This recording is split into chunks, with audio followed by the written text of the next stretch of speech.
There's been quite a buzz about Jason, one of the main leads in the highly anticipated Grand Theft Auto 6. People are spinning theories left, right, and center, suggesting he might be an undercover cop, an agent, an ex-cop, or even someone with a military background.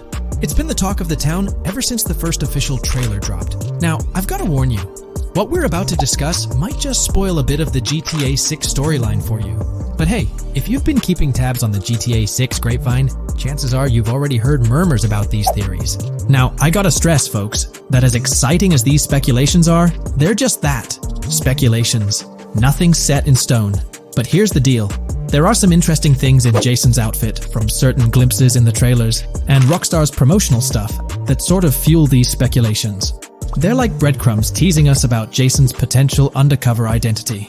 So today, I'm here to unravel these clues and take you through the evidence we've got so far. We'll start with the very first trailer of Grand Theft Auto 6. You know, the one that set the internet on fire? We'll dissect it bit by bit and get into the nitty-gritty of this theory that's got the GTA 6 community all hyped up. And it's not just about the trailers, folks.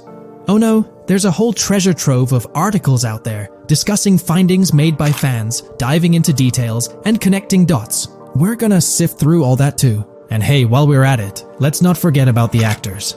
There's been some chatter about who might be stepping into the shoes of Jason in this game. So we'll toss that into the mix as well.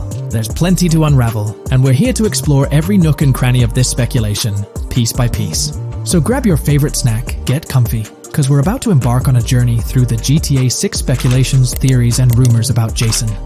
Let's start off by jumping into this interesting Reddit post. I've seen some speculation that Jason is an undercover cop makes sense since we see first-person gameplay of a police raid.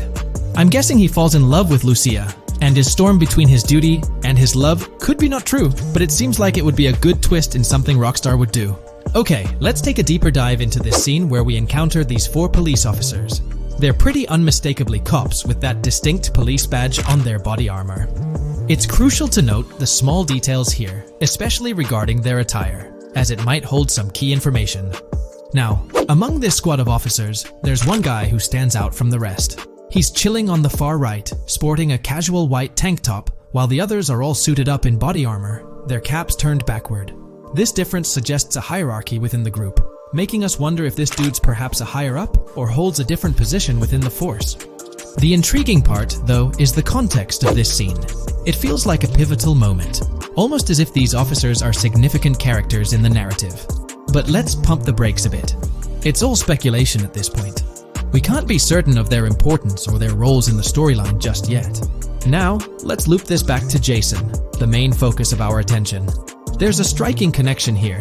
The cop on the far right and the one in the middle, both sporting these distinct olive green cargo pants.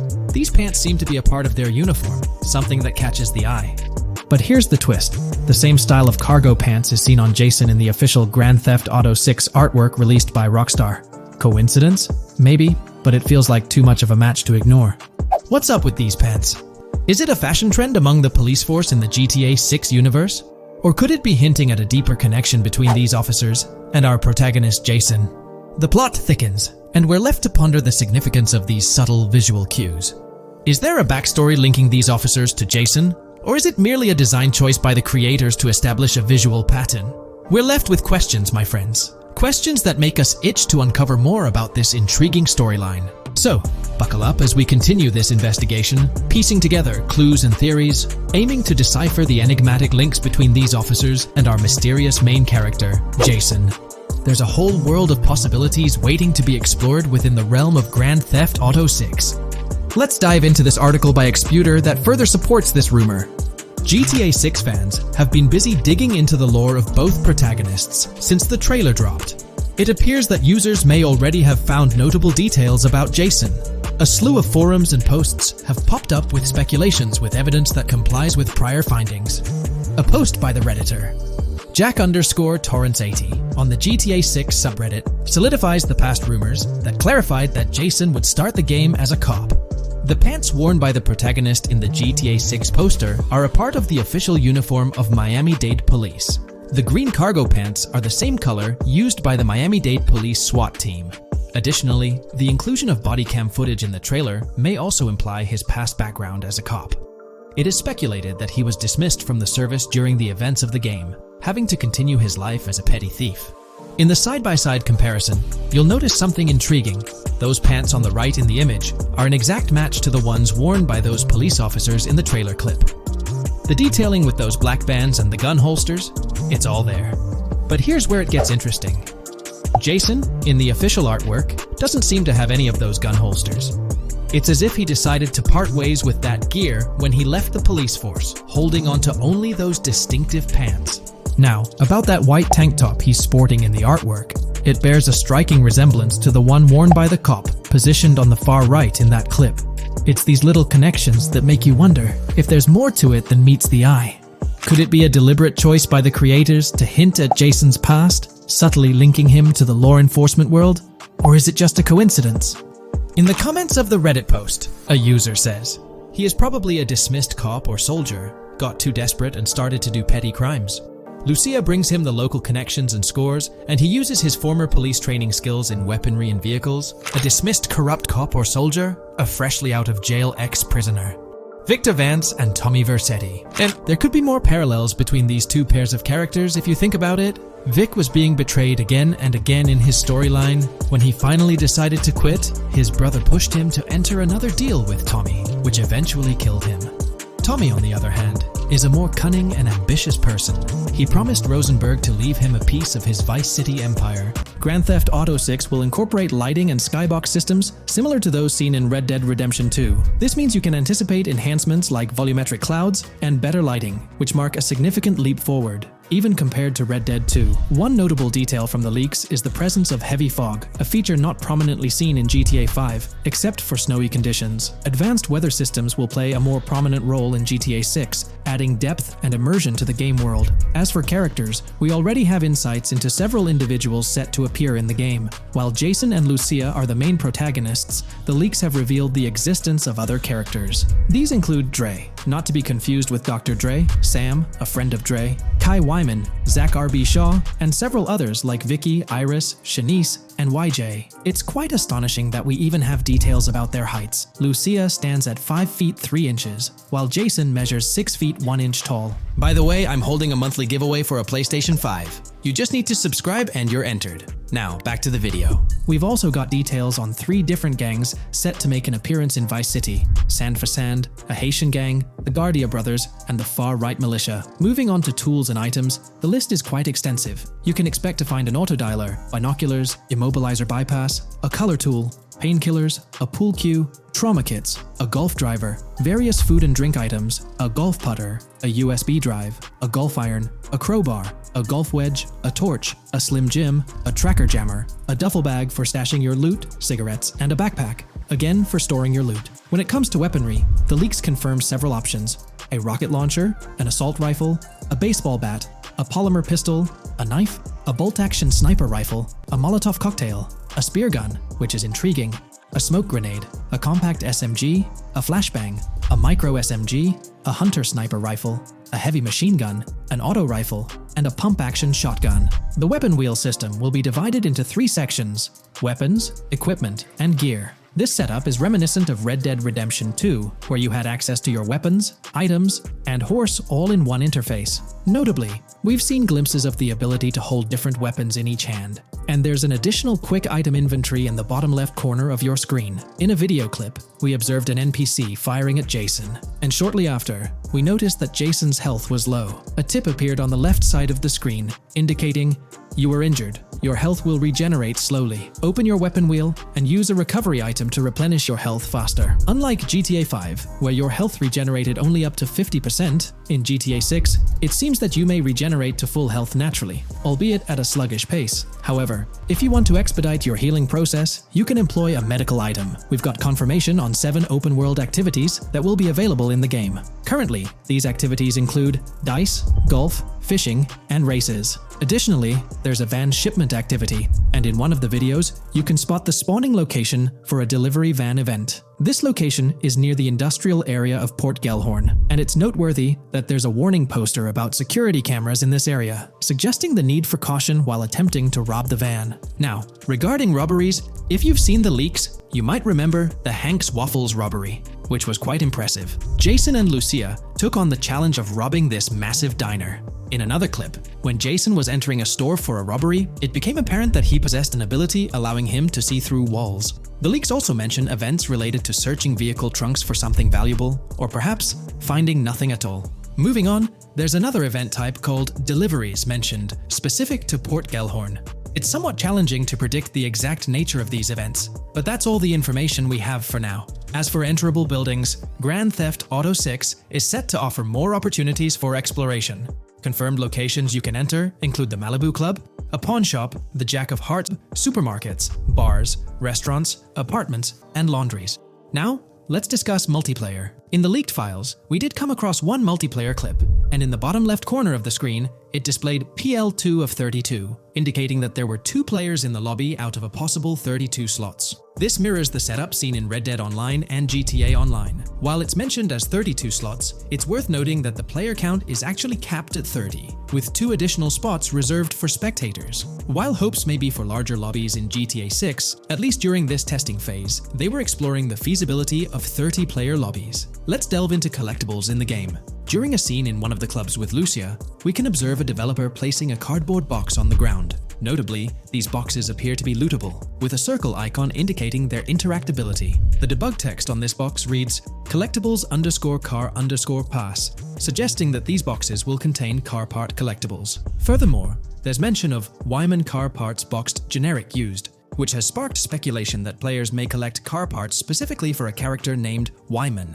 It's inferred that both Jason and Wyman share an interest in classic cars. Moving on, we've got collectible hats. In a video featuring Jason in an apartment, a developer is seen interacting with a hat labeled as an Ambient collectible hat in the debug text. This implies that one of the ambient activities in the game will involve gathering various articles of clothing, which adds an intriguing layer to gameplay. Now there's a comprehensive list of brands featured in the game, which I won't read out individually, as many may not be of significant importance to the storyline. Instead, I'll display them on your screen for your reference. Feel free to pause the video if you'd like to take a closer look. Moreover, we have a list of confirmed animals in the game. As of now, the roster includes snakes, seagulls, skunks, raccoons, alligators, boars, wading birds, squirrels, southern leopard frogs, crayfish, lizards, skunk apes, pigeons, opossums, and whales. Keep in mind that this is not an exhaustive list, and there's a good chance we'll encounter even more wildlife when the game officially launches. These are simply the animals we have information on at this point in time. In the ongoing exploration of the forthcoming Grand Theft Auto installment, a plethora of new gameplay mechanics has come to light. These enhancements promise to augment the player experience in a variety of ways, ushering in a fresh layer of dynamism and immersion within the game world. First and foremost, players can now maneuver while ensconced in cover. This feature introduces a newfound level of flexibility during engagements, allowing for more strategic positioning in combat scenarios. Additionally, the ability to assume a prone position, a feature conspicuously absent in previous iterations of the game, adds an exciting dimension to gameplay, affording players the capacity to lie flat on the ground, potentially enhancing stealth and tactical maneuvers. Furthermore, the inclusion of loot bags offers a means to store surplus items, expanding inventory management options. An interesting addition is the capability to both drop and retrieve weapons, affording players greater adaptability in response to evolving circumstances. During intense firefights, a novel under-fire animation engages, wherein the player character instinctively shields their face from incoming projectiles, providing a more immersive combat experience. In the aftermath of enduring a severe blow, players are granted the opportunity to enact self-revival, potentially turning the tide of adversity. In aiming down sights, the option to seamlessly switch shoulders grants players a tactical advantage, facilitating improved positioning and target acquisition.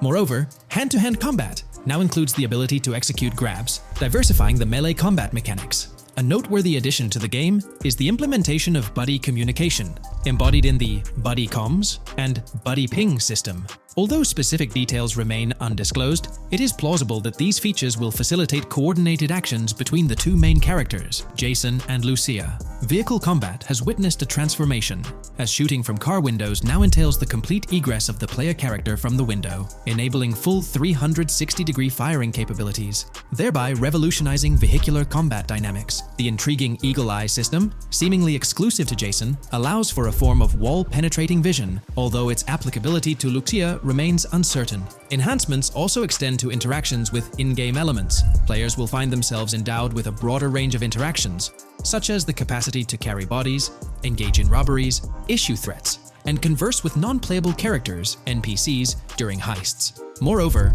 the ability to collect additional items, including beer bottles and cans, enriches the gameplay experience. Shifting the focus to new gameplay systems, one particularly exciting addition is the concept of money laundering. During the Hank's Waffles robbery, an icon associated with the car wash property, a washing machine adorned with a dollar sign, has been identified as indicative of money laundering. This suggests that players may have the opportunity to purchase specific types of businesses with the intent of laundering illicit funds in the single-player mode. Moreover, the inclusion of fences introduces a layer of illegal commerce within the game. These fences serve as intermediaries for players to sell illegal items, providing a means to offload contraband and potentially profit from illicit endeavors. The inclusion of hacking mechanics is confirmed to some extent in the game. Lucia is equipped with a set of intriguing tools, including a tracker jammer, immobilizer bypass, USB drive, and an auto dialer. As of now, it remains unconfirmed whether Jason will also have access to these items. Historical leaks from a few years ago hinted that Lucia would be the designated hacker, so the extent of hacking abilities for each character awaits further clarification. Among the event types within the game, two distinct categories emerge: pragmatic cool and chaotic and romantic cool. While specific details surrounding these events are not fully disclosed, they introduce intriguing possibilities for players to navigate. Furthermore, during robberies, players will have the capacity to issue commands to the other character involved.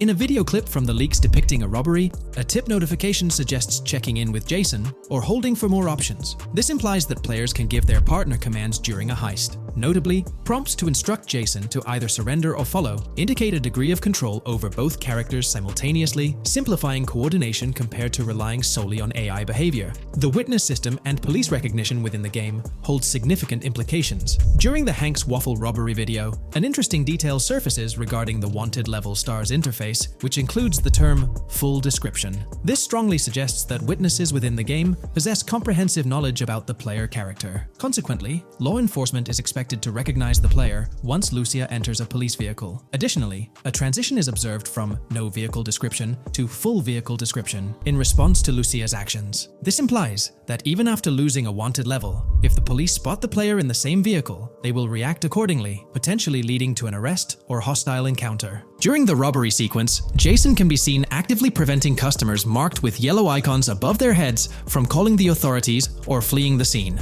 Notably, an NPC within the diner exhibits a yellow icon above her head. Following Lucia's exit from the diner, the icon begins to flicker. Subsequently, as Lucia approaches a police car surrounded by law enforcement, the icon shifts to red. The female NPC then departs from the diner, making eye contact with Lucia before hastening away. These developments underscore the sophistication of NPC interactions, presenting a notable advancement in the game's artificial intelligence systems. The prospect of item sharing between the characters Jason and Lucia is on the horizon. A notable example emerges from a video clip where Jason pilfers items from containers, opting to retain some while distributing others. This cooperative element extends to the unlocking of doors and gates, exemplified in a video featuring Jason within the Sand for Sand area, which, if you recall, is the moniker of a gang in GTA 6. In this particular clip, Jason stealthily maneuvers past a red truck, revealing a door from an import garage building bearing the descriptor "door panel locked" in its debug text. In juxtaposition, a gate within the same clip indicates "door unlocked," signifying the necessity of unlocking specific access points. Subsequently, we delve into an extensive catalog of new features, commencing with an upgraded AI system. In a visual excerpt, the enemy AI exhibits an inclination to open fire upon Lucia when she pivots to face them. This hints at AI entities possessing a heightened acumen for discerning opportune moments to engage in combat. Impressively, AI units adapt their elevation relative to surrounding obstacles, steering clear of potentially disadvantageous head-glitching tactics. Furthermore, a prudent alteration manifests as AI adversaries opting to lower their stance during weapon reloads, a judicious move compared to reloading while exposed in the open.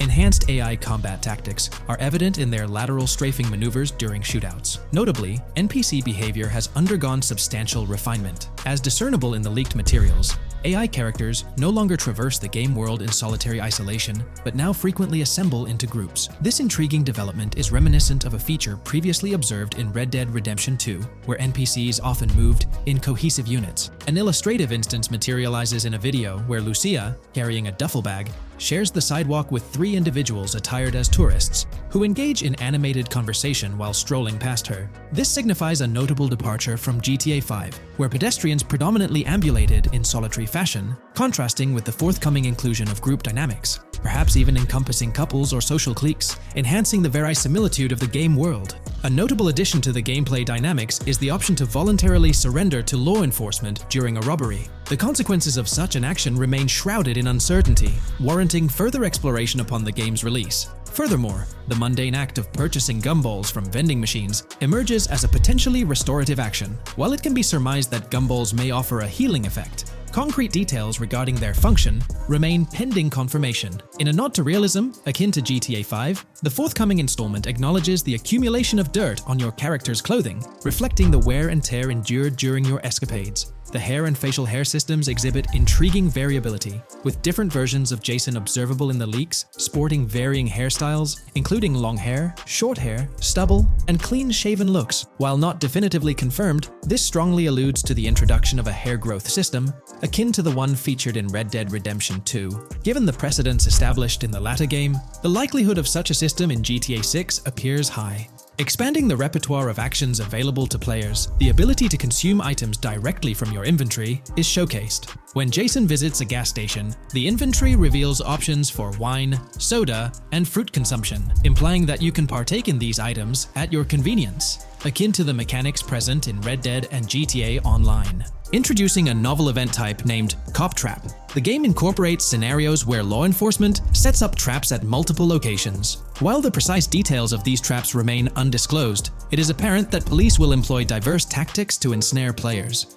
An overhaul in the police system introduces the concept of time until cops dispatch. In this iteration, criminal activities do not instantly summon law enforcement. Instead, players are afforded a brief window to execute an escape before the police response commences. The inclusion of security cameras as a surveillance mechanism adds complexity to evading detection. Unlike the conventional implementation in GTA Online, these cameras employ a detection meter, reminiscent of mechanics seen in games like Payday 2 or Payday 3. Players must act swiftly to evade the camera's line of sight within a specified time frame, akin to a filling bar, to avoid detection.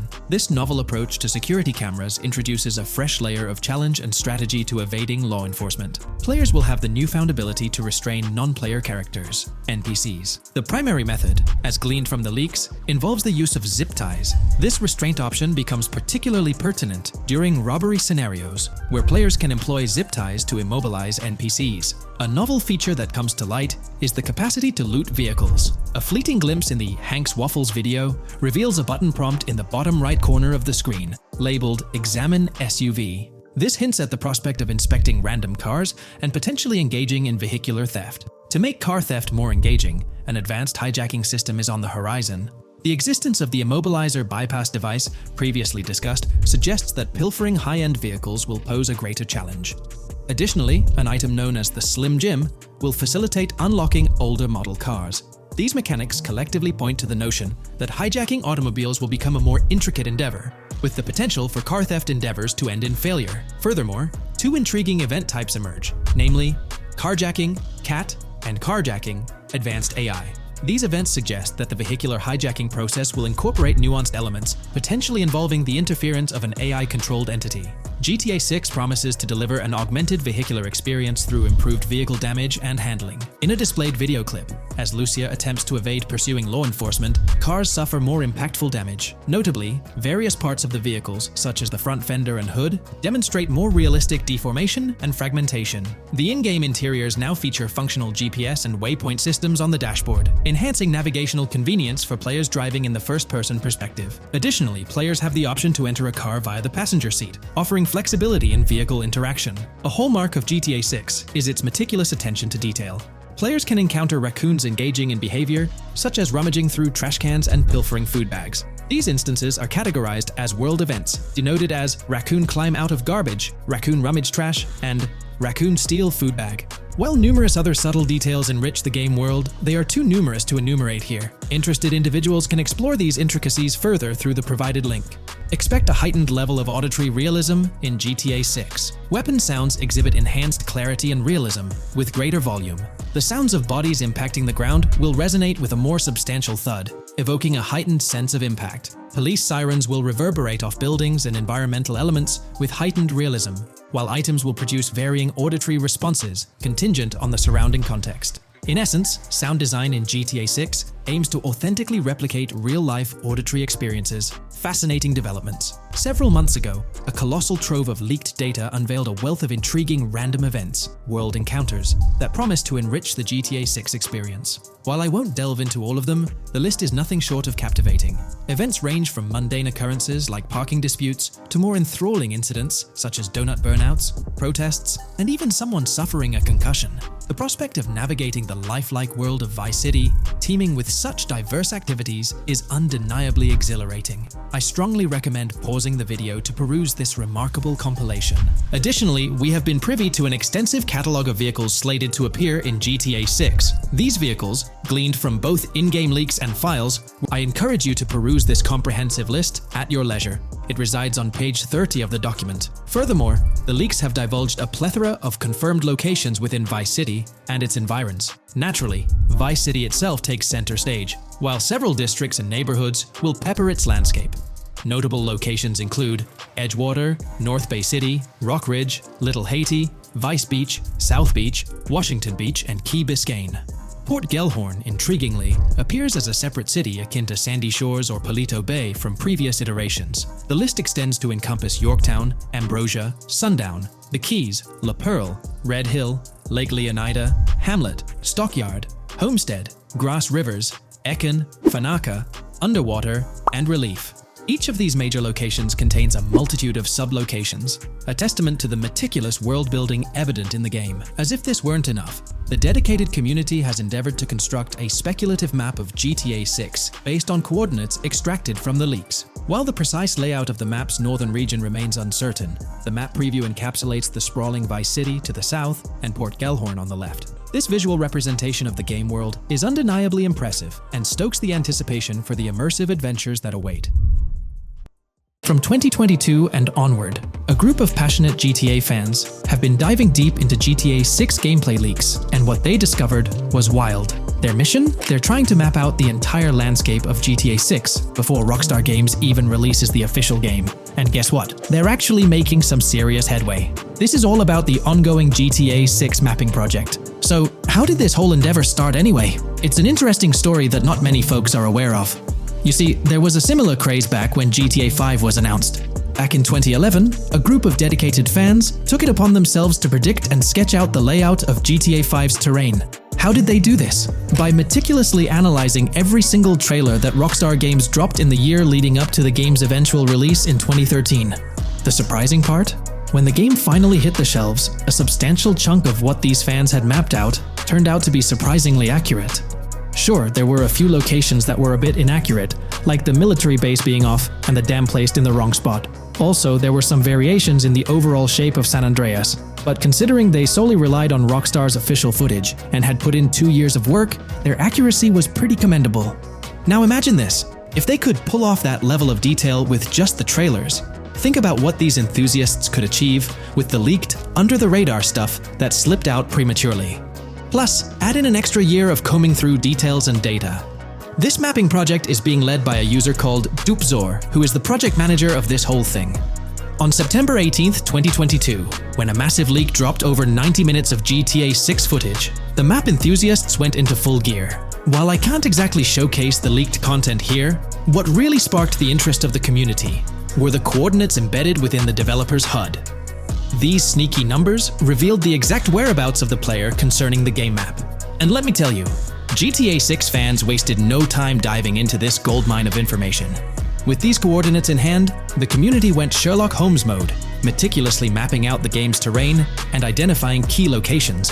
For instance, in one intriguing clip from the leaks, Lucia and Jason were caught in the act, robbing what seemed to be a Waffle House.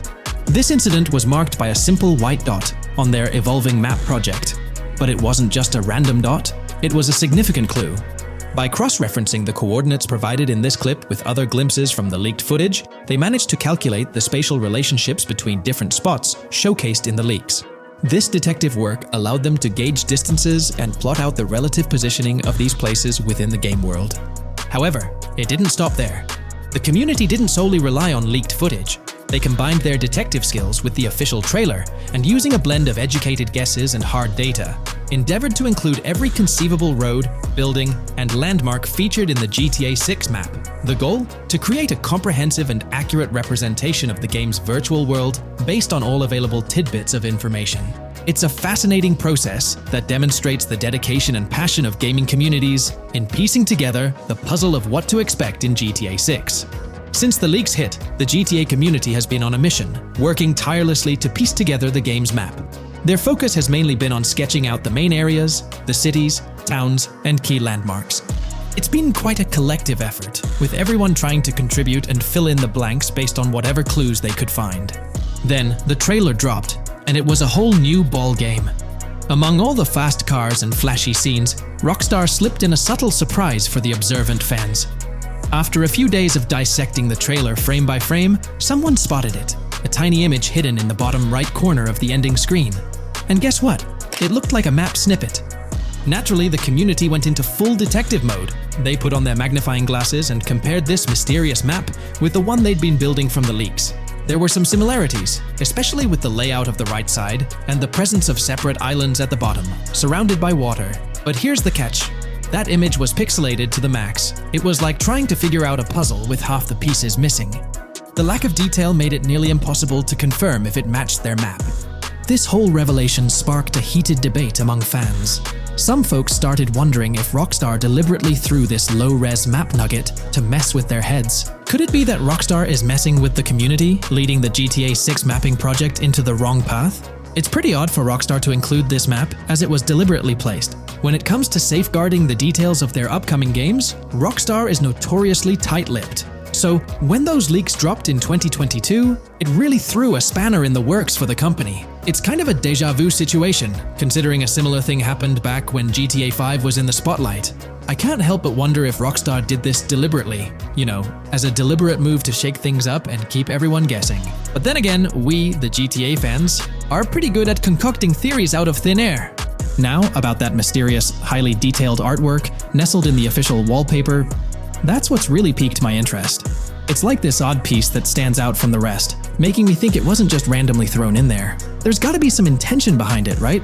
The big question swirling around is whether it's a sly misdirection or a subtle clue for the savvy gamers. But honestly, we won't get any answers until the game hits the shelves, or maybe, if we're lucky, after another sneak peek in a new trailer.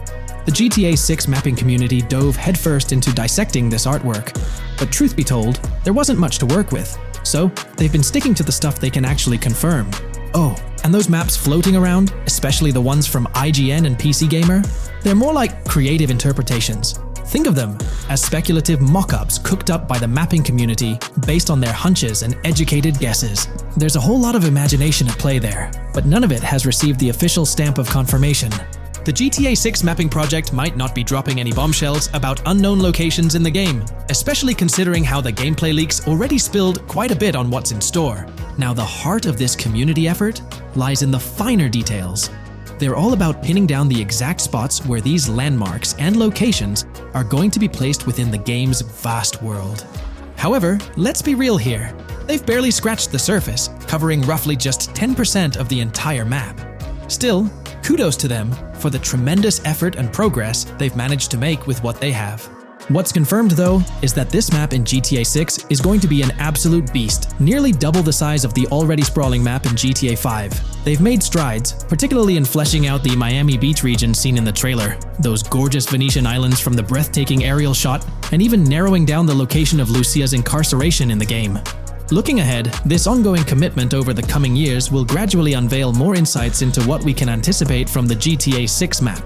The anticipation is real, and it's fascinating to witness how this mapping endeavor will continue to shape our expectations for GTA 6. Looking at the timeline, it's pretty clear that both the completion of the project and the release of GTA 6 are still a considerable number of years down the road.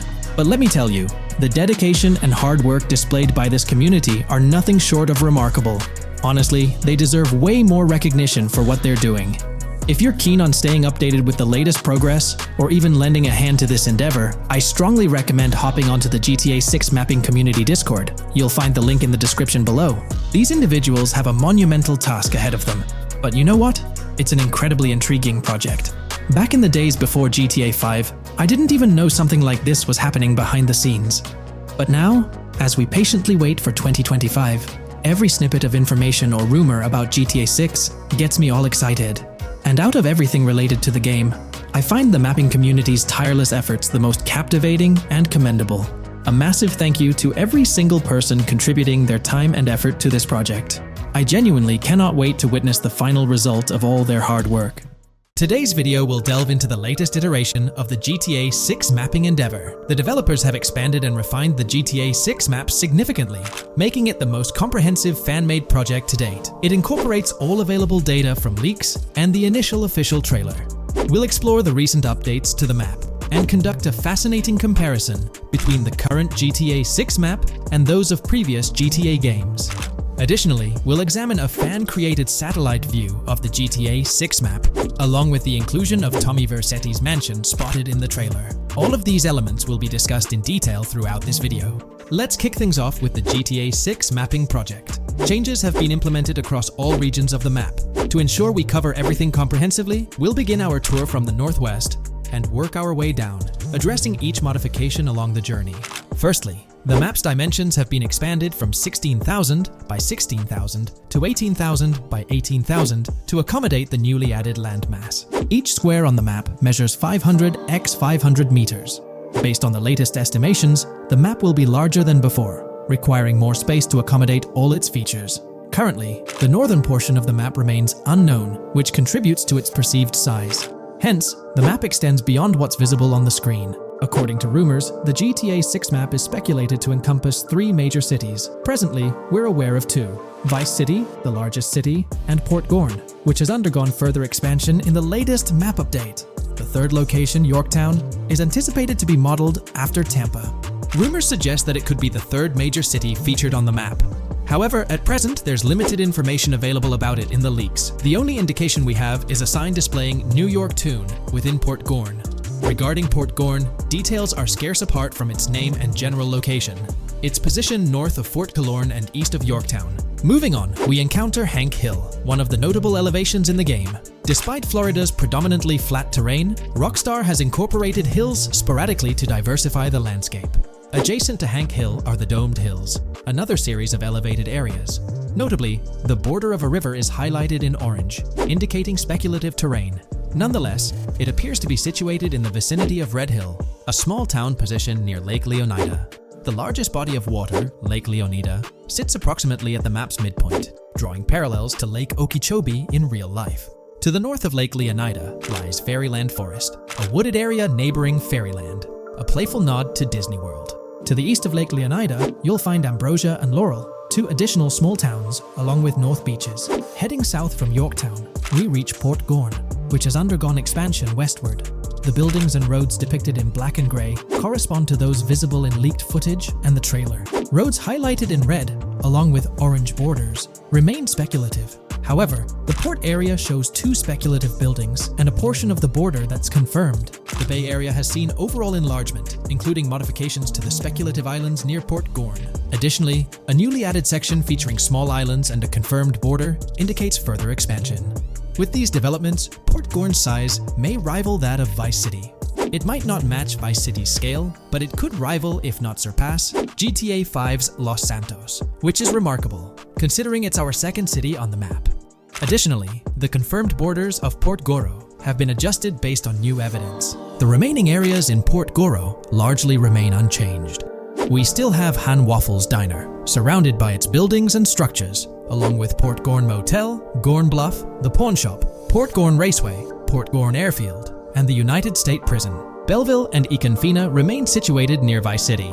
Now, focusing on Vice City itself, much of it retains its layout from the previous map update. We observed the increasing density of the map, particularly with the Stockyard and Crossdown area now filled in, along with the hotels in the Vice Beach area. The proximity of the buildings to one another is quite striking. Additionally, the buildings on Pelican Harbor Island remain consistent with the previous update. However, there's been a recent discovery. I'd appreciate your thoughts on this matter in the comments below, as it could potentially be significant if confirmed. According to this viewer, they claim to have identified Tommy Vercetti's mansion in the trailer. They're referring to this specific mansion situated on the middle island, directly behind the enormous yacht. It bears a striking resemblance to his iconic abode, raising the possibility that it could indeed be the one. However, it's challenging to make a definitive judgment, since it's nighttime in the footage. It could simply resemble it, but it's difficult to confirm. Nevertheless, it would be fantastic if it indeed makes a return in the game. The recent update brought significant changes to Vice City, particularly with the Vice City port. This is where the scene featuring the bolt shot from the trailer takes place. Now, we have a clearer understanding of its entire border, with some buildings identified. There are 2 speculative buildings, along with some confirmed ones. The bridges have been updated, and there have been adjustments to the speculated Raya Way. Furthermore, the FLP Solar Amphitheater has been relocated northward based on new evidence. The Vice City International Airport metro station has also undergone updates, aligning with new information from leaks. Notably, the airport now appears more complete, with an additional hangar. These encompass all the changes made to Vice City. Now let's shift our focus to the Grass Rivers, as they've also received updates. The speculative landmass along the west coast has been adjusted to accommodate the map expansion. Notably, the Lake SLW waterway now connects to the Grass Rivers, providing insight into the potential appearance of this swampy region on the map. A scene from the trailer showcased the airbolt, a vehicle likely used for traversing these areas. Hamlet remains in its original position, serving as a parody of Homestead. It's interesting to note the location of the Shaka Shed, situated in the middle of the Grass Rivers, reminiscent of the shacks seen in Lemoyne in Red Dead Redemption 2. This suggests that this area may draw inspiration from its counterpart. Furthermore, I anticipate hunting to be quite intense in this region, given the presence of alligators, snakes, and lizards. The diverse wildlife, particularly at night, is bound to create a thrilling atmosphere. Additionally, changes have been made to the Gator Keys and the surrounding islands, as observed in the trailer. More specifically, there have been additions to speculative locations, such as Bird Key, based on new evidence. Additionally, some speculative areas across the map have been updated. That wraps up the analysis of the latest version of the GTA 6 mapping project. It'll be intriguing to see how closely it aligns with the actual map. Moreover, let's delve into a fascinating comparison between this latest version and all the other maps in the GTA series. Take a look at this comparison. On the left side, you'll find the latest version of the GTA 6 mapping project. Above it, there's the map of North Yankton from GTA 5. To the right of the North Yankton map, you'll see the island of Copico from GTA Online. Next to Copico, there's the GTA 5 map. Below that, we have the GTA 4 map. Below the GTA 4 map are the maps of Liberty City and GTA 3. And finally, at the bottom, there's the map of GTA San Andreas. One of the first things I noticed is how compact the GTA 4 map appears compared to others. Despite its small size, it boasted greater density than the GTA V map. Streets were closely packed, and every inch of space was utilized efficiently. Anyone who's played GTA 4 can attest to the unparalleled density of its city, brimming with intricate details. I anticipate a similar level of density and attention to detail in the GTA 6 map. Considering the vastness of the GTA 4 map, despite its modest size, I expect the density in GTA 6 to match, if not surpass, that level. Even though GTA 6 is already approximately twice the size of the GTA 5 map, the addition of intricate details will make it feel even more expansive. Now, let's examine a comparison between the old GTA Vice City map and the latest version of the GTA 6 mapping project. The old Vice City map has been superimposed onto the new one, allowing for a visual comparison of the two. What caught my attention was the size of the GTA Vice City map, which is quite substantial. However, in GTA 6, improvements are expected across the board. There will be more buildings, positioned closer together, enhancing the overall design and creating a denser environment. I also wanted to discuss a map that's been generating a lot of buzz within the community. Someone utilized images from Google Maps to supplement the mapping project. This method offers a clearer perspective on how the game's environment might appear in terms of scale and layout. While this representation may exaggerate the city's size with an abundance of buildings, it provides insights into the length and layout of highways, which have been overlaid with speculative areas. Additionally, looking at Yorktown, despite the lack of details, its size hints at the potential scale of both Yorktown and Port Gorn. Furthermore, the top portion of the map may resemble the depiction, although details remain uncertain. Considering the vast array of features such as multiple airports, cities, small towns, mountains, hills, and swamps, it's evident that GTA 6's map is poised to be the most impressive in the series. There's little doubt that it will set a new standard. In today's video, we're delving into the character creation aspect of Grand Theft Auto 6 and exploring how in-game NPCs will be generated. We'll take a look at a recent patent filed by T2 Interactive, the parent company of Rockstar Games, which sheds light on the character creation process within the world of GTA 6. The patent reveals details about a new system developed by Rockstar Games, designed to streamline character creation and leverage the capabilities of current generation consoles more effectively. As game worlds grow in size and complexity, filling them with diverse and compelling characters and environments becomes increasingly challenging. Artists are tasked with creating every individual in-game object, from characters to buildings and interiors. As these worlds expand, the computational and design efforts required also increase. However, Rockstar Games has once again demonstrated innovation by developing a system that optimizes the rendering of 3D objects, ensuring efficiency without compromising on detail. This system addresses the challenges posed by the ever-expanding scope of game worlds. The patent we're examining in this video is titled System and Method for Game Object and Environment Generation. This video takes a deep dive into the generation of building interiors and characters within the expansive world being crafted by Rockstar Games. The patent starts off by providing an overview of how objects function within 3D spaces, as explained by Rockstar. Objects used in 3D graphics, often called assets, are a combination of geometry data, for example, the 3D model, and data for textures associated with the geometry data. An asset may be formed of one object, or it may be a composite object made from a combination of objects. The objects that form a composite object may in different contexts be used as independent assets unrelated to the composite object, or they may always be used as a subset of a larger object. They've provided an intro to how 3D objects function in games, aiming to help us grasp the workings of their latest invention. Persons of skill in the art will recognize that many different sorts of assets, such as vehicles, can be made from collections of subcomponents. For example, one aspect of the game might require a room, say a dining room. That entire dining room could be considered one game asset, but it will likely be created from several other assets, such as a table, chairs, dishes, glasses, wallpaper, flooring, etc. The glasses and chairs are independent of the larger dining room asset. As another example, a virtual person in the game, such a background character in a scene, would also be an asset. A person asset might be made up of a number of interchangeable objects, such as legs, a torso, arms, a head, etc. Because the person is made up of interchangeable objects, a variety of different persona sets can be made by mixing and matching different constituent parts. But a body part like a torso might always be used as a subpart of a larger body object. Prior art systems generally include libraries of game assets. The systems and methods of the present disclosure add a metadata layer to these game asset systems and provide modified development and game architectures to take advantage of the new metadata layer. This metadata layer includes tags that are added to the object in order to provide useful descriptors. In a preferred embodiment, these descriptors are completely free-form and without context. This allows developers to specify information about objects as needed without having to be locked into a rich pre-configured schema. Rockstar's new system introduces an additional metadata layer and utilizes tags for enhanced functionality. In the next section, they provide examples illustrating how this tagging system will operate. For instance, characters and virtual beings within the game world will be assigned tags like skinny, chubby, average, attractive, ugly, young, old, and so on. They explain that this tagging system won't just apply to the 3D models or textures alone, but to the entire object package, which includes the model and its associated textures. Essentially, every aspect of a particular character will be tagged. For example, skin textures for elderly characters will be tagged as old, while arms and torsos for heavier characters will be tagged as chubby. They also list other tag examples provided by Rockstar, such as sporty, hipster, emo, preppy, nerdy, luxury, basic, new, worn out, business, and formal. Moreover, each component can have its own tag, and there can even be collections of assets with tags. Furthermore, they explain that all these assets can be stored on servers for easy developer access via an application programming interface (API).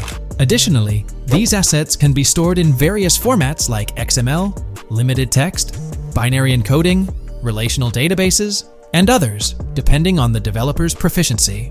The systems and methods of the present disclosure further advantageously use the metadata via a rule set layer that uses the metadata to increase the speed and efficiency of game rendering, world or scene creation, game script execution, and rendering fidelity.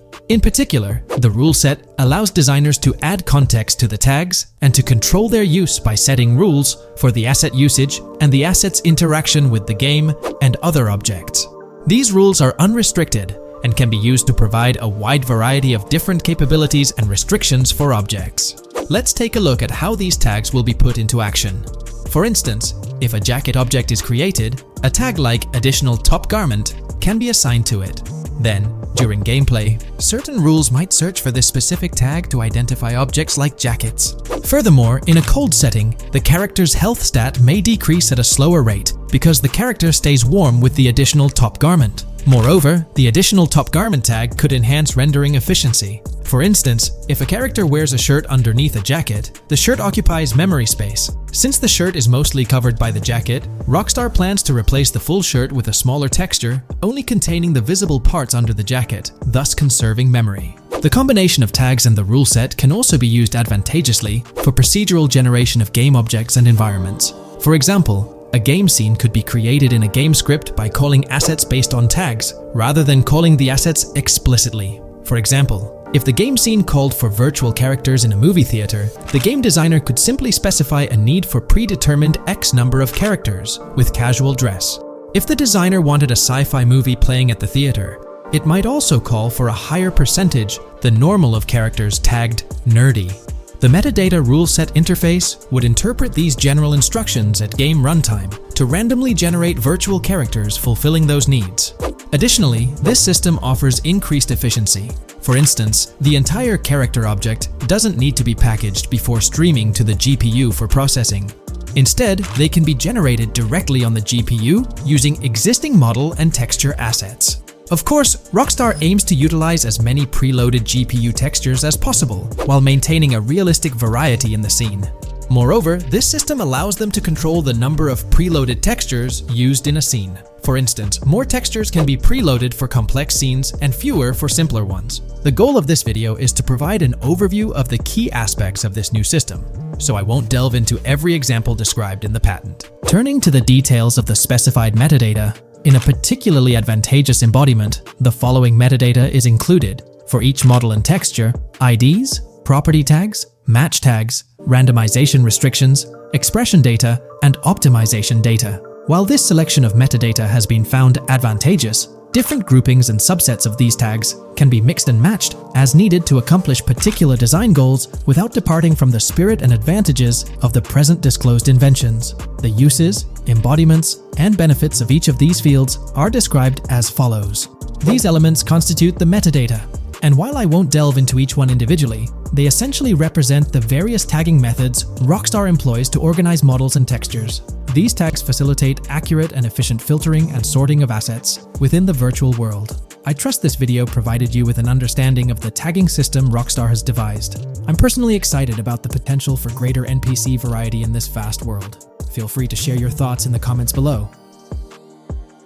There's been a lot of talk since GTA 6 was announced, with rumors flying all over. But hey, here's a rundown of confirmed stuff like vehicles, items, weapons, and features for the game. Now, the official release of the game is still a good few years away. Rockstar Games is really putting in the work to make this game top-notch. But thanks to a leak, we've got some inside info. We're talking cars, new physics, main characters like Lucia and Jason, map locations, a massive open world, tons of stuff to do in-game, and a bunch of weapons you'll get to use. We've also learned about better AI for non-player characters, some RPG elements, and cool new gameplay features. All this has got the gaming community buzzing about what GTA 6 will bring when it finally drops. Let's dive into the primary video clips making rounds on social platforms, showcasing mission gameplay, and offering insights into Rockstar Games' vision for GTA 6. Among the widely shared footage is a mission featuring Lucia, the game's playable character, and a Latina protagonist attempting to rob Hank's Waffles, a diner. During this early test phase, the non-player characters lack distinct facial features and bear a dummy-like appearance, humorously dubbed in-game as such. By the way, I'm holding a monthly giveaway for a PlayStation 5. You just need to subscribe and you're entered. Now, back to the video. The NPC's responses are influenced by Lucia's aggressive actions, with various animations depicting the fear evoked by the robbery, akin to the dynamic NPC reactions seen in Red Dead Redemption 2. In the diner heist, Lucia has the option to aim her handgun at a hostage, providing players the choice to either rob or engage in hand-to-hand combat. Managing the hostage adds depth to criminal activities in the game. Jason, the white male protagonist, is also involved in the robbery, allowing players to interact with both characters during the encounter. Jason urges Lucia to act swiftly and escape without a trace, hinting at a relationship reminiscent of Bonnie and Clyde, aligning with previous leaks regarding the game's storyline. The character's appearance bears similarities to actors Eva Mendes and Ryan Gosling from The Place Beyond the Pines, though it remains uncertain if the narrative will mirror the movie's plot. Lucia and Jason appear to be in their late 20s, and the game incorporates a character switching mechanism seamlessly activated through the controller's D-pad. As the police arrive, Lucia can menace another hostage, leading to a showdown with law enforcement outside. The intricate design of the outdoor area suggests a setting modeled after northern Florida, characterized by lush vegetation. As Lucia and Jason make their getaway, they rack up 2 wanted stars but avoid a shootout, deftly maneuvering around parked cars before commandeering a police cruiser. This early mission stage is apparent with tutorial-like cues, one highlighting improvements in police AI, where law enforcement remembers vehicles linked to illegal actions. The scene wraps up with Lucia driving the police car, Jason reassuring her of their ability to shake off the cops. However, their escape comes to an abrupt halt, with an unintended collision at an outdated car wash. The early footage reveals a minimap reminiscent of Grand Theft Auto 5, with icons possibly denoting missions from unfamiliar characters labeled WM and YJ. As they ascend to the VIP second floor, Dre interacts with DJ Tip, who appears irked by drink delays. A brief spat implies Tip's unpopular status. Dre moves on, and the clip ends. It's important to note that these clips depict early development stages, subject to changes throughout the game's progress. Another intriguing leak spills details on over 500 in-game events, encounters, and Easter eggs. While we can't cover them all, here are a few highlights. Various events like fishing, Satanist houses, backyard wrestling rings, and big cat mansions offer diverse experiences within the game's universe. There's talk of missing tourists, yard sales offering new clothes, an event resembling insurance fraud from Saints Row, a mysterious voice in a storm drain, potentially a nod to Pennywise, a multi-location Bonnie and Clyde mystery, and a workout challenge hinting at the return of fitness activities. Additionally, within Grand Theft Auto 6, players can stumble upon an island camp, DUI tests, UFO sightings, an animal house, a swamp safari, and the prospect of crazy golf gameplay. Based on insights gathered from the GTA forums, GTA 6's open world is estimated to be at least 2.5 times larger than GTA 5, providing players with a vast and immersive environment to explore. The game draws inspiration from the successful approach seen in Red Dead Redemption 2, promising a meticulously crafted open world with captivating mysteries that elevate the gaming experience. GTA 6's development footage showcases recognizable real-life locations from Florida, such as the Homestead Miami Speedway, reimagined as the Port Gel-Horn Racetrack, along with places like Portofino Tower, Sombrero Key Light, Solar Amphitheater Bayfront Park, and Lone Depot Park. Moreover, the inclusion of the 1000 Museum, a high-rise residential condominium in Miami, demonstrates Rockstar's dedication to detail. A metro map mirroring Miami's real version adds to the immersive nature of the game world. The presence of lush grasslands and vegetation hints at potential expansion into Georgia, although this aspect remains speculative until officially confirmed. The Miami Beach Police Department's resemblance to the Vice City Neighborhood Police Station shows how Rockstar brings creativity into their world designs. Of course, with any early info, we're waiting for official confirmations to see how these elements fit into the final game. Until then, the mystery around Grand Theft Auto 6 will definitely keep fans excited for its release. Now, let's take a look at the primary locations featured in GTA 6. Ambrosia comprises Ambrosia Farms and the Tarmac. Bayside Copperhead, the Everglades or Grass Rivers, Fairyland, and Fairyland Forest offer distinct settings. The Keys region includes East Key, Low Key, and additional spots like a garage, gas station, and liquor store. Lake Okeechobee encompasses a motel, prison, and racetrack, while Little Haiti, North Beach, and North Miami feature establishments such as gas stations, hideouts, and liquor stores. Port Gellhorn distinguishes itself with detailed spots like an abandoned building, basketball court, beach, bingo hall, bowling alley, car wash, fishing store, fruit stand, gas station,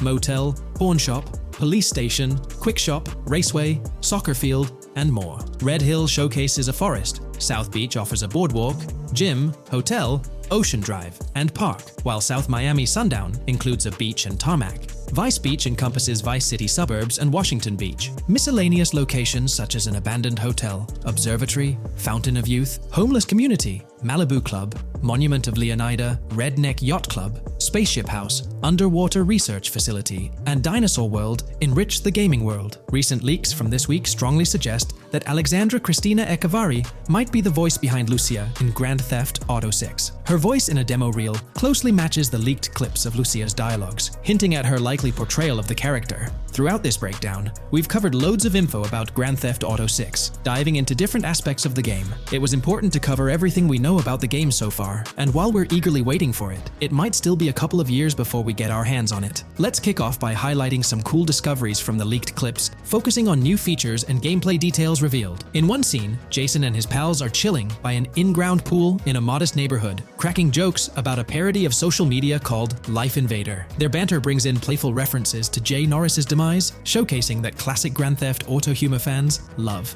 Lucia and Jason are shown in animation tests doing different actions like jogging, stopping, and ducking to avoid gunfire. Rockstar's developers also tested vehicle crash physics on an overpass. The highway signs on Interstate 97 mention North Beaches and Lake Leonida, with the current exit leading to Washington Beach. In another interesting scene, Jason finds a shipping container filled with stacks of cash and a motorbike. Various development clips reveal tweaks being made to a vehicle's interior, hinting at potential new designs or customization options for players. Throughout the clips, interactions with NPCs in the open world are demonstrated, including characters taking selfies, which adds depth to the game's environment and immersion. There's a moment where Jason enters a gang member's territory and takes cover behind a truck, showcasing unique animations for characters reacting to being shot. A notable find in the clips is a jetpack, previously leaked by Tom Henderson, which is seen inside the Jack of Hearts Club. The game features parody social media logos like Snapchat, Instagram, and Life Invader. Characters also sport different hairstyles, with details like Lucia's visible bra under her shirt, adding realism. A new feature is the ability for players and NPCs to hold their guns sideways during combat, adding a different dimension to fights.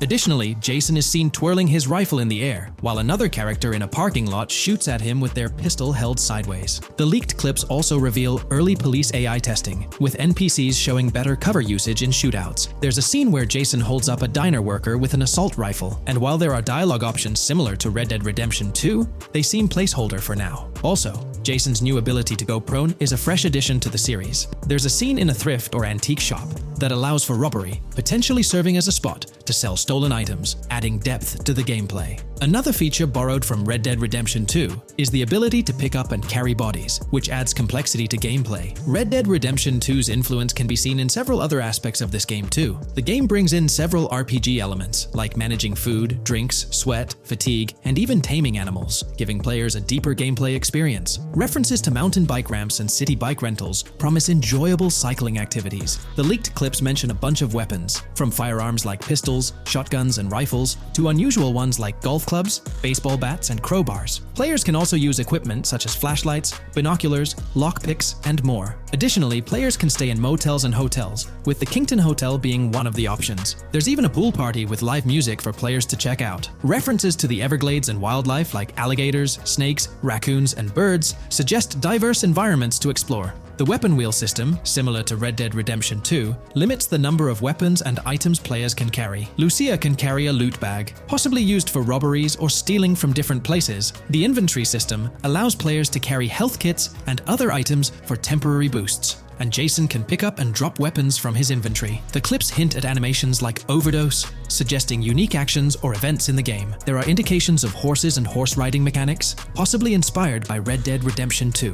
The open world is full of accessible places, including motels, metro stations, restaurants, pawn shops, and supermarkets. Little details like grabbing a gumball from a quick shop machine add to the overall vibe. A cool feature is the ability to shoot while swimming, adding a new layer to combat situations. All these diverse and interesting elements together promise an immersive and fun gaming experience in Grand Theft Auto 6. 6. Let's dive into the cars of GTA 6. Shout out to the GTA forums for putting together this info. You can find links below to join the discussions. There's a bunch of confirmed vehicles. We're talking the Blista Compact, Ocelot Locust, and a car that looks like an early 90s Buick Skylark. Then there are some new cars without official names, like a 90s Chevy Caprice, a Chevy Malibu from 2016 onwards, a Chevy Sonic, and a Honda Accord from 2018 to 2022. And you know how Rockstar rolls, they'll give these cars their own funny names like they always do. There's more on the list too. Albany Primo, Benefactor Shafter LWB, a mix of Ford Explorer and Tahoe from the 90s or 2000s, a Toyota RAV4 from 2018 onwards with a mix of Lexus NX style, and a Mercedes Grill,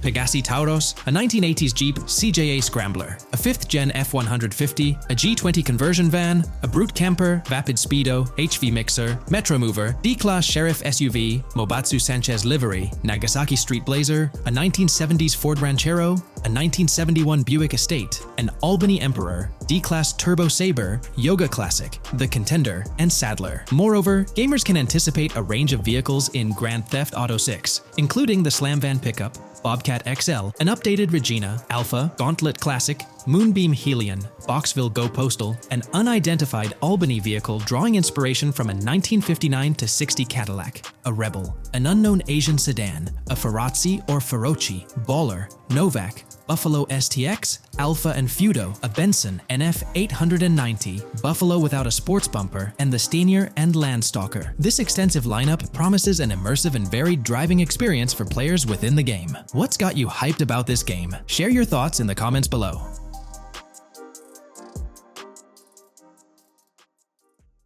Today's video dives into the NPC AI patent, focusing on virtual navigation in Grand Theft Auto 6. This patent sheds light on the intricacies of in-game traffic, promising a heightened level of realism compared to previous iterations. We'll explore the notable enhancements Rockstar has implemented, creating a more sophisticated system that elevates the gaming experience. By examining various sources, we aim to provide a comprehensive overview of this navigation system, offering insights into what Rockstar has in store for NPC navigation in GTA 6. Let's delve into the details of this intriguing patent. System and method for virtual navigation in a gaming environment. Let's break down this patent for a moment. Essentially, it gives us insight into how non-playable characters operate within the game environment. They explain that NPCs' actions are controlled through artificial intelligence, allowing for real-time decision-making based on preset algorithms. In many systems, this is achieved through nodes and links, where each node contains important data that influences NPC movement.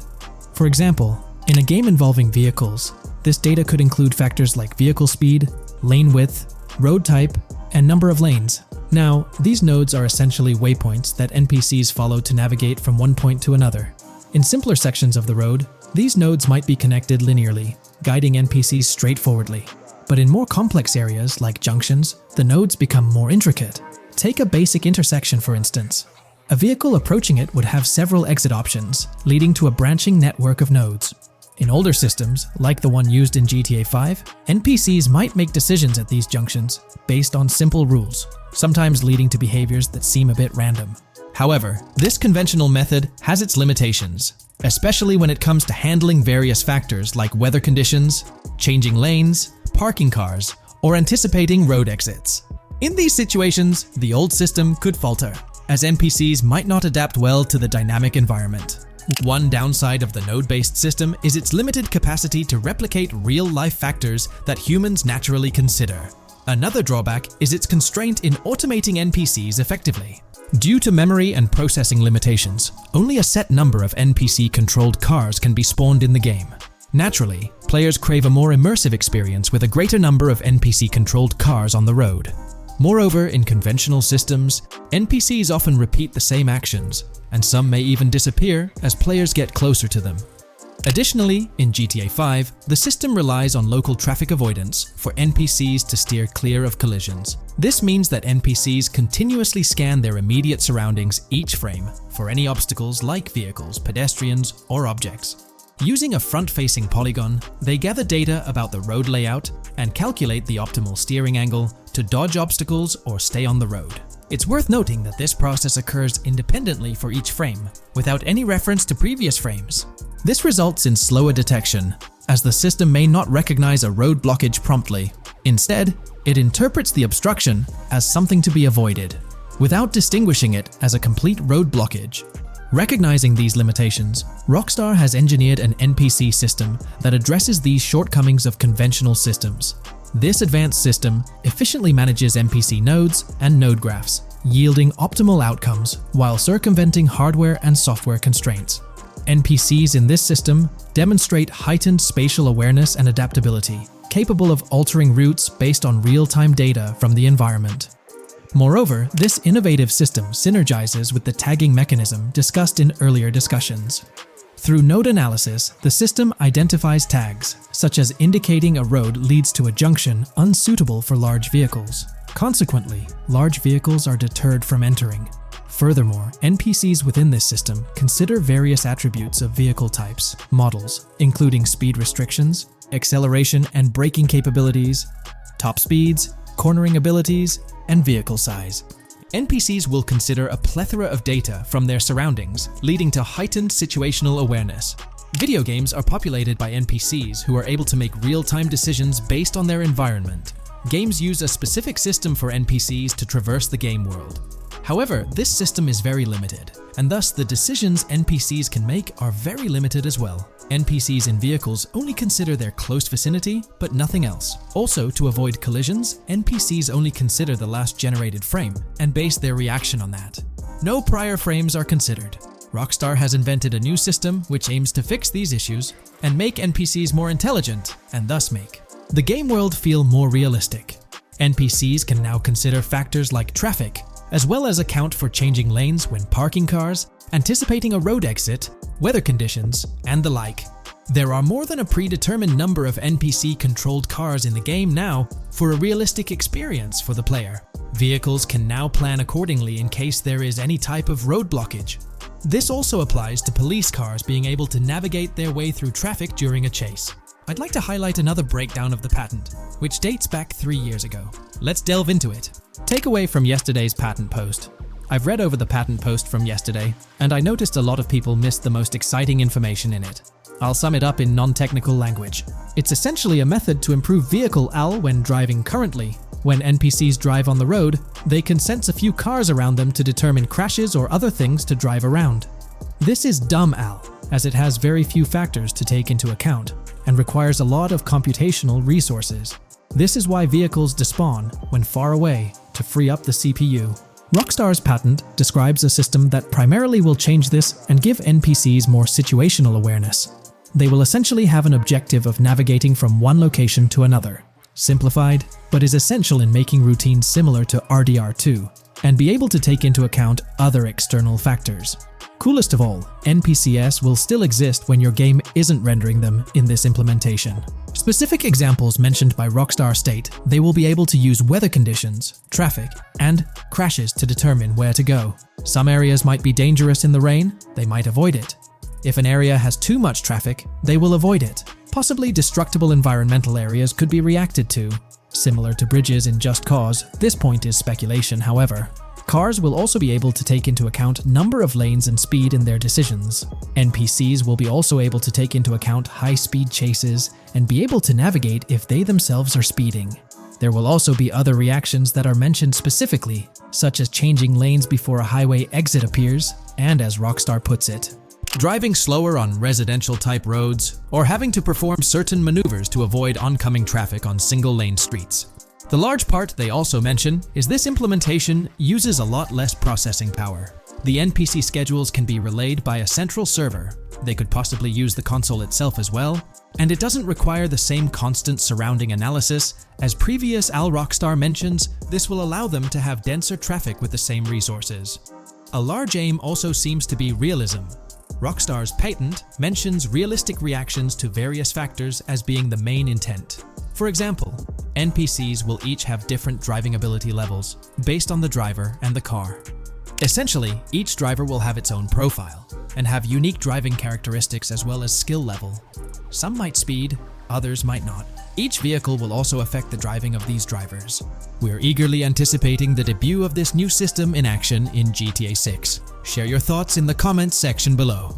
Welcome to this video where we're going to explore 30 confirmed features of GTA 6 that Rockstar Games has officially talked about. But first, a quick heads up. The info we're sharing comes from a security breach and leak of GTA 6 pre-alpha footage. Rockstar Games acknowledged this leak on their official Twitter. Just to be clear, we won't be showing any gameplay footage due to possible copyright issues, but we'll definitely dive into these cool features. Feature 1. Looks aren't just for show. The reactions of non-playable characters, NPCs in GTA 6, are pretty fascinating. How clean your character is, and their overall appearance affect how these in-game characters respond to you. It adds a cool layer to the game, considering how NPCs react differently based on your character's appearance. Feature 2. Let's rev up the excitement with some serious vehicle action. Imagine cruising through the Everglades in a top-notch hovercraft. That's just one of the personal rides available right from the start. And there's more, like taking the wheel of a bold 1970 Ford Ranchero GT in striking red and black, owned by a character named Jason. Feature 3. Here's another level of immersion. Each character has their own stuff, so when you're playing as Jason, you can tap into Lucia's stash and vice versa. Say Jason's low on assault rifle bullets. If you're close to Lucia, you can ask her for some. It opens up a bunch of possibilities for teamwork and sharing resources in the game. Feature 4. For all you die-hard GTA fans, there's a new clothing store in town called Arches. It's got a fresh collection to amp up your character's style. Feature 5. Let's talk graphics. In GTA 6, the clothes are seriously detailed. Wrinkles, dirt marks, and even sweat. Paying so much attention to clothing details makes the characters look super real, adding a ton of authenticity and making the game more immersive. Feature 6. While exploring the vast game world of GTA 6, you'll see a seamless mix of modern vehicles in urban areas and older ones in rural spots like the Everglades. It gives that cool GTA vibe, whether you're cruising in a flashy city car or taking a nostalgic drive in the countryside. GTA 6 has a bunch of wheels to fit whatever mood you're in. Feature 7. During certain heists, there's a timer showing when the cops will show up. Some think it's a developer thing, but it could mean players need to plan their heists well, syncing with the police response for a perfect score. That'd definitely add an exciting twist. Feature 8. I'm buzzing about this one. GTA 6 will feature a massive aquarium. Yes, you heard that right. Players get to explore an aquarium within the game, adding a cool new element to the gameplay. Feature 9. There's a limit on inventory space. Players can't stockpile an endless number of items. A smart move would involve rummaging through crates and storage spots at the docks to earn cash and gather valuable stuff, spicing up the gameplay. Feature 10. Here's something cool. In GTA 6, you're not stuck with your character's right side view like in GTA 5.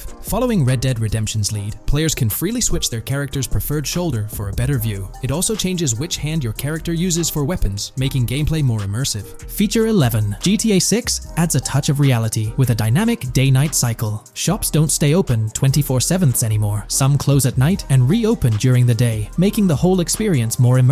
At night, the city changes vibe, less traffic, and a different feel altogether. Feature 12. Adding to the mix are special abilities, somewhat like what we saw in Red Dead Redemption 2. From leaked gameplay, it looks like Jason has a unique skill. He can spot valuable stuff in the surroundings. They light up like hidden treasures, adding a whole new twist to the game. Feature 13. Let's dive into some of the confirmed stuff in GTA 6. It's quite a mix. There are spear guns, bolt-action sniper rifles, and a bunch of golf clubs, wedges, irons, drivers. Also, players can use a crowbar to open containers and grab valuable stuff. There's more. Smoke grenades, flashbangs, golf balls, and tracker jammers to dodge the cops. Snatching fancy cars might need special tools like the immobilizer bypass. Loads of choices to make gameplay super immersive and fun. Feature 14. Moving on to the awesome in-game places we've seen. There's a bunch. Tennis courts, a huge stadium, and even a museum, all with interactive insides. It's bringing back the exploration vibe we loved in GTA 4, and that's got us hyped for GTA 6. Feature 15. In a cool scene during a diner robbery, a non-playable character, NPC, was visibly relieved when the cops showed up, saying, "Finally, thank heavens." This shows how smart the AI is in GTA 6, and it's a sign of Rockstar's attention to detail. Feature 16. Get ready for a huge and diverse map to roam around. GTA 6 covers the whole shebang of Vice City and its surroundings, offering tons to explore. You've got the bustling city, scenic beachfronts, Everglades-like grass rivers, the charm of Florida Keys, and the quaint Port Gellhorn. Port Gellhorn even gets its own police department, showing different areas with their own rules, kind of like what we saw in Red Dead Redemption 2. So, where's your first stop in GTA 6? Drop your thoughts in the comments. Feature 17. Time for a tour of interiors in GTA 6. There's a bunch of places waiting to be discovered. One cool spot making a comeback is Escobar International Airport, giving us those Vice City vibes. Exploring the airport could unlock a load of side missions, opening up endless possibilities for adventures. Feature 18. Tourism's a big deal in GTA 6, making the game world feel alive. You'll stumble upon a clever take on a famous theme park, kinda like Disney World. It's a thrilling spot to dive into, and get this, there's even the International Space Station. Rockstar's really going all out to make GTA 6 an awesome experience. Feature 19.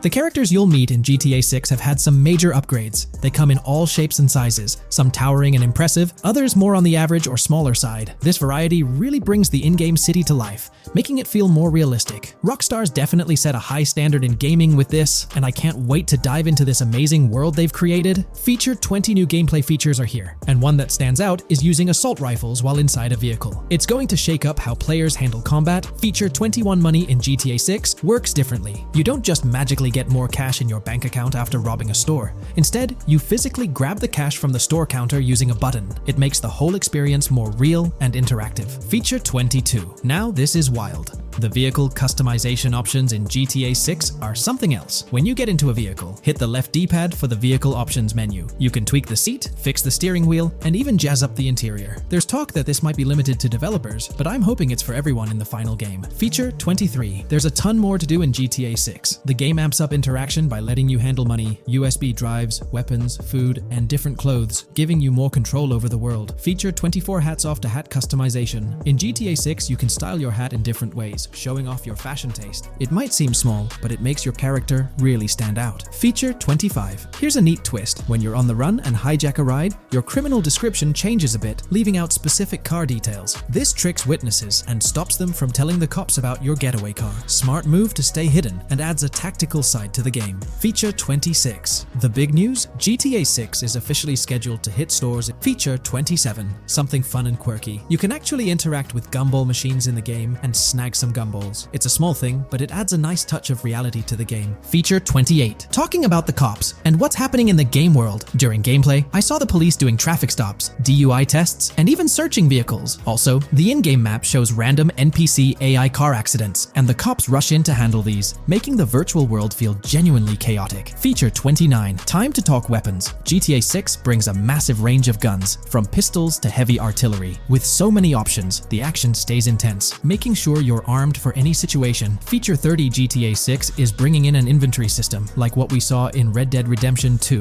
Looks like Lucia's got a sports bag hinting at that. Bonus features. Feature 31. Let's take a darker turn, handling bodies in the game. It adds a creepy level of realism. Players can deal with and move bodies, adding a whole different vibe to GTA 6. It'll be interesting to see how this affects the gameplay. Feature 32. NPCs in GTA 6 are shaping up to be super interesting. Rockstar's bringing in the immersive vibes we loved in Red Dead Redemption 2, and the potential here is huge. The improvements they've made could take the game to a whole new level. I'm super hyped to see what Rockstar's got up their sleeve. Feature 33. GTA 6 starts off with a bang, small-time heists, and the chance to rob small businesses, giving you a thrilling start. Feature 34. You'll get your hands on a bunch of tools to up your crime game in GTA 6. Lockpicks, hacking gadgets, and more are there to help you handle whatever challenges come your way. Having the right tools in your pocket makes the gameplay more lively and exciting.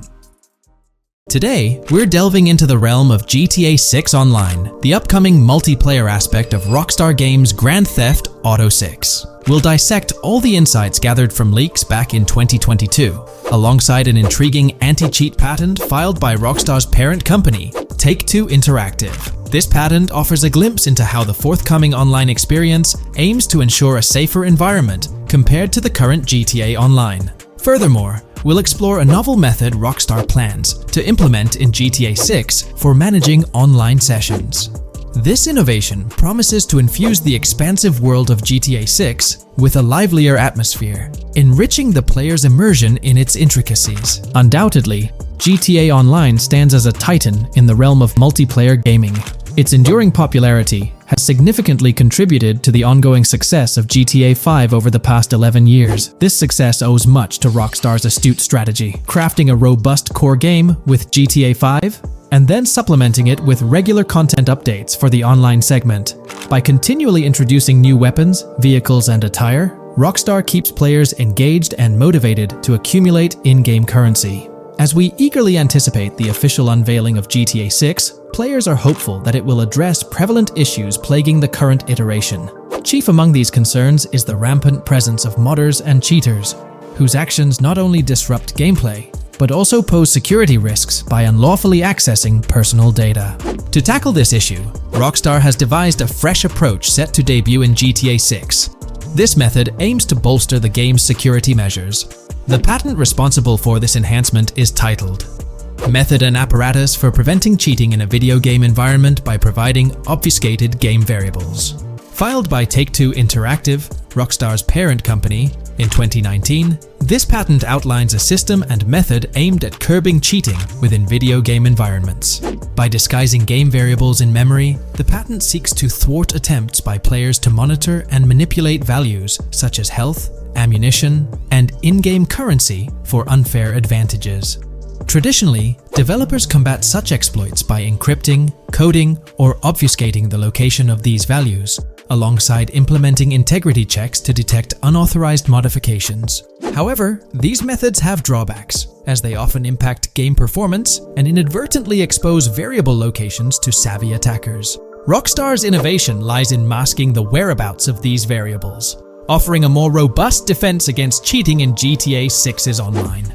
I won't delve into the technical intricacies, but essentially, Rockstar employs a clever and seemingly straightforward technique to conceal these values. This makes it considerably tougher for attackers to pinpoint their locations.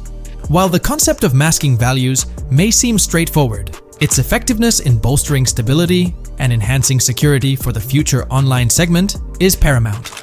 Moving forward, let's turn our attention to the next patent, titled System and Method for Session Management in a Multiplayer Network Gaming Environment. Filed by T2 Interactive in 2021, this patent addresses disclosed are systems and methods for session management. The disclosed system allows for seamless merging and splitting of network sessions in a multiplayer network gaming environment. Seamless session management allows dynamic movement of players in a virtual world during gameplay without unnecessary loading and/or stalling. As the players in the virtual world move around, the management of active game sessions can be improved to affect a more realistic perceived population.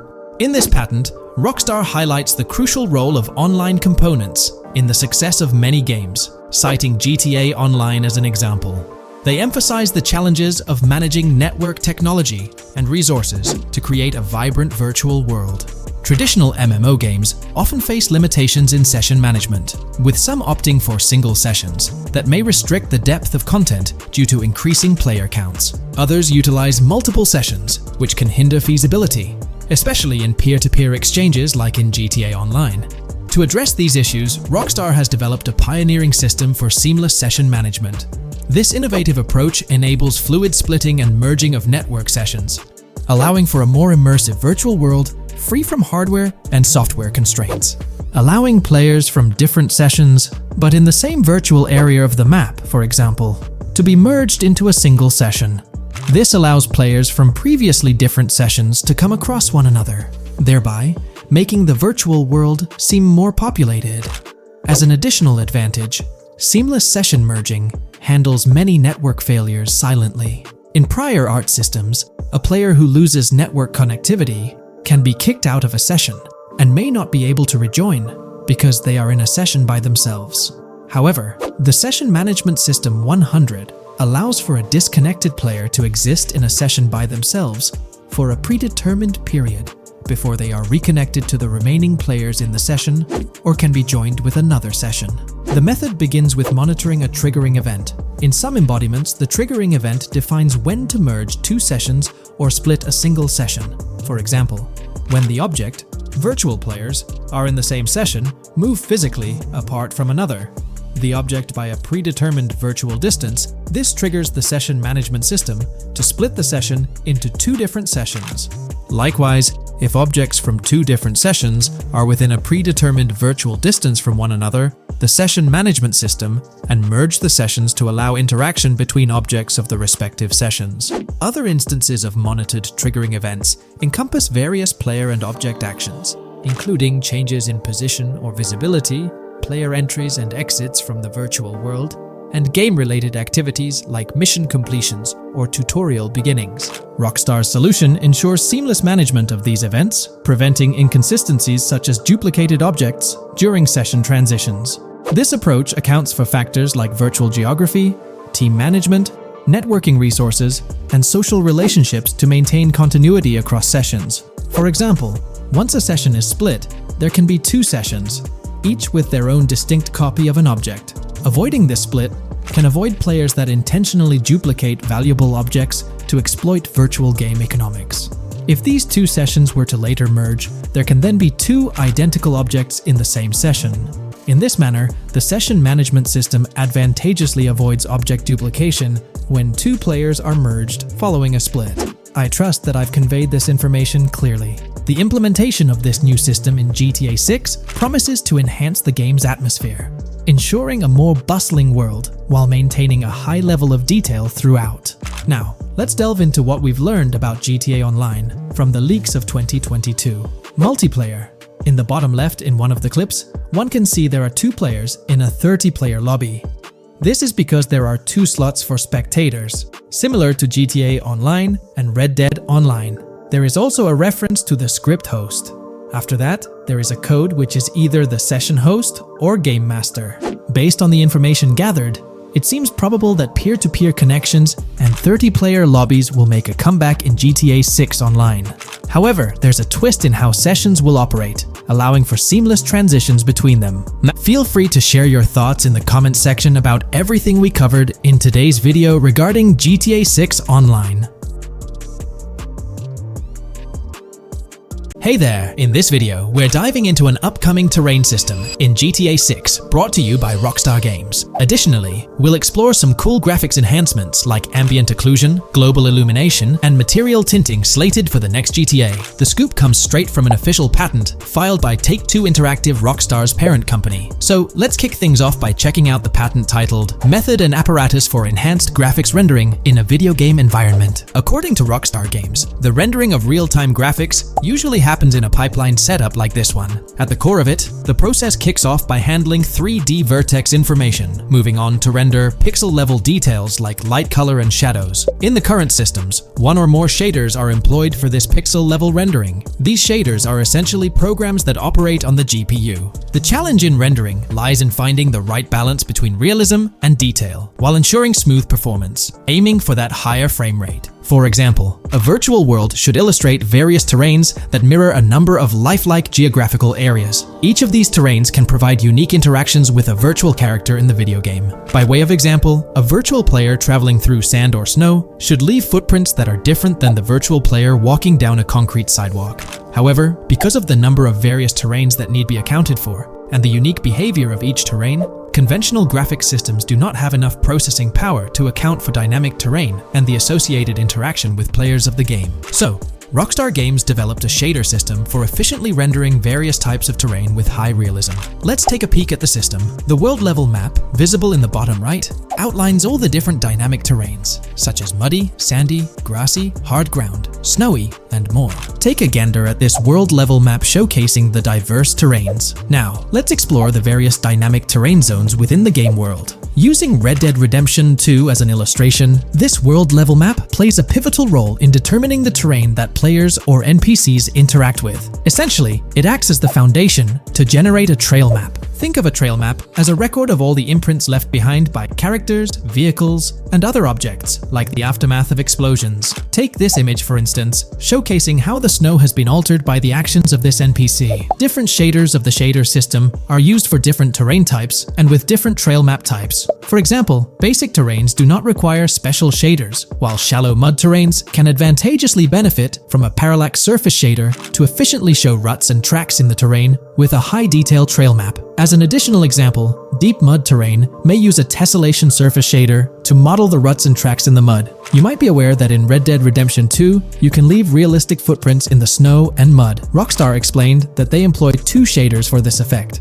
parallax maps, and desolation. These shaders create a convincing illusion of high-level deformation, where footprints appear on the terrain's surface. In reality, the surface is warped, but not physically deformed, ensuring a smooth and polished movement experience. In GTA 6, they're applying the same technique to bring an extra layer of realism. This will be particularly noticeable with explosions, firing RPGs at the ground, walking through mud, or driving vehicles through it, each leaving distinct tracks based on the terrain. RPGs, for instance, will create craters on the ground. This adds a significant level of interactivity, making it feel like you're genuinely impacting the game world in real time. Despite it being an illusion, the result will be remarkably realistic, akin to the snow in Red Dead Redemption 2. To sum it up, this graphics rendering patent encompasses the dynamic terrain, ambient occlusion, global illumination, and material tinting, all exciting new features making their way to GTA 6. Rockstar has invented and patented new graphics rendering systems, which aims to fix some of the problems of traditional graphics rendering systems to make graphics rendering more efficient, thus improving performance and allowing for better, more realistic, and more immersive visuals. Dynamic terrain system. This is a system that records and creates trail maps which make it possible that terrains can be visually deformed when being interacted with in various ways. Players, NPCs, vehicles, objects, and explosions can affect the terrain. For example, leaving footprints or vehicle tracks in sand can be seen in action in Trailer 1. Explosions will leave craters in the terrain as well. It's also possible for certain changes to the terrain to disappear over time. For example, footprints and tracks in mud disappearing after some time, since the viscosity of mud makes it return to its normal state after some time. There are different types of terrains, for example, muddy, sandy, hard ground, grassy, or snowy terrain. Each type of terrain will react differently. A sandy terrain will be more easily deformed than a grassy terrain, for example. In the initial part of our video, we delved into the rendering pipeline, which also incorporates a lighting stage. While conventional systems often utilize cube maps for pre-rendering lighting, it's worth noting that this is mainly for static elements. When it comes to dynamic characters, pre-computed lighting falls short in accommodating changes from objects within the scene. Although ambient occlusion can be pre-baked, it lacks the capability to update dynamically. Realism takes a hit due to this. Conventional systems often incorporate static lights to mimic reflected light, like sunlight bouncing off the ground and under a table. However, this static approach fails to update with changes in the light source. To address these challenges, Rockstar has patented new systems. Ambient occlusion. This is a graphics technique that can be utilized in multiple forms to determine how light and shading are displayed on an object. It can lead to darkened areas, enhanced contrast, and improved surfaces due to this technology. This patent's ambient occlusion system offers some special advantages. Determined by either preset or randomized assets based on developer discretion, the lighting can greatly provide a new vision to world building to make certain areas stand out, akin to a real-life setting. Global illumination. Global illumination is a graphics rendering technique that models how light is bounced off of surfaces onto other surfaces in direct light, rather than being limited to just the light that hits a surface directly from a light source, direct light. Rockstar's system detailed in this patent uses a bounce map that is projected in a top-down fashion to determine reflected light off of the ground. This bounce map is then converted into a texture that provides an approximation for the expected bounce back of light. This simulates the effect that would be achieved rendering the multiple passes of lighting to account for the natural bounce reflections. The bounce map can then be integrated into the lighting pipeline. During this, a technique is used to determine the area that needs this extra pass for each frame. This way, only the visible and required area is rendered with this technique, thus making it very efficient and less performance intensive. Overall, this provides many of the benefits of ray tracing without the computational expense. Ray-traced global illumination will probably still be in the game. For example, Lucia prison clip in Trailer 1. This special system is just a way to render large-scale global illumination efficiently. Now, let's touch on the final problem that Rockstar has addressed through this patent with conventional systems. Finally, as another example, to develop a rich and engaging game world, it is advantageous to populate the world with variations of similar objects. In other words, you do not want every simulated person, cow, gun, car, cart, ship, or animal generated in the game to look the same. Because the 3D model for many of these objects would be identical, variation was traditionally accomplished by creating different texture files to paint a different look on the object. For example, two variants of a cow model could be created, one with a texture to create a brown cow, and the other with a texture to create a black cow. These prior art systems created the desired variety at the cost of artist time, computer memory, and resources to maintain a multitude of different hand-authored variants for each in-game object. To combat this, Rockstar is introducing material tinting. RDR2 had a system that could tint the color of clothes to create far more variations on NPCs. This new patent is an evolution of that system and allows for creating of several in-game object variants from a single model. It can not only modify an object's colors, but other material properties, such as metalness and lighting parameters, or add additional layers to it, such as mud, snow, or dust as well. Envision the extent of customization that awaits in this game. Summing up the official patent for graphics rendering, it's evident that Rockstar has elevated numerous systems from Red Dead Redemption 2. Share your thoughts on everything covered in today's video in the comments below. The GTA 6 community has just found some major clues left by Rockstar Games, and it was under our nose the whole time. GTA 6's Trailer 1 revealed a ton of new things about the game off the bat, but recently, there's been even more developments that show off the GTA 6 main character story, Lucia. We learn a bunch of new things about her background, so if you're not interested in potential spoilers, this may not be the video for you. This information is directly from Rockstar Games, so this is the real deal. So getting into the details of Lucia's jail cell, let's focus on those newspaper clippings. I'll do my best to zoom in and enhance the image, but there are two distinct white clippings with black text. One of them appears to have a portrait, and I can only speculate that it might resemble a modern-day wanted poster. This could be showcasing the story of Lucia's alleged crime, accompanied by an image like a visual representation of what she's accused of. It's almost akin to a wanted picture that you'd find in a newspaper. This phenomenon isn't unheard of in real life.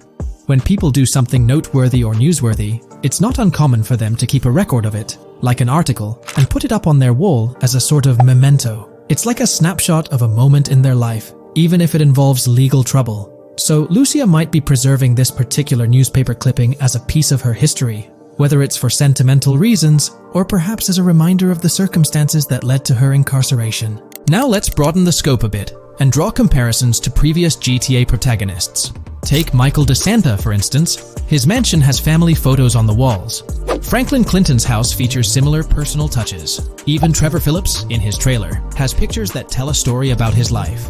It's not just confined to the HD era. Even in the 3D era games, characters had their own way of leaving traces of their lives in their living spaces. This inclination to personalized living spaces is fascinating. In Lucia's case, the jail cell is an unexpected canvas for her personal story. It makes you wonder about her background, the choices she made, and the events that led her to that cell. Exploring these details could give us a deeper understanding of who she is and why she's in the predicament we find her in.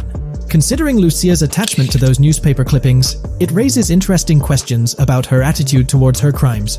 Perhaps she finds a sense of pride, or even enjoys the bit of notoriety or fame she's garnered from her actions.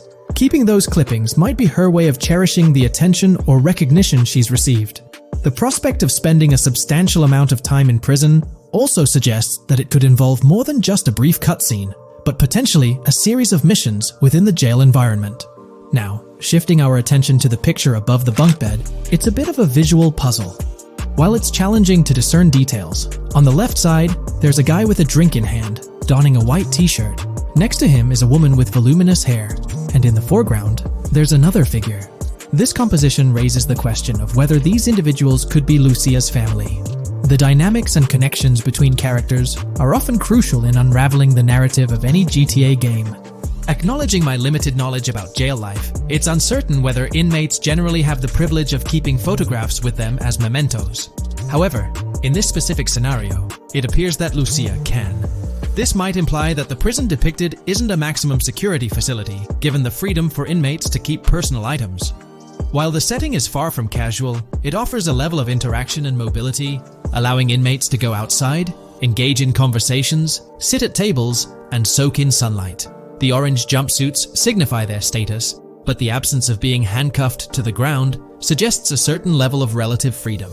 In this context, the allowance of pictures and photographs could offer an additional layer of insight into the characters and their personal connections, providing players with a unique perspective on Lucia's life, both inside and outside the jail cell.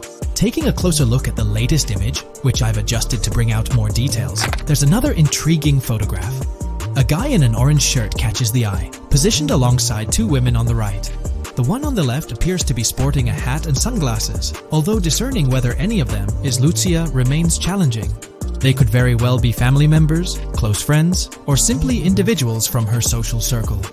Amidst all the uncertainty, Lucia seems notably fixated on reflecting upon her actions and the community's response. Beyond this, it's evident that Lucia maintains a distinct connection with a specific group of people, as indicated by the presence of their pictures in her jail cell. It's not just about her individual experience. There's a shared history captured in those photographs, hinting at relationships that go beyond the confines of the jail cell. Directly below the image featuring the guy in the orange shirt and the other girls, there's yet another photograph. Although the details are obscured, the presence of someone standing in the picture is noticeable. Lucia is seemingly constructing a collage of photos, creating a visual narrative that serves as a repository of memories. These images might play a crucial role in not only grounding her within the context of her relationships, but also providing a semblance of continuity and connection to the outside world. It's worth mentioning that the footage I'm working with is the highest quality version sourced from YouTube, as Rockstar hasn't officially released it on their Newswire page. Despite being in 4K, the YouTube upload might introduce some compromises in image quality, so there could be nuances in the pictures that we might miss. Once Rockstar throws the official trailer our way, we're likely to get a treasure trove of additional details. But for now, let's roll up our sleeves and dissect the snapshots from Lucia's jail cell. Apart from Jason, there's another player in Lucia's story. Stephanie, the Leonid Department of Corrections representative. Picture a different scene though. Lucia's cell is a far cry from Stephanie's office. In this particular shot, Stephanie's unmistakably holding down the fort in a black dress, center stage on the right. Flip to the left frame, and there she is again, donning a red dress on the right side. Behind her, there's a framed message teasing with "if you miss," but the rest remains a mystery due to some pesky screen glare.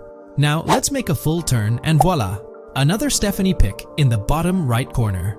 This time, the backdrop suggests a domestic scene, perhaps with a partner. She's got on some bluish shades, slightly different from what we catch a glimpse of later. The background paints a more vivid picture, a collection of books, pamphlets, a conspicuous high-visibility vest, and yet another potential newspaper clipping. Whether it's a routine thing or an anomaly, the jury's still out. So, what's the inside scoop on Lucia's backstory gleaned from her jail cell environment? Well, the state of the jail suggests it's seen better days. Peeling bits off the windows hint at a place with some history. That initial shot with the barbed wire strongly implies it's not a newly minted spot. It's got the wear and tear of time etched into its surroundings. As we immerse ourselves in the intricacies of Lucia's life within the jail cell, the narrative unfolds as a captivating tapestry, each element contributing to the rich story. The subtleties, from the cryptic newspaper clippings shedding light on her alleged crimes to the carefully chosen photographs depicting relationships with family and friends, create a vivid and compelling portrait of Lucia's existence, both within and beyond the jail confines.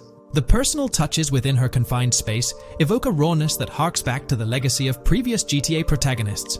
Lucia's jail cell, unexpectedly, becomes a canvas revealing a story that transcends the conventional GTA narrative. It prompts curiosity about her past, the decisions that led her to incarceration, and the intricate web of relationships that define her. The permission granted for personal items like photographs in the jail cell adds an intriguing layer to the storytelling, suggesting a nuanced sense of freedom within the constraints of imprisonment.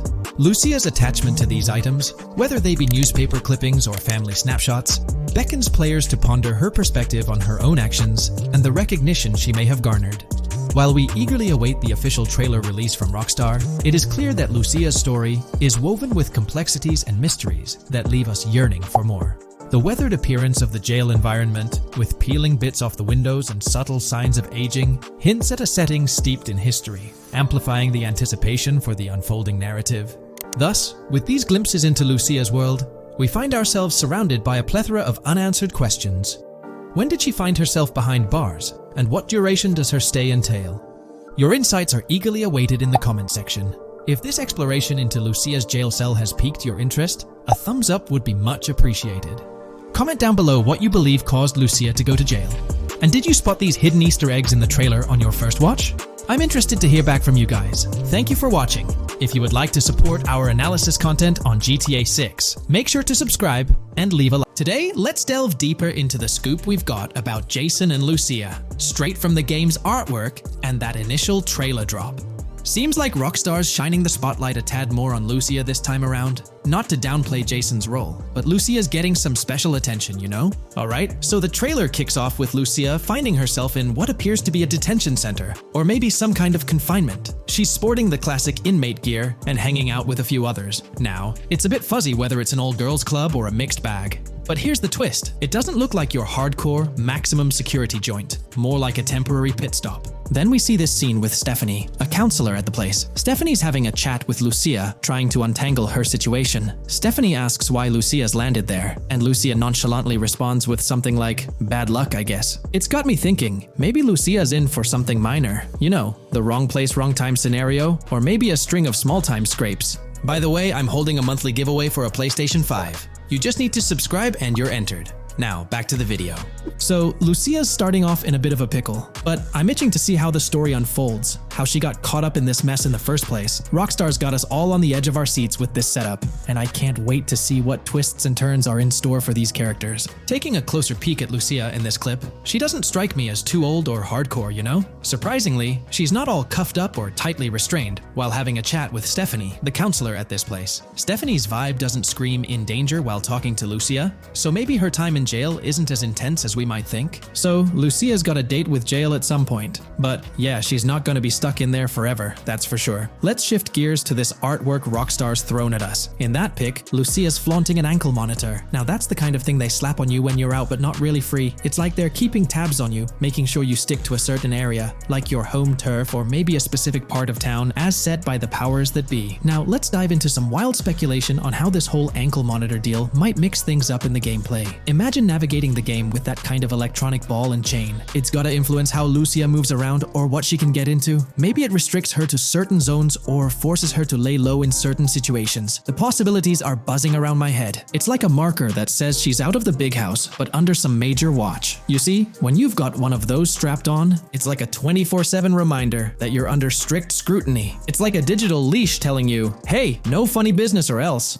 Now think about how this could shake up the game's map dynamics. Rockstar might play a throwback card to the old GTA vibes, where you're restricted to certain parts of the map at the start. As you progress through the story, you gradually unlock more turf to roam. Picture Lucia stuck in a zone until she can shake off that monitor, whether she manages to ditch it by some gutsy escape or someone legally gives her the green light. Fast forward a bit, and we spot Jason and Lucia in a pretty dicey scene. Jason's in the driver's seat, Lucia's riding shotgun, and they're peeling away from what looks like a scene post-crime. A couple of cop cars are hot on their tail, lights flashing, and sirens blaring. Jason's got his hands tight on the wheel, sneakily glancing at the cops as they whiz past. Then, when they're out of sight, he shoots Lucia a glance that screams serious concern. It's crystal clear these two are linked somehow, tied together by that ankle monitor and whatever legal trouble they're entangled in. How's that for a curveball in the storyline? There's this air of suspense and questions lingering. What did they do, and how does it all connect back to Lucia's time in the slammer? The plot thickens, and I'm itching to see where this tangled web leads us. Let's zoom in on Lucia for a moment. You know, it's not giving off that classic jailbreak vibe. When you make a daring escape from the big house, you don't come out with an ankle monitor like you've been given a hall pass. Nah, it's more like you become public enemy number one, constantly dodging the long arm of the law. It's got echoes of that on-the-run feel from Red Dead Redemption 2, where you're always watching your back. Wonder if Rockstar's planning to revisit that kind of storyline here? But here's a thought that's been gnawing at me. What if Jason's got this noble quest to keep Lucia out of hot water? Could be, but there's this lingering sense that they've got some pressing reasons behind these actions. It's like they're in this situation either by design or due to some pressing needs. Speaking of which, let's take a peek at the next scene in the sequence. You've got Lucia holding a bundle of cash that could make anyone's eyes widen, stacks of 20s and crisp hundreds. And what's she doing? Nonchalantly turning away from law enforcement? It's like we're getting a glimpse into the aftermath of a successful heist. And then there's this sight, both of them, dressed up with bandanas and masks, keeping their identities under wraps as they bolt out of what seems to be a rundown corner store situated in the middle of nowhere. There's this air of confidence about them, but choosing a low-profile place like this hints at something. They're not doing this for kicks. No, it's like they're in dire need of funds. Now let's talk about Jason's wheels. It's not some flashy top-of-the-line ride like you'd expect from Michael DeSanta's swanky tailgater in GTA 5. Nope, Jason's driving an older model, something more modest. It gives off this vibe that they might not be swimming in cash. The whole picture seems to paint a story of urgency. Lucia's holding a stash of cash, they're hitting a low-key spot, and Jason's not cruising around in luxury. It's like they're pushed into a corner, perhaps strapped for cash, and pushed into some tough choices. There's definitely more to this tale than meets the eye. Let's dive into Jason and Lucia's ride. They're cruising around, making these slick turns and slides. It doesn't seem like they're trying to dodge cops. You can even hear Lucia kinda squeal. She's gripping the car's side in a way that screams thrill ride. Looks like they've got a pretty upbeat and tight relationship. They're heading towards a motel. And guess what? Surprise, surprise, they're more than just partners in crime. Yup, Jason and Lucia are romantically involved. Now, Rockstar's not laying it all out for us, but you can pretty much read between the lines. Now, let's dissect this trust business. Feels like Rockstar's planting seeds for the storyline's ending. Trust can either be kept intact or shattered, right? It's like a pivotal point in a tale of two partners in crime. Maybe they'll face a dilemma where they have to choose between both making it out alive or going for a massive score, but someone doesn't make it to the finish line. Trust seems to be the crux of it all. And here's the kicker, the final scene. They kick open the door of this corner store, all confident, guns out, ready to hit the jackpot. The story concludes on that note. Now, let's switch lanes and talk about the trailer's song choice, Tom Petty's Love Is a Long Road. Interestingly, there's a tweet from Tom Petty's account expressing gratitude for having their song featured in GTA 6's first trailer. The song itself talks about the struggles of maintaining a relationship, how it's not a smooth ride, but worth the effort. So, GTA 6 might just be more than a crime tale. It's shaping up to be a love and trust story. I think Rockstar's aiming for their twist on a Bonnie and Clyde vibe with Jason and Lucia. That's pretty much all the scoop we got about them in the Grand Theft Auto 6 trailer. They didn't spill much, but we kinda got a glimpse into their journey, the hurdles they face, and this theme of trust that seems to run deep in their story. There's this one scene where it looks like they're gaining some traction in their journey. Jason's driving, Lucia's standing up in the passenger seat, and some paparazzi or somebody's snapping their pics. Seems like they've leveled up from their clothes to the car they're driving. So, at some point in the story, they might hit some highs. But knowing how these stories go, it could all come crashing down by the end. So, that's pretty much the lowdown on Jason and Lucia, our main characters in GTA 6. Can't wait to dig into their stories more. What do you folks reckon the GTA 6 plot's gonna be like? Which character are you stoked to play? Drop your thoughts in the comments below. And hey, if you like this video, a thumbs up would be cool. Hit that subscribe button if you're new here and want to stay updated on all things GTA 6. Don't forget to ring that notification bell too. The release of the GTA 6 trailer in 2023 has sent shockwaves of excitement across the gaming community. The anticipation and buzz surrounding this highly anticipated title have reached an all-time high. Fans worldwide are feverishly dissecting every frame, theorizing about the game's setting, characters, and innovative features. The hype is palpable as gamers eagerly await the next chapter in the beloved GTA series, poised to redefine open-world gaming once again. With Rockstar Games' history of delivering groundbreaking experiences, the fervor and enthusiasm for GTA 6 are undeniably at a fever pitch, leaving everyone counting down the days until its eventual launch. Looks like YouTube is gearing up to investigate the leaked GTA 6 trailer. We're going to dive into all of that and more in this video. For those who might not remember or didn't catch it, Rockstar had a special plan for unveiling the first official GTA 6 trailer. It started with an announcement from Sam Houser, the president of Rockstar Games.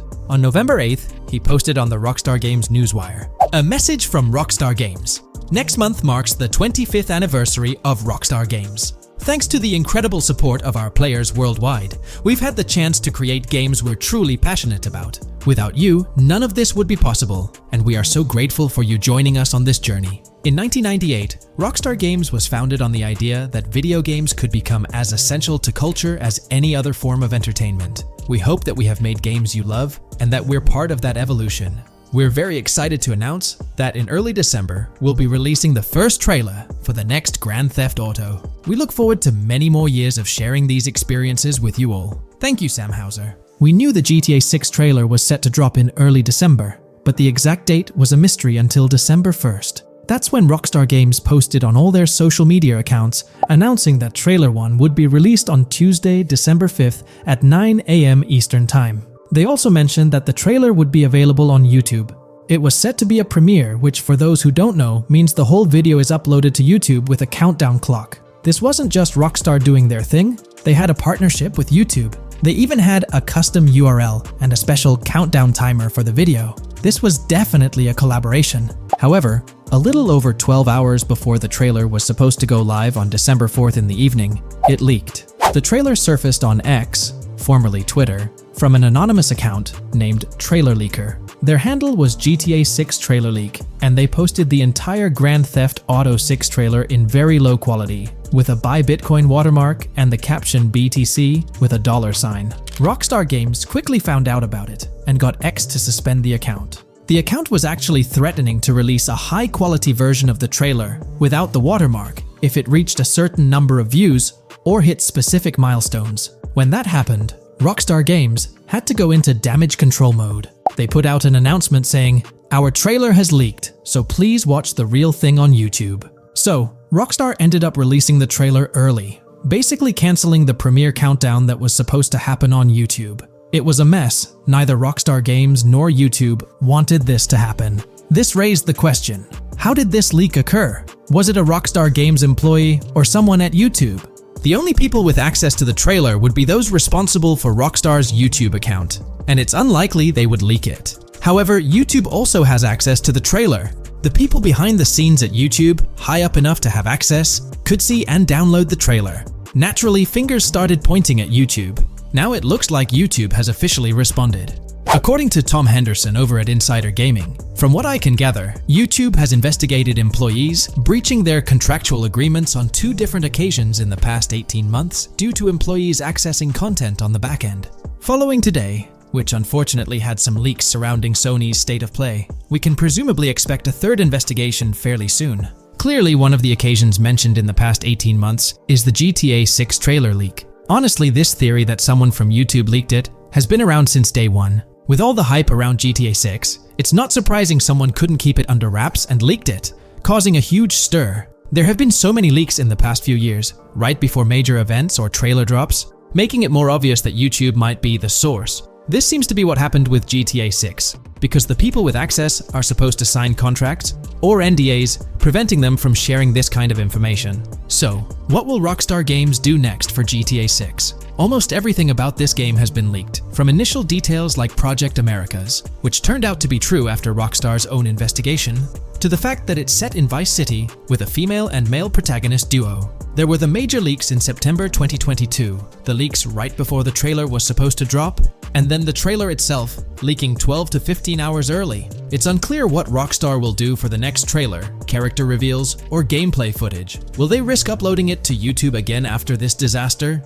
Or will they stick to their newswire, despite insiders and data miners being able to access and share that information? Rockstar is definitely in a tricky situation. At least it's good news that YouTube is trying to crack down on this. They might be doing this because they could face massive lawsuits.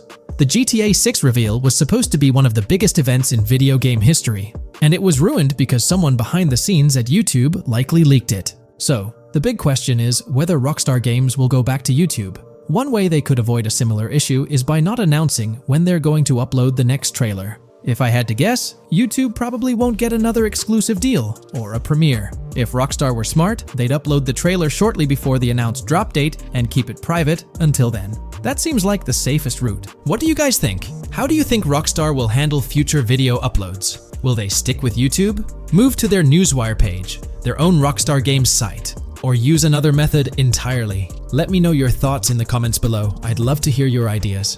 Today's video will delve into the upcoming changes to the AI systems in Grand Theft Auto 6 by Rockstar. We'll explore a patent that introduces a groundbreaking system unprecedented in gaming, promising a revolutionary shift in how AI operates within games. Additionally, we'll delve into other intricacies concerning AI and non-playable characters in GTA 6, including insights from a job listing at Rockstar's new LA studio, shedding light on NPC dialogue. We'll also examine NPC behaviors in response to their environment and their integration with social media, enhancing immersion and complexity in player interactions. Let's kick off with Rockstar's innovative AI system set to debut in Grand Theft Auto 6. Described by Rockstar as the most significant and immersive evolution of the series, the emphasis on immersion is evident in their patent filings. We'll focus on one particularly intriguing patent, unveiling a new system poised to revolutionize AI in gaming. Considering Rockstar's commitment to delivering the most immersive experience yet, it's evident that NPCs and AI will play pivotal roles. This patent specifically pertains to animations in GTA 6, aptly named System and Method for Virtual Character Locomotion. Back in 2020, Rockstar Games unveiled an innovative system that will debut in GTA 6. Now, the details might sound a bit complex, but essentially, this patent outlines a fresh approach to animating characters and imbuing them with dynamic intelligence. These characters will now possess a kind of virtual brain, allowing them to react to their environment, other NPCs, weather, and even their mood, influencing their animations on the fly.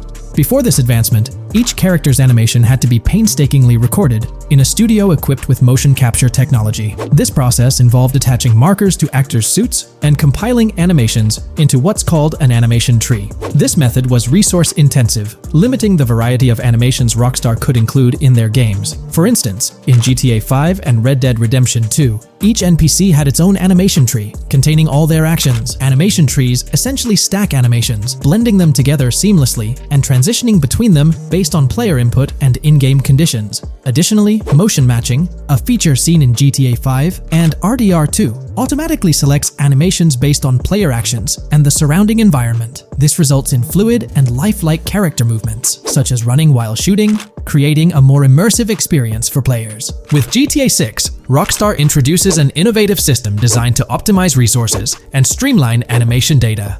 This approach allows for more content within the game while offering a broader array of animations. It shares similarities with motion matching but diverges in its utilization of a new framework. Rather than relying on conventional animation trees, character animations will be predominantly data-driven, adapting dynamically to environmental cues. These animations will be categorized into distinct motion types, representing unique character styles. Each character will possess a designated motion type, enhancing the depth and realism of their movements. As an illustration, let's consider various states such as tired, injured, and normal, each corresponding to a set of animations. Additionally, every character will possess their own blackboard, a virtual representation of their current state and surroundings.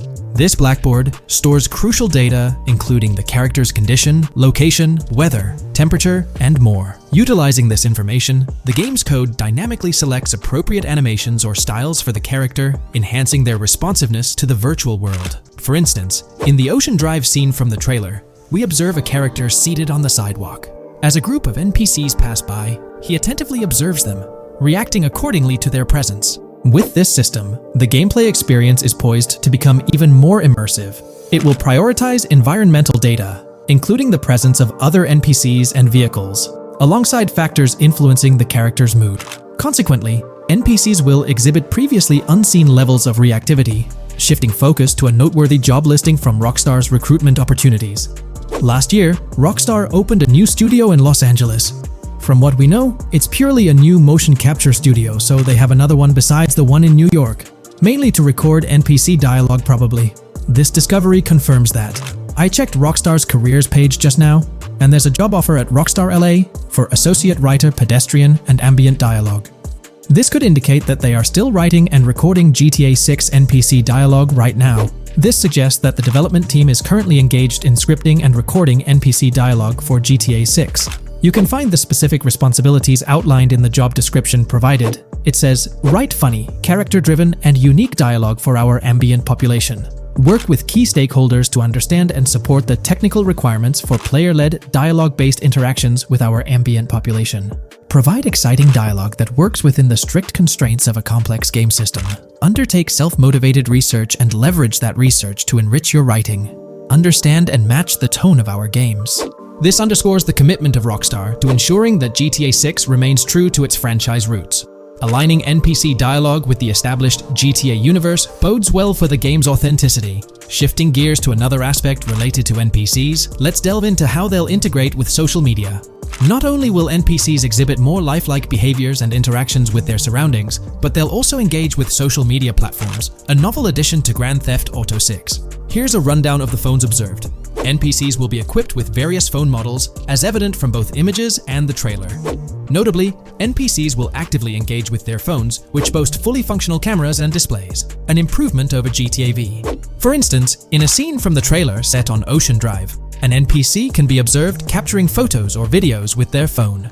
The displayed imagery accurately reflects the NPC's point of view, suggesting the possibility for NPCs to record and share in-game content on the virtual social media platforms. Let's delve into an intriguing Reddit post that delves into this aspect further. Here's why NPC-recorded TikToks aren't as far-fetched as you think. A common speculation point I see on this subreddit is the potential for NPC-recorded TikToks for the game's social media that was teased in the trailer, like someone filming you commit a crime and you later seeing that post online. Many have dismissed this as far-fetched in terms of development complexity, but I wanted to discuss why it's plausible. Firstly, I think we've already seen a system that could serve as a base for building a TikTok-like system, the Instant Replay, Rockstar editor from GTA 5. Given this game is more of a sandbox with physics rather than a competitive shooter, where replay systems are typically seen, it's even more impressive to consider this system in GTA 5. It accurately records and replays events just as they happened, with every car, ragdoll, etc., moving just as it did originally in the moment. The tech behind this isn't actually recording like a camera and replaying, it's really just recreating it, which again makes it impressive how much time Rockstar put into it, making it accurate. To me, this feels like what could be used as a base for a system where NPCs record their own videos from their perspective. This next thing is something I could have sworn I remember hearing long ago, but can't seem to find, and was hoping someone on here remembers too. Back before GTA 5's launch, there were details revealed through various interviews, magazines, etc., and I remember hearing or reading something about being able to watch your own crimes on Weasel News on the TV. This obviously didn't end up in the game, but there is a slight remnant of it in GTA Online. Am I the only one who remembers this being mentioned for single player though? Maybe my mind is playing tricks on me. Anyways, this last point is actually from the trailer, at the 0:33 mark. In this scene, we see a lot of NPCs hanging out on a busy street, and one NPC in particular recording on his phone. As we know, Rockstar's trailers are always all in engine, no CGI cinematics, so I think it's worth noting that it looks as if his screen is accurately showing what he's looking at. My screenshot is zoomed in, but if you got Hatmark on the trailer, you can see it matches up to what he's looking up at. Could this be a hint towards said system, or just a nice detail? Rockstar has a reputation for delivering what they showcase in their trailers, often exceeding expectations. Their dedication to enhancing NPC interactions in GTA 6 underscores their commitment to creating a vibrant and authentic game world. I'm curious to hear your thoughts on these developments. Feel free to share your opinions in the comments below. In today's GTA 6 video, we're discussing how much money Rockstar Games has made from the first trailer released back in December. We'll also cover Rockstar's plans for the next trailer and their potential strategies for cross-promoting GTA 6. There's a lot to talk about, so let's get into Rockstar's promotion tactics for GTA 6 and when we might see a second trailer. First off, the timing of the next GTA 6 trailer is closely tied to GTA Online's upcoming update. Whether it's just a coincidence or a smart marketing move, this is a strategy Rockstar has used before. For example, they released GTA Online's Winter-December DLC a week after the first GTA 6 trailer. This timing helped make it the most viewed GTA Online trailer ever, even beating out the reveal trailer for Red Dead Redemption 2. If Rockstar decides to use the same approach, we might get some new Grand Theft Auto 6 details next week. This could be a second trailer, some screenshots, or additional information about the game. The timing would line up perfectly with the next big GTA Online update, set to drop on Tuesday, June 25th. This is confirmed because the GTA Plus event period ends the day before. By releasing new GTA 6 content a week before the update, Rockstar could generate more interest in the upcoming DLC. If for some reason we don't get a new trailer or details from Rockstar, I think they might drop more hints in this summer's GTA Online update, just like they did last summer. You might remember a specific t-shirt from that update, which actually hinted at the exact trailer date and time. It had symbols from the Zancudo basement with a cryptic message that translated to, "One day we'll reveal all." It does make you wonder if Rockstar will include some teases or cross-promotion in this update. Now that GTA 6 is officially announced, they might do something similar to a few years ago with GTA Online and Red Dead Redemption 2, where treasure hunts let you unlock weapons in GTA Online and receive them in Red Dead Redemption 2 when it launched. Speaking of GTA 6 trailers, here's an interesting fact. Rockstar Games has made a ton of money from the trailer on YouTube. We've talked about this in the last couple of videos, how it leaked because someone accessed a YouTube admin panel, but you can actually use public data and analytics to see how much money Rockstar has made from that trailer. It has almost 195 million views, closing in on 200 million, which is absolutely insane. Rockstar Games has made nearly $1 million from that trailer alone. The craziest part is that even though the trailer doesn't have ads, Rockstar Games still earns money from YouTube Premium users. While this isn't a huge portion of the population, it generates revenue based on watch time. From that alone, they've nearly made $1 million. Imagine if they had actual ads on the video, they'd be making even more. But $1 million just from premium users watching it is still pretty wild. In the grand scheme, it's a small amount for Rockstar and just a drop in the bucket compared to how much they'll make when GTA 6 actually releases. Still, it's an impressive stat for a trailer that Strauss Zelnick says has repeatedly broken the internet. All this excitement around GTA 6 is also boosting their parent company, Take-Two Interactive, with a substantial jump in stock price. According to investing.com, an article published a few days ago states, the hotly anticipated release of the latest installment of Take-Two Interactive's mega-popular Grand Theft Auto franchise should fuel a substantial uptick in bookings and profitability at the video game maker, according to a JP Morgan analyst's note to clients. The analyst added that the gaming sector is increasingly focused on maximizing the success of proven titles, saying, consumer engagement and publisher resources have consolidated around the largest gaming franchises. They believe this trend favors the biggest players in the industry, with the biggest hits likely to get bigger and mid-tier games likely to struggle as competition costs increase. For this reason, investor expectations for GTA 6 are high, given the success of prior releases like GTA 5 and Red Dead Redemption 2. Analysts anticipate that GTA 6 will drive a significant increase in bookings and profitability for Take-Two and potentially boost its valuation.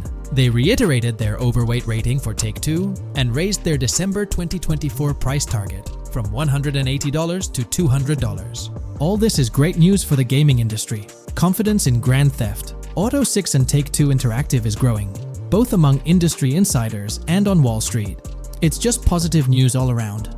On another note, I initially thought GTA 6 would dominate the scene in 2025, causing other developers and publishers to steer clear, but that's not the case. Recently, at the Xbox Games Showcase, several amazing titles were announced, some set for 2024 like Call of Duty Black Ops 6 and Assassin's Creed Shadows. Interestingly, many other titles are now slated for 2025, meaning they'll be directly competing with GTA 6. Let's go over some of those anticipated titles. We've got some major hits like Doom, The Dark Ages, Death Stranding 2, Monster Hunter Wilds, Little Nightmares 3, Fable, Judas, the new Switch 2, and its launch games, Expedition 33, Ghost of Tsushima 2, Civilization 7, Atom Falls, Spider-Man, Venom, and many more. And we haven't even seen Nintendo's lineup yet, which we'll find out at Nintendo Direct. There could also be surprise contenders like another Naughty Dog game. 2025 is shaping up to be an incredible year for gaming, possibly the best ever. And of course, GTA 6 will be a major highlight if Rockstar sticks to the fall 2025 release date. I'm confident they will, especially after that internal delay. This way, they avoid a public delay, which would have happened if they initially aimed for early 2025 and then had to push it back. One thing I'd love to hear from Rockstar next is when we can pre-order the game and get a more specific release date. I'm really looking forward to when the marketing period kicks off. I'd love to hear your thoughts on everything we discussed today. Do you think we'll get new GTA 6 trailers, info, or details from Rockstar soon? Let me know in the comments below.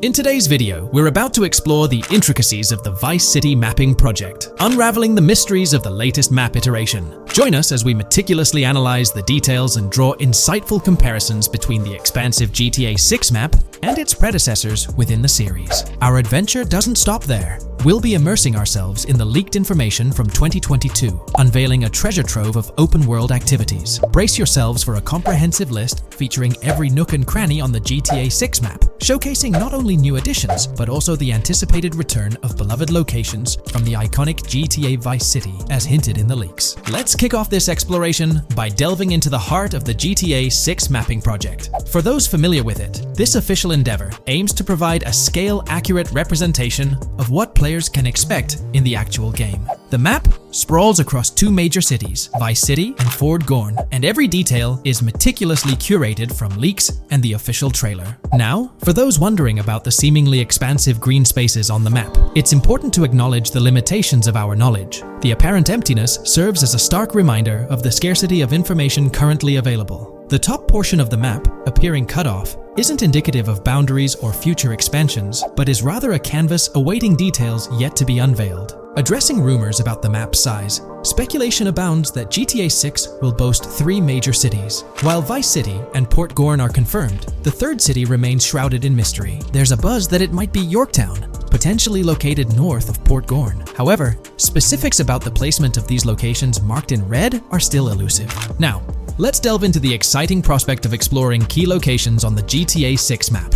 These names, extracted from the official trailer and leaks, offer a tantalizing glimpse into the rich and diverse world awaiting players. Get ready to traverse the landscapes of Yorktown Red Hill Fairyland Forest, near Berryland, a whimsical Disneyland parody, Ambrosia Lake, Leonida, Lore North, Beaches Belleville, Ica, Vice City, Hamlet, Grass Rivers, and the enigmatic Gator Keys. As our journey unfolds, stay tuned for more updates, insights, and speculations surrounding the continually expanding universe of GTA 6. The road ahead promises thrilling surprises, and we're here to navigate it together. Now, let's delve deeper into the intriguing details surrounding Port Gellhorn. The bustling streets and structures around Hank's Waffles Diner, a focal point for a heist according to the leaks, spark anticipation for dynamic in-game events. The meticulous rendering of these locales not only captures the essence of the city, but also invites players to immerse themselves in the narrative-driven experiences that Rockstar Games is known for. Examining the speculative changes in Port Gellhorn, the notable relocation of the Port Gellhorn airfield suggests a strategic reimagining of the city's layout. This shift, coupled with the adjustment of the Port Gellhorn Raceway, hints at a carefully planned urban evolution, potentially altering the dynamics of the airport's placement within the city. The industrial sector of Port Gellhorn provides a gritty backdrop, with the iconic United States Prison maintaining its imposing presence. The inclusion of the pawn shop, prominently featured in the trailer, underscores the developer's commitment to integrating real-world elements seamlessly into the game environment. Venturing southward, areas like Second Fina and Belleville remain enigmatic, their constant relocation adding an element of unpredictability to their final positioning on the map. Ambrosia La Pearl, steeped in mystery, teases players with its undisclosed location, heightening the sense of intrigue surrounding these diverse neighborhoods. Our exploration now takes us into the heart of Vice City, where a substantial chunk of the urban landscape unfolds before us. While speculation abounds regarding the placement of red buildings and names, the gray structures, sourced from both the trailer and leaks, serve as tangible landmarks, anchoring our understanding of the evolving cityscape.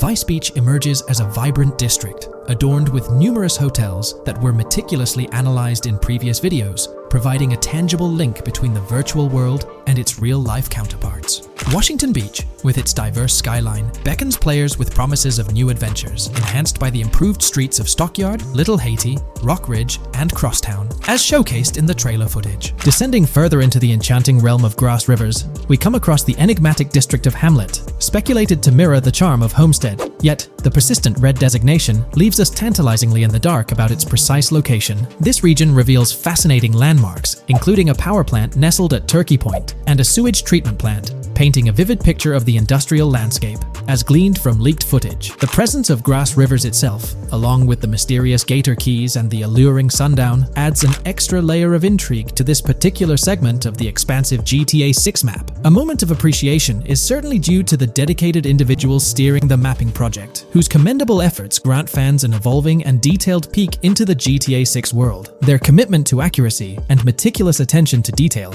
foreshadow an immersive gaming experience, setting the stage for the excitement surrounding the official release. Now, let's delve into a truly mind-blowing comparison that has set the gaming community abuzz. Our gaze shifts to the juxtaposition of Los Santos from GTA 5, Liberty City from the iconic GTA 4, and the highly anticipated Vice Beach from GTA 6. The comparison not only highlights the need for potential adjustments in Vice Beach's size, but also emphasizes the extraordinary density and detail that players can expect. Acknowledging the observed need for a slight enlargement of Vice Beach, the visual impact remains nothing short of extraordinary. The comparison underscores the incredible density that GTA 6 promises, reminiscent of the lively streets and vibrant atmosphere experienced in the streets of GTA 4's Liberty City. Speculation regarding the buildings in Vice Beach, as showcased in the mapping project, heightens the anticipation, with the close proximity of structures promising an unparalleled level of immersion and detail, evoking nostalgia from the beloved GTA 4 era.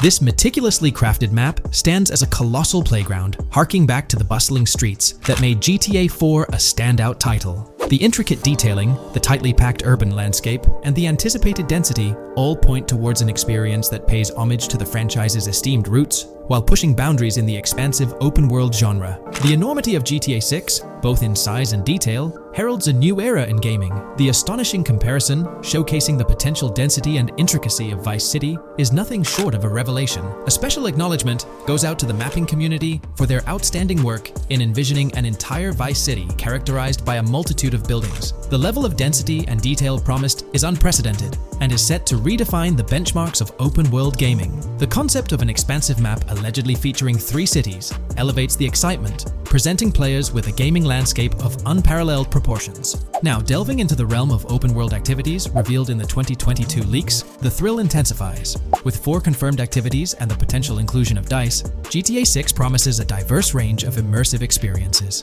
Golf, fishing, and races are confirmed elements that contribute to the dynamic and engaging environment that Rockstar Games is crafting.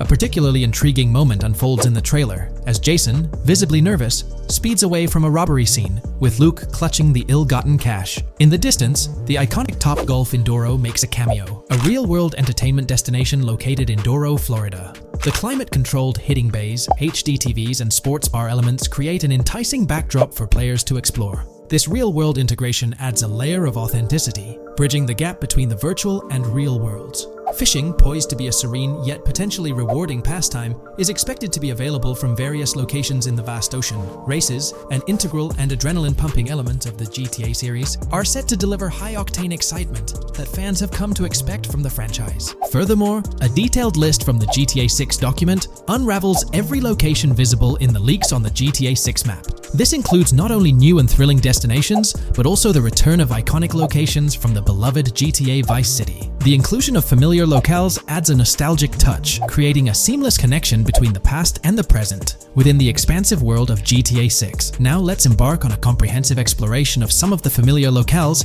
making a triumphant return in GTA 6. As unveiled by the mapping project. These recognizable names from the GTA Vice City era evoke a sense of nostalgia, rekindling memories of past gaming experiences. Leaf Links, Malibu Club, Washington Beach, Ocean Drive, Ocean View, and Little Haiti are just a few examples of the beloved spots that players will once again encounter in the immersive world of GTA 6. It's a poignant journey back in time as we rediscover these iconic locations, now reimagined and seamlessly integrated into the highly anticipated GTA 6 map. Venturing further into the extensive list of locations, our focus remains on the map, unveiling an array of intriguing places that contribute to the game's richness. Among these, the Jack of Seas nightclub takes center stage, having made appearances in both the official trailer and the leaks from 2022. While a detailed reading of every location is beyond the scope, feel free to pause the video and explore these fascinating spots at your own pace. From quaint small stores to the distinctive stone sculpture gracing Vice Beach, each location adds layers of detail and authenticity to the sprawling game world, some of which have been exclusively revealed through leaks. Shifting our gaze to Port Gilhorn, a diverse array of captivating places awaits discovery. The car wash, soccer field, a bustling basketball court, the Ambrosia Farm, and the intriguing King Neptune statue are just a glimpse into the eclectic offerings in this part of the map. Sailing through the Keys, exploring underwater ruins, investigating an underwater research facility, and contemplating the mysteries of the Bermuda Triangle add an extra layer of fascination to the GTA 6 experience. With the unveiling of the mapping project, the sheer depth and meticulous attention to detail that Rockstar is investing in the GTA 6 map become even more awe-inspiring. The possibilities for Easter eggs and hidden secrets in this expansive and densely packed landscape seem limitless. As we peel back the layers, the anticipation and excitement for the intricate world Rockstar is crafting only intensify. New scoop just dropped. GTA 6 gears up for the last leg of development, with Rockstar calling back its staff to the office full-time. This intel's straight from Bloomberg journalist Jason Schreier, fresh in his latest Bloomberg piece. Today, we're diving deep into what Schreier shared. Known as a trusted voice in the gaming sphere, let's unpack his insights. Let's not waste time any longer and dive right into Jason Schreier's article. Grand Theft automaker Rockstar Games asks workers to return to office 5 days a week. Rockstar Games, a division of Take-Two Interactive Software, will ask employees to return to the office 5 days a week beginning in April, as the video game maker enters the final stages of development on its next game, the hotly anticipated Grand Theft Auto 6.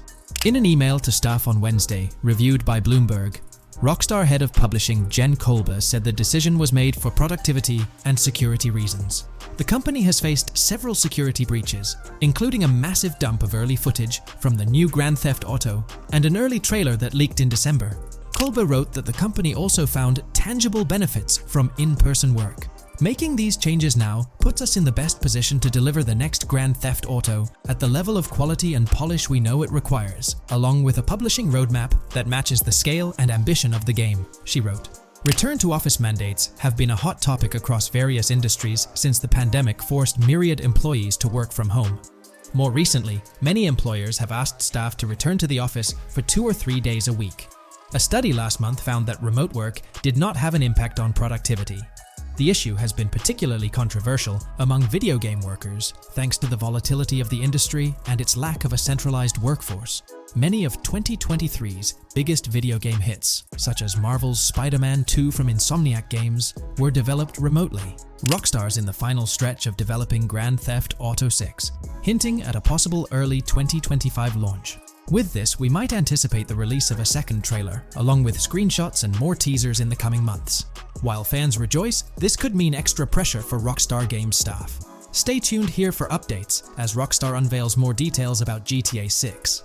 Are you geared up for the official start of GTA 6 marketing?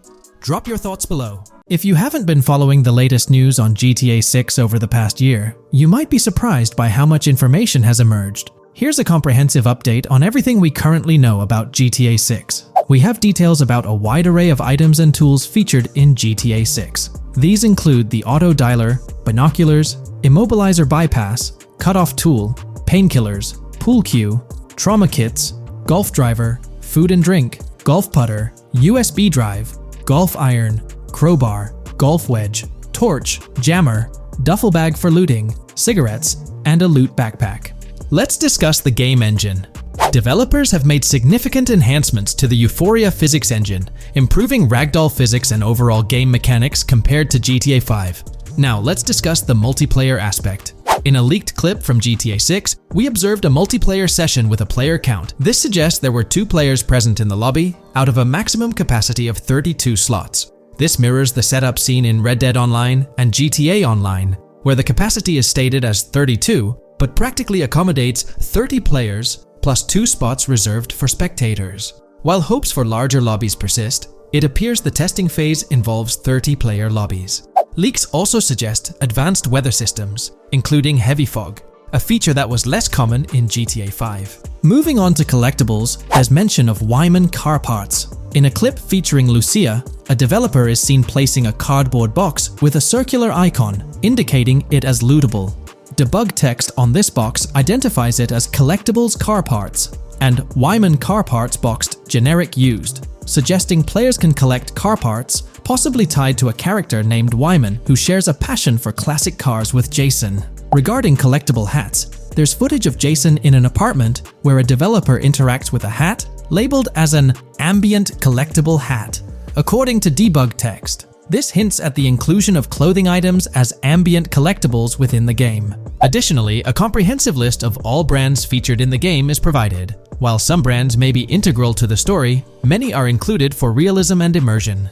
The list is displayed on screen for viewers to pause and inspect at their leisure. Similar to Red Dead Redemption 2, the weapon wheel in GTA 6 will be divided into 3 sections: weapons, equipment, and gear. Notably, players can dual-wield different weapons and access a quick item inventory displayed in the bottom left corner of the screen. While leaked recreations of the weapon wheels provide a glimpse, it's expected that the final version may evolve during the game's development. In a video snippet, an NPC is observed shooting at Jason, triggering a health tip to appear on the left side of the screen when Jason's health decreases. Additionally, the game will feature lighting and skybox systems, similar to those in Red Dead Redemption 2. Promising improvements such as volumetric clouds and better lighting effects. Speaking of criminal activities, noteworthy events include the Hank's Waffles heist, where Jason and Lucia pull off a daring robbery. Other clips suggest Jason possesses an ability to perceive through walls. Additionally, there are events focused on searching vehicle trunks, which may yield valuable items or nothing at all. Lastly, delivery and pickup warehouse events are mentioned for Port Gellhorn, though specific details are still unclear. When it comes to accessible buildings, GTA 6 offers a wide range, including the Malibu Club, a pawn shop, Jack of Hearts Club, supermarkets, bars, restaurants, apartments, and laundromats, all enriching the immersive experience. Players will also have the ability to command the other character during a robbery. In leaked footage, a prompt advises players to either check in with Jason or hold for more options, indicating the potential to issue commands to your partner during a heist. This feature aims to streamline gameplay, enabling effective control of both characters simultaneously. Unlocking doors and gates is also demonstrated, as shown in a video featuring Jason in the San area. Debug text indicates locked door panels, suggesting the necessity to unlock specific entry points. In addition, a new police system called Time Until Cops Dispatch has been implemented. Now, when you commit a crime, the police won't immediately arrive. Instead, you'll have a brief window to evade capture before law enforcement begins to converge on your location. Security cameras play a role in surveillance, but their function differs from GTA Online. Instead of instant detection, there's a detection meter similar to games like Payday 2 or 3. As the meter fills up, you must break line of sight within a certain time frame to avoid detection. Players also have the ability to restrain NPCs using zip ties, as seen in leaked footage. This feature enhances the realism of robberies, offering greater control over the situation. Additionally, players can loot vehicles, as briefly shown in the Hank's Waffles video. A button prompt to examine SUV suggests the ability to inspect random vehicles and potentially steal valuables from them. A while back, a significant leak revealed a plethora of potential world encounters, random events that occur as you navigate the game world. I've displayed these on your screen, and while I won't go through each one, you'll notice they're quite fascinating. From parking disputes to donut burnouts, protests, and even someone getting a concussion, these events add depth and realism to the world of Vice City. It's exciting to imagine strolling through such a dynamic environment where something is always happening. Take a moment to review them if you like. They're quite impressive. Moving forward, the community has endeavored to construct a map of GTA 6 based on coordinates and locations gleaned from leaks. This preliminary map outlines Vice City situated at the bottom right. The top section of the map remains somewhat enigmatic for now. Nonetheless, this initial map looks incredibly promising, and the excitement for exploring its intricacies is palpable. For the setting, we know about 3 different gangs in Vice City: San for San, a Haitian gang, the Guardia Brothers, and the far-right militia. These details create an exciting anticipation for what to expect in GTA 6. Now, let's delve into the variety of confirmed wildlife in the game.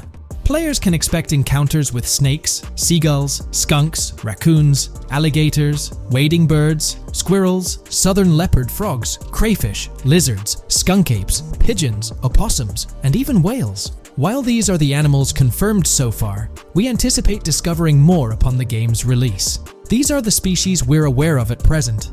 Fences in GTA 6 are not just physical barriers to jump over or drive through. They are individuals involved in illegal transactions within the game. Acting as middlemen, these characters buy illegal items from players to resell them to others. Now, let's explore the AI witness system and police recognition feature, which are notably significant. In the Hank's Waffles robbery video, beneath the wanted level stars, there's a mention of full description, suggesting that witnesses can provide detailed information about you. This implies that once identified, the police will recognize you. When Lucia enters a police vehicle, there's initially no vehicle description, but this quickly changes to a full vehicle description. This indicates that law enforcement will possess detailed information about your vehicle. Moreover, the text warns that any vehicle seen entering will be noted by the authorities.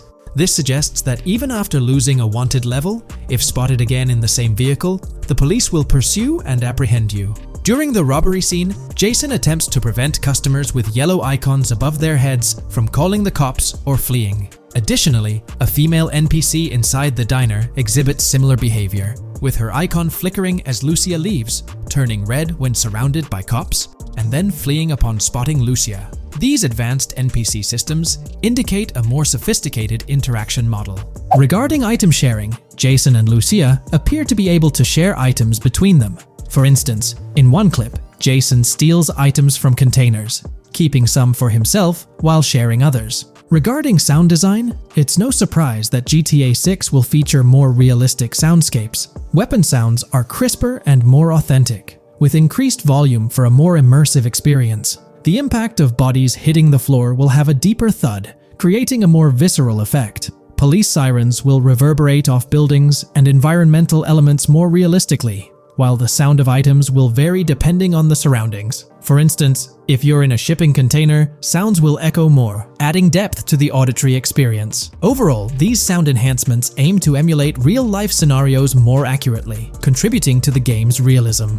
Moving on, we have an extensive list of every confirmed vehicle slated to appear in GTA 6, sourced from both the game files and leaks. I covered these in detail in a previous video, so I won't repeat them here. However, I've provided them on your screen for your reference. If you're interested in exploring the full list yourself, you can find them on page 30 of the document. The game features improved vehicle damage and handling, as seen in clips where crashes result in realistic effects, like splitting front fenders and bending car hoods.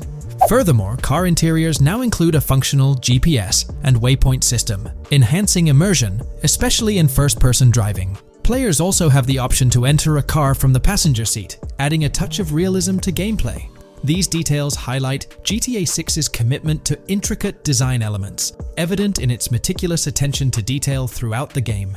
In addition, several new gameplay mechanics have been revealed. Players will now have the ability to walk while in cover, a long-awaited feature that introduces prone movement for the first time in GTA gameplay. Loot bags will allow for storing additional items, and players can now drop and pick up weapons. A new under fire animation has been introduced where characters cover their faces during combat, and players can opt to self-revive after sustaining heavy damage. Other significant mechanics include the ability to switch shoulders while aiming down sights, grappling during hand-to-hand combat, and the introduction of buddy communications and a buddy ping system. This system, likely shared between protagonists Jason and Lucia, remains intriguing, with its full functionality yet to be revealed. Additionally, a new cover mode has been introduced, altering the way shooting from car windows is executed. Characters will now fully lean out of windows, enabling full 360-degree shooting. Furthermore, a new ability system has been introduced, potentially exclusive to Jason, allowing for a form of wall perception. Whether Lucia will possess this ability remains uncertain. Players can also interact with a greater variety of objects and NPCs, engaging in actions such as carrying bodies, committing robberies, issuing threats, and conversing during criminal activities. Moreover, the ability to pick up additional items, such as beer bottles and cans, enhances the overall gameplay experience. Let's explore some of the exciting new gameplay systems. Firstly, there's the introduction of money laundering, hinted at during the Hank's Waffles robbery. An icon found near the car wash property featured a washing machine with a dollar sign, suggesting potential opportunities for money laundering.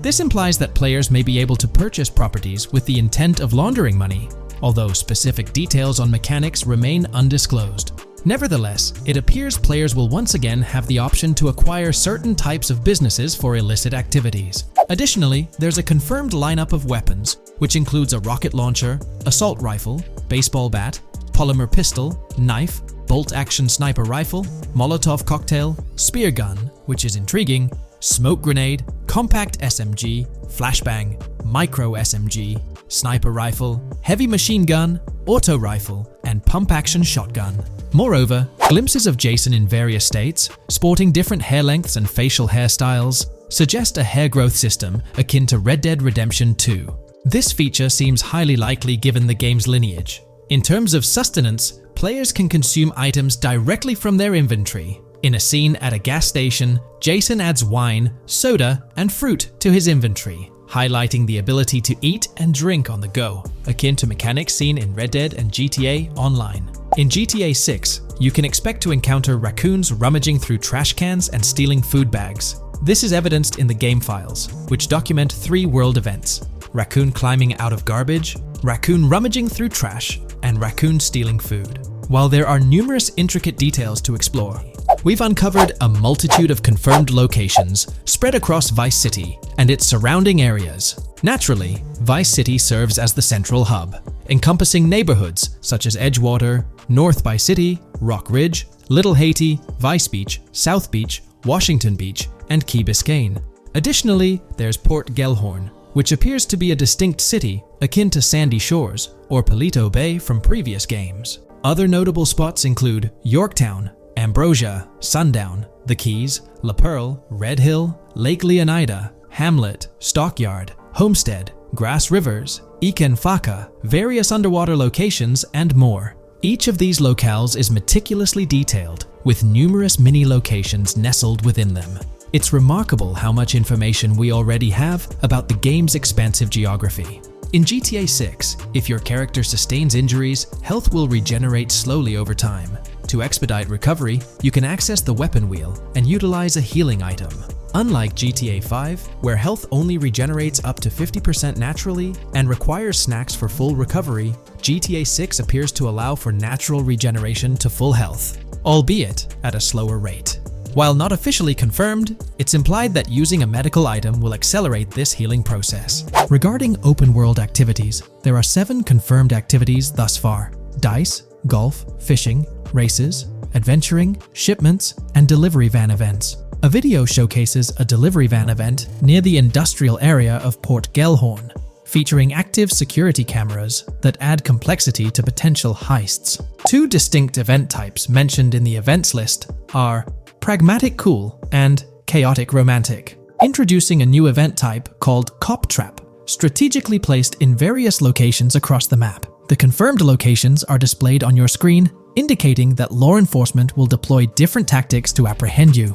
Next, let's explore the array of new features spanning 2 full pages. Firstly, an enhanced AI system is showcased in a video, where enemy AI targets Lucia once she turns around. These adversaries demonstrate improved decision-making, adapting their shooting tactics dynamically based on the situation. Notably, they adjust their positioning relative to nearby objects, aiming to avoid frustrating head-glitching tactics. Additionally, they display more tactical behaviors, such as lowering their profile during reloads and employing lateral strafing while firing.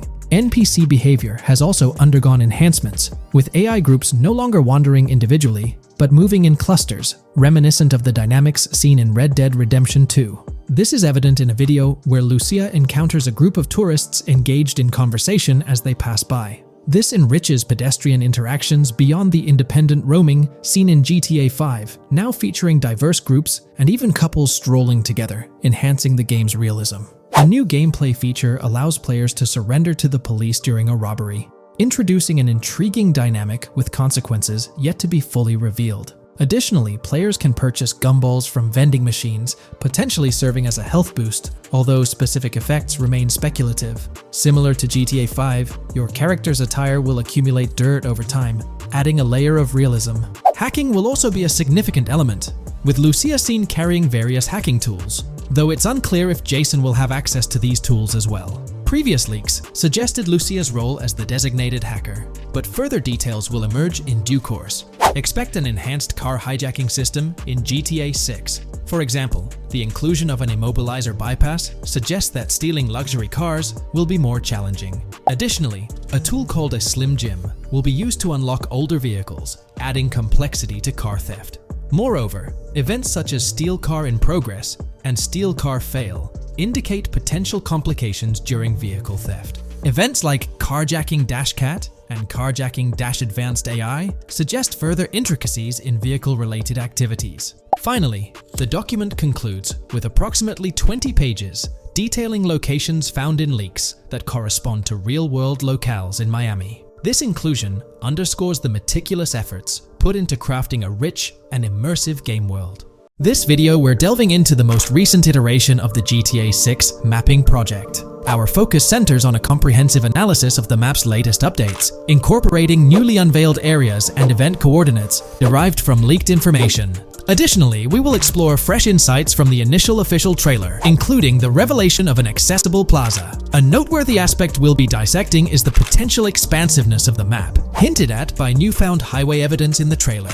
Furthermore, we'll examine a conceptual representation illustrating the potential magnitude of the GTA 6 map. The trailer also provides a glimpse of Starfish Island, a detail we'll thoroughly cover in today's session. Let's initiate our examination by diving into the GTA 6 mapping project. For those not aware, this stands as the most extensive and refined community-driven mapping endeavor, aiming to deduce the GTA 6 map with the utmost accuracy. This endeavor leverages evidence from leaks and the primary official trailer. In our previous map analysis, we scrutinized significant alterations in the Boardgorn and Grass Rivers areas, expanding the map to an impressive 18 by 8 kilometers. However, today's exploration will predominantly focus on alterations in the Vice City region. Rumors suggest that the GTA 6 map will encompass 3 major cities, with Vice City and Portgorn being the identified urban centers so far. Vice City, drawing inspiration from Miami, and Port Gellhorn, a fusion of Gulf cities in Florida. The speculated third city could possibly be modeled after Orlando or Tampa. Earlier rumors hinted at Yorktown being the third city, approximately aligning with Tampa's location.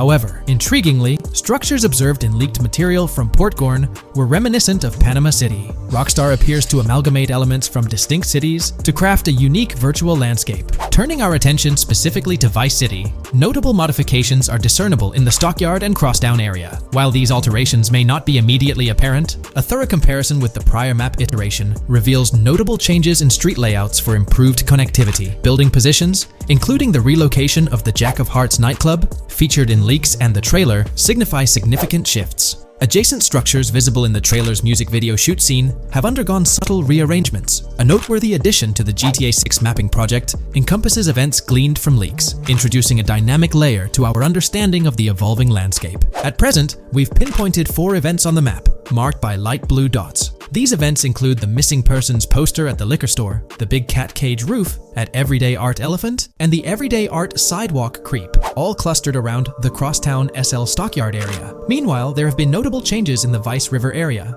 with some buildings rearranged and brought closer to the river. The overall shape of this area has also been altered, and a new marina building near the airport has been introduced, based on recent evidence. Another significant alteration concerns the incorporation of Ica and Belleville into Vice City. While their status remains speculative, with their names displayed in red, Ica is purportedly inspired by Alapata, a neighborhood in Miami-Dade, while Belleville draws parallels with Brownsville. Formerly perceived as small towns on the outskirts of Vice City, they're now considered part of the Vicedale neighborhoods, following fresh evidence. This reclassification potentially places scenes like the police officer pursuing the overweight individual in the Belleville neighborhood. Furthermore, a notable discovery linked to Tommy Vercetti's mansion has surfaced. Star Island's inclusion in the game has been confirmed, evidenced by its appearance behind the Rockstar Games title, and in a scene featuring a bikini-clad woman. This revelation solidifies its status as a game location, with strong ties to the original Starfish Island from GTA Vice City, where Vercetti's estate was situated. The prospect of encountering the mansion in-game, whether as an accessible structure or an abandoned relic, remains uncertain but tantalizing. The mention of Star Island remains speculative, as indicated by its red font, leaving the possibility open for it to be renamed Starfish Island or something else. These developments encapsulate the latest updates to the GTA 6 mapping project. Additionally, let's delve into a Reddit post that has garnered attention. I'm still very intrigued by the prospect. This is a full accessible plaza.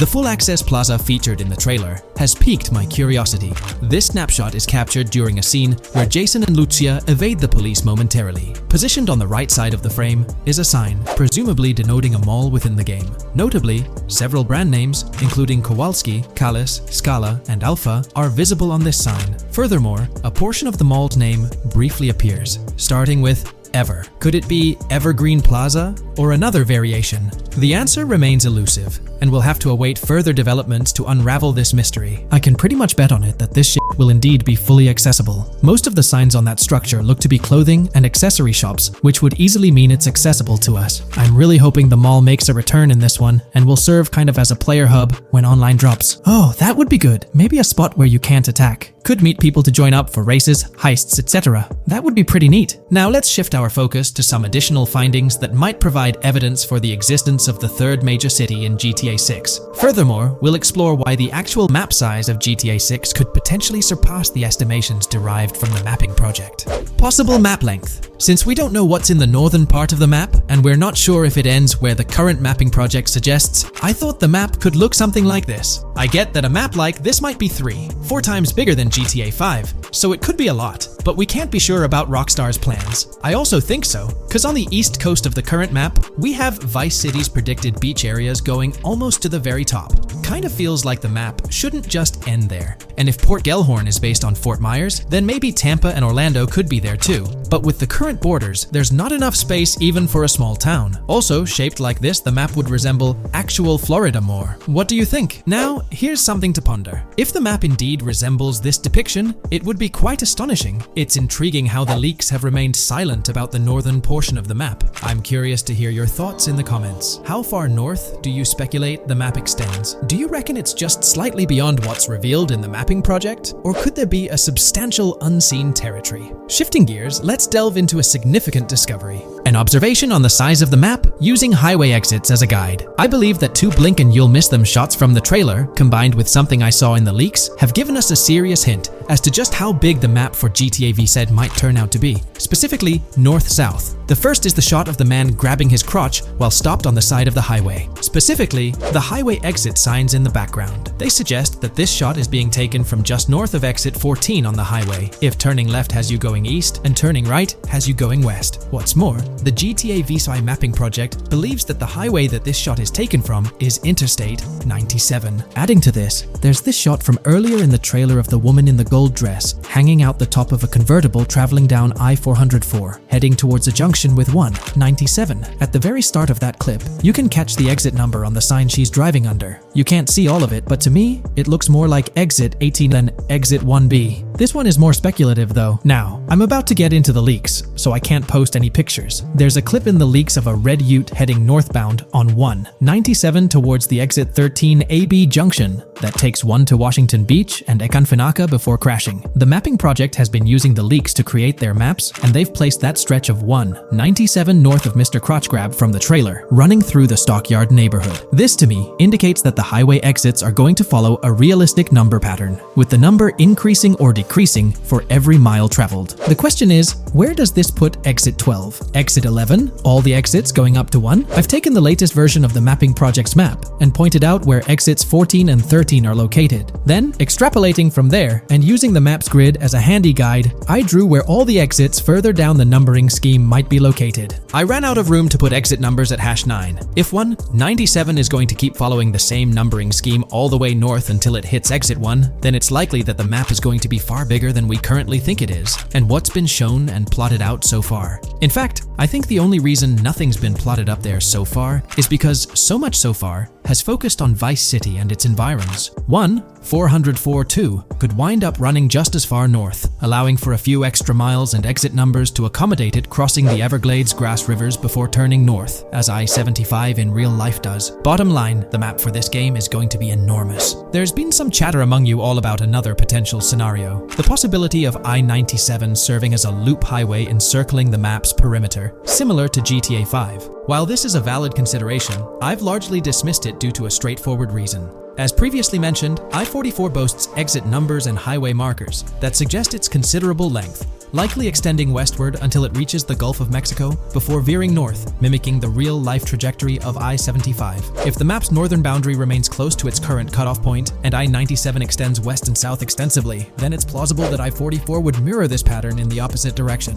While the notion of 2 loop highways isn't entirely implausible, it could potentially introduce redundancy. Additionally, in GTA 5, the loop highway wasn't simply labeled under one name. The segment along the coast was dubbed the Great Ocean Highway, while the inland stretch traversing the desert was referred to as the Sonora Freeway. Moreover, within Los Santos, various freeways possess distinct names and numbers, even when merging seamlessly, such as the Del Perro, La Puerta, and La Mesa freeways. My hypothesis currently is that there is a loop highway, but that one, 97 and I-404, are 2 halves of it. They both start in Vice City and intersect in Crosstown. 197 runs up the Atlantic coast. 404 runs west through the Grass Rivers, and then turns north to run up the Gulf Coast, and they both meet at a point further north. Whether that point is a city, a smaller town, or something else, that is still unknown. Feel free to drop your thoughts in the comments regarding everything covered in today's video, particularly this astonishing discovery. There's substantial evidence hinting at a larger map size, but I'm eager to hear your input, so don't hesitate to leave a comment below. When we talk about the positive aspects of this partnership, it's essential to highlight the potential benefits that can emerge from Rockstar's newfound support for the modding community. One of the significant upsides is the acknowledgement of the brilliant and skilled developers behind the modding scene. For years, these developers have worked tirelessly to create unique and engaging experiences within the GTA universe. With Rockstar stepping into a collaborative space with CFX, there's an opportunity for a more symbiotic relationship. The infusion of official support could mean more resources, tools, and encouragement for modders to continue pushing the boundaries of what's possible within the GTA ecosystem. This collaboration might lead to innovative gameplay features, improved server stability, and an overall better experience for both players and content creators. Moreover, the recognition from a gaming giant like Rockstar could open doors for these modders in the industry. It may pave the way for potential collaborations, official partnerships, or even job opportunities within the gaming development sphere. This, in turn, could elevate the modding community to a more prominent and respected position within the gaming landscape. However, it's crucial to approach these potential benefits with cautious optimism. While the partnership appears promising on the surface, the reality lies in how Rockstar manages the delicate balance between maintaining control over its intellectual property and allowing creative freedom for the modding community. The outcome will heavily depend on Rockstar's willingness to foster collaboration, rather than imposing strict regulations. As GTA 6 draws closer, the impact of this collaboration will become more apparent. Whether it becomes a model for future partnerships between game developers and modders, or encounters challenges that hinder its success remains to be seen. The dynamics between Rockstar and the modding community could shape the future landscape of custom servers, roleplay experiences, and the overall modding scene in the gaming world. Stay tuned as we continue to explore and analyze the evolving relationship between Rockstar and the modding community. On the positive side, there's a glimmer of hope that Rockstar's acknowledgement of mods enhancing the player experience could pave the way for more modding support in GTA 6. This shift in perspective might lead to a more collaborative environment, where modders can contribute to the game's richness without fear of stringent restrictions. With Rockstar officially and financially supporting FiveM, the CFX team gains more resources to elevate the GTA 6 server. This could mean a server even more impressive than the ones they currently run. The fact that FiveM is now a Rockstar Games product suggests a vested interest in its success, promising additional funding and manpower to ensure its flourishing. An intriguing prospect emerges concerning the accessibility of custom servers. Currently limited to PC players, there's speculation that GTA 6 might integrate dedicated servers within the game itself, eliminating the need for external programs like FiveM. If this unfolds, it opens the door for console players to join the custom server experience, broadening the player base and community. Moreover, Rockstar seems to be attuned to fan desires. Despite a larger audience watching RP compared to those actively playing it, Rockstar appears committed to making improvements. Their intent to let custom servers thrive suggests a more fan-centric approach, acknowledging and catering to the desires of the gaming community. However, there are potential pitfalls to consider. The most glaring concern is Rockstar's inclination to monetize these servers. While the specifics remain uncertain, it's almost certain that some form of monetization, be it through custom server shark cards or a pay-to-play system, will be implemented. This could introduce a paywall, affecting the accessibility and enjoyment of custom servers for certain players. As we navigate through this evolving landscape of Rockstar's partnership with FiveM, the delicate balance between fostering creativity and implementing monetization strategies will determine the ultimate impact on the gaming community. Stay tuned as we continue to unravel the complexities of this collaboration and its implications for GTA 6 and the modding community. Let's unpack this a bit more. The whole monetization story got its moment in the spotlight during an earnings report where Take-Two CEO Strauss Zelnick spilled the beans. He essentially said, "If folks are messing around with our intellectual property, why not make a buck or two? It's a straightforward business move, really." Taking a page from the unprecedented success of GTA Online, it seems like Rockstar caught a glimpse of how these free servers could turn into a money-making machine. Now, the potential downside of this situation lies in the realm of competition. Rockstar's got its A-team working on the custom servers gig. That means anyone outside the Rockstar circle trying to whip up something akin to FiveM is practically painting a target on themselves for a cease and desist. Let's face it, Rockstar might have eyed this strategic move with FiveM from the get-go. However, with those servers gaining crazy popularity and the game becoming a sensation on Twitch and YouTube, shutting it down wouldn't have been the smart play. Instead, they pulled off a masterstroke, acquiring the team behind the biggest servers, effectively cornering the market and positioning themselves to profit from any potential imitators. Now, with GTA 6 on the horizon and servers in the works, Rockstar's sitting pretty. Some in the gaming community are even giving them a nod for finally throwing a bone to the community. But, and there's always a but, at the end of the day, Rockstar's the one making the rules. We'll all have to toe the line because, quite frankly, there won't be any other alternatives in the neighborhood. So, buckle up for Rockstar's GTA roleplay. It's going to be a wild ride. The landscape has already witnessed the repercussions, with servers and mods being handed the shutdown ticket for not playing by Rockstar's latest rulebook. The new mandates include a strict no to real-life vehicles, mission mods, and porting old Rockstar maps or assets rules that weren't in the playbook just a couple of years back. Now, while the financial backing from a mega corporation might seem like a savvy move on the surface, there's a lingering skepticism about whether it'll blossom into the fairy tale ending we've all been envisioning. It's a bit premature to slap a final verdict on the fate of FiveM once GTA 6 hits the stage. Now, let's consider the potential repercussions for the vibrant RP community. While the partnership between Rockstar and FiveM could bring about positive changes, there's an underlying worry within the RP enthusiasts. The fear is that with increased control and potential monetization, the organic and immersive RP experiences that players have come to love might face disruptions. RP communities thrive on creativity, flexibility, and a sense of autonomy. If Rockstar's influence leads to more rigid guidelines, it could alter the dynamic of these communities, potentially affecting the unique narratives and interactions that make RP servers so engaging. As we contemplate the potential impact, it's essential to look beyond the immediate horizon of GTA 6. The dynamics established through this collaboration could set a precedent for future interactions between gaming giants and modding communities across various games. Whether it becomes a model to be emulated or a cautionary tale will be closely watched by both players and industry stakeholders. The future of FiveM and the broader modding community remains uncertain as GTA 6 inches closer to release. While concerns exist, there's also room for hope. The collaboration might lead to a harmonious blend of official support and community-driven creativity, enhancing the gaming experience for everyone involved. As players, content creators, and modders navigate this uncharted territory, the one constant is the love for the game and the shared hope for a positive evolution in the gaming landscape. Taking a stroll down memory lane, Rockstar's track record with monetization doesn't exactly calm the nerves. Add to that the current scenario where they're laying down the law for the CFX team, dictating what's permissible and what's not. This conjures up a cloud of uncertainty regarding the future of both FiveM servers and the broader modding community. Personally, I'm a big fan of RP servers and that immersive content. It's my cup of tea. The idea that the same company that set the stage with GTA 5 might potentially tarnish FiveM, turning it into a monetized maze with no alternatives, that's a bit of a buzzkill. Yet, here we are, in the waiting room until GTA 6 steps into the limelight. Is there a chance we'll see a remaster, or even just a port of GTA 4 hit the shelves this year? It's quite likely, though I'm leaning towards it being more of a port, but let's dive into the details. Back in July 2022, Tezfuns2 made it known on Twitter that as per a reliable source with clear accuracy on Rockstar plans, remasters of GTA 4 and RDR1 were on the table a few years ago, but Rockstar chose not to proceed with the projects in mind. The poor reception of the Trilogy Definitive Edition might be a reason behind that decision.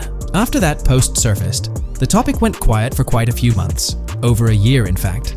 Then, out of the blue last year, Rockstar Games dropped the bombshell and revealed a fresh project in the Red Dead Redemption universe.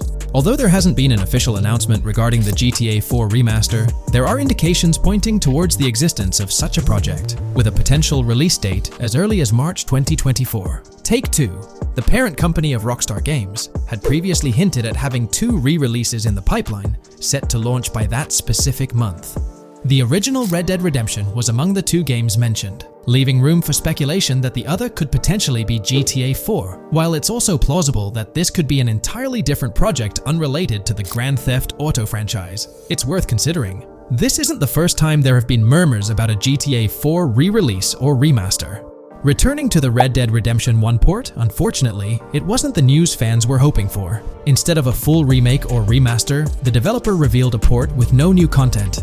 Typically, when people hear about a remaster or remake, they expect incredible graphic improvements, higher resolution, better quality textures, and advanced graphical effects like ray tracing. Contrary to these expectations, many argue that this game needs significant improvements, particularly concerning inconsistencies in the story. In 2018, Red Dead Redemption 2 was released as a prequel, introducing story elements that created inconsistencies with the first Red Dead Redemption, where major characters like Arthur Morgan were never mentioned. When Rockstar opted for a port instead of improving the game, which was already 13 years old, disappointment arose. The desire for a remaster or remake persisted, fueled by rumors since 2021. These speculations continued until the summer of 2023. The uncertainty around whether a remake was genuinely being considered remains, with some recent rumors possibly being misunderstandings about the port project. It's been speculated that the cancellation of a Red Dead Redemption remake or remaster might be attributed to the poor reception of GTA, the Trilogy, the Definitive Edition. Alternatively, the developer could have redirected resources towards the development of GTA 6. Regarding GTA 6, in December, we were finally treated to the much-anticipated trailer for the upcoming installment. However, it came with a significant letdown: the announcement of a 2025 release date. As we approach the end of 2024, this seems like the ideal time to introduce a new game under the GTA banner to keep the franchise vibrant. Hence, a port of GTA 4 appears fitting for this year. Most players familiar with GTA 4 acknowledge the aging of the game. Despite being ahead of its time upon its 2008 release, over 15 years ago, it's showing signs of wear. Notably, the PC version faced persistent performance issues, maintaining its reputation as one of Rockstar Games' worst optimized titles. The irony lies in the fact that, despite these problems, GTA 4 is widely regarded as one of the best entries in the Grand Theft Auto series. Understanding the poor optimization of the PC version remains a mystery. Even with a series of patches, the issues persisted, suggesting a more profound problem. Originally designed for Xbox 360 and PlayStation 3 consoles with different hardware architectures, porting GTA 4 to PC necessitated significant modifications. Unfortunately, not all of these changes were executed appropriately.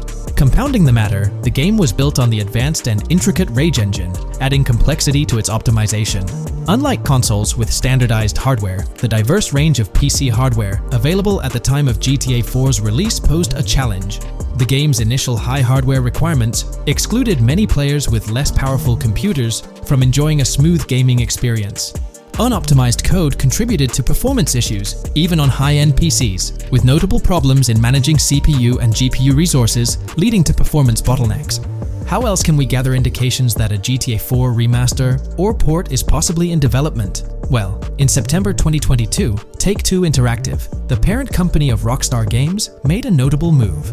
They took down a fan-made mod for GTA 4, known as the Definitive Edition. This mod compilation, comprised of various mods and fan-made patches, aimed to significantly enhance the visual and experiential aspects of the 15-year-old game on PC. The roots of this remastering endeavor with mods trace back to 2016, when the mod pack for GTA Vice City, named Reborn, initiated the project. Over time, it expanded to encompass mods for GTA 3, San Andreas, Chinatown Wars, and other Rockstar games like Bully and the Warriors. According to information from the author's website, the group behind this project confirmed that their files, hosted on Mediafire, received a DMCA takedown notice. Presumably issued by Rockstar or its parent company Take-Two Interactive, this notice mandated the removal of the Definitive Edition project from their website. This development was communicated through a tweet from the Definitive Edition project. Bad news, guys. Appreciate it if you got PPL to raise awareness. Spread the word as much as possible. I knew this day was coming. Here we are with a DMCA by Rockstar, I assume, on our GTA 4 Definitive Edition patch. Well, I suppose we need to remove all GTA 4 related stuff from the website. Curiously, from what I understand, the takedown specifically focused on the GTA 4 mod. As of now, the original trilogy mods on the site remain untouched, but the project doesn't express a high level of confidence in the longevity of these mods being available. No DMCA for the original trilogy yet, just GTA 4. So for now I think the trilogy is safe. Just enjoy it when you still can, they wrote. This isn't the initial instance of Take-Two Interactive taking action against mods. Their track record indicates a protective stance towards their intellectual properties. They've previously taken down mods before, a practice observed prior to the unveiling of their own Definitive Edition for the original GTA trilogy. Despite its problematic release, that project proved to be financially successful. Many in the gaming community express a desire for Rockstar Games to follow suit and release a remastered version of GTA 4.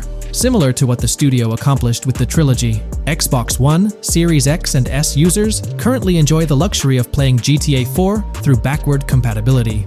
However, this isn't the case for PS4 and PS5 users. Should Rockstar opt not only for re-release support, but also for substantial changes to the game, there are certain aspects of GTA 4 that could benefit from improvement. First and foremost, graphics are an apparent focal point, a common aspect of remasters to enhance the visual experience. It's worth noting that beyond the expected graphical upgrades, GTA 4 might require more nuanced improvements. One aspect that garnered criticism was the peculiar yellow filter present in the original game, making everything appear dull. This yellow tint, a characteristic of the late 2000s and 2010s, was often disparaged when employed in video games. For an open-world game like GTA 4, many argue that this filter made little sense. Various graphics mods for the PC version, such as the Ice Enhancer 4, have demonstrated that Liberty City can maintain its gritty atmosphere without this filter. For a glimpse of what a GTA 4 remaster could potentially achieve, the Ice Enhancer 4 graphics mod offers an illustrative example. Developed over several years by the skilled modder Heysam Keelani, this fan-made graphics overhaul aimed to elevate the game's visual experience well beyond its original state. On the flip side, individuals who have a fondness for the original yellow filter in the game may not find favor with this mod. If Rockstar opts to stay faithful to the original and preserve the color scheme, it would still be beneficial to update the environmental textures. Over time, these textures have aged considerably, featuring a noticeably low resolution that now appears outdated. Moving on, one of the most memorable aspects of GTA 4 is the recurring scenario where Roman calls Nico to go bowling. Nico, it's your cousin. You want to shoot some pool? Roman, I can't talk now. Damn! This feature, while often considered a source of humor, can be somewhat bothersome. Nico's friends frequently reaching out for social activities can prove distracting, especially during critical missions or while immersed in the exploration of the open world. Rejecting these calls actually decreases your relationship with that friend, impacting specific benefits they offer. GTA 5 addressed this issue by making interactions with friends more user-friendly, introducing new activities to engage in. Incorporating similar friend activities in a remastered version of GTA 4 would be a positive and welcome addition. Another area of improvement is clothing and customization. The clothing options for Nico in GTA 4 are quite limited. Notably, the game lacks the iconic fingerless gloves seen in promotional art and trailers. A remaster could rectify this, especially considering the community's disappointment over their absence. Additionally, though hairstyles were planned, they were not included in the final game, as evidenced by the presence of barbershops in the game files. A remaster could enhance clothing options and introduce hairstyle changes, mirroring the customization available in GTA Online. Unlike GTA San Andreas or GTA 5, GTA 4 lacks car customization features. Players can only randomly change their vehicle's primary color at a pay and spray. While this might not have been a significant issue in earlier titles like GTA 3 or Vice City, it does feel like an oversight in a more modern title like GTA 4. A remaster could bring in more extensive vehicle customization options. Given the central role of vehicles in the Grand Theft Auto games, enhancing customization not only adds depth but also makes the gaming experience more immersive. In fact, acquiring new and rare cars is often considered the most appealing aspect of GTA Online, and a remaster could significantly enhance the appeal of GTA 4 through this single feature alone. While Rockstar Games has been dedicating their efforts to newer projects, it's intriguing to observe that GTA 4 hasn't been entirely neglected by them. Surprisingly, the game has received updates, albeit sporadically, even years after its initial release in 2008. A notable recent update, released in 2023, caught many fans off guard. This update primarily focused on security, aiming to safeguard the game's source code from potential leaks. It's interesting to reflect on the context surrounding this security update. Since Rockstar Games removed the multiplayer aspects of the GTA 4 Complete Edition on Steam and their launcher in March 2020, the need for such security measures raises questions. Without active official multiplayer components, this move appears to be a proactive response to a prior security breach. In that incident, a hacker infiltrated Rockstar's security system, leaking pre-alpha version footage of the highly anticipated GTA 6. While Rockstar's immediate focus is on bringing GTA 6 to fruition, the possibility of a GTA 4 remaster isn't entirely dismissed. There's a genuine belief that something related to GTA 4 is in the works this year. If not, the prospect remains open for the future, potentially after the release of GTA 6. The year 2028 marks the 20th anniversary of GTA 4, presenting a considerable time frame. Although it involves patience, the wait could be worthwhile if Rockstar decides to give GTA 4 the remaster treatment it deserves. It's crucial to acknowledge the dynamic nature of the gaming industry, with Rockstar consistently pushing boundaries with each release. By the time a potential GTA 4 remaster materializes, we might witness a game that not only enhances the original but also leverages the latest advancements in gaming technology.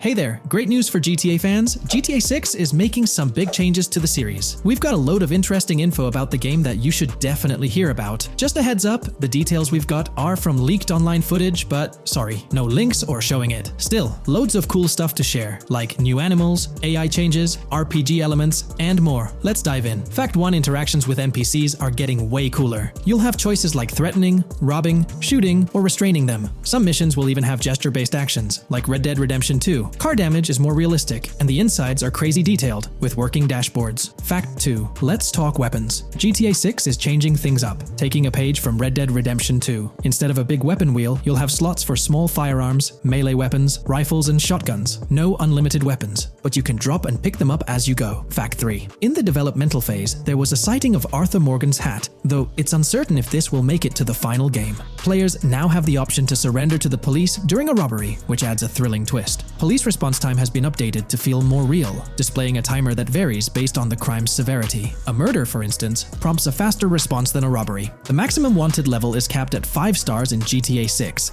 and the possibility of a 6-star level seems improbable in the current gameplay being developed. By the way, I'm holding a monthly giveaway for a PlayStation 5. You just need to subscribe and you're entered.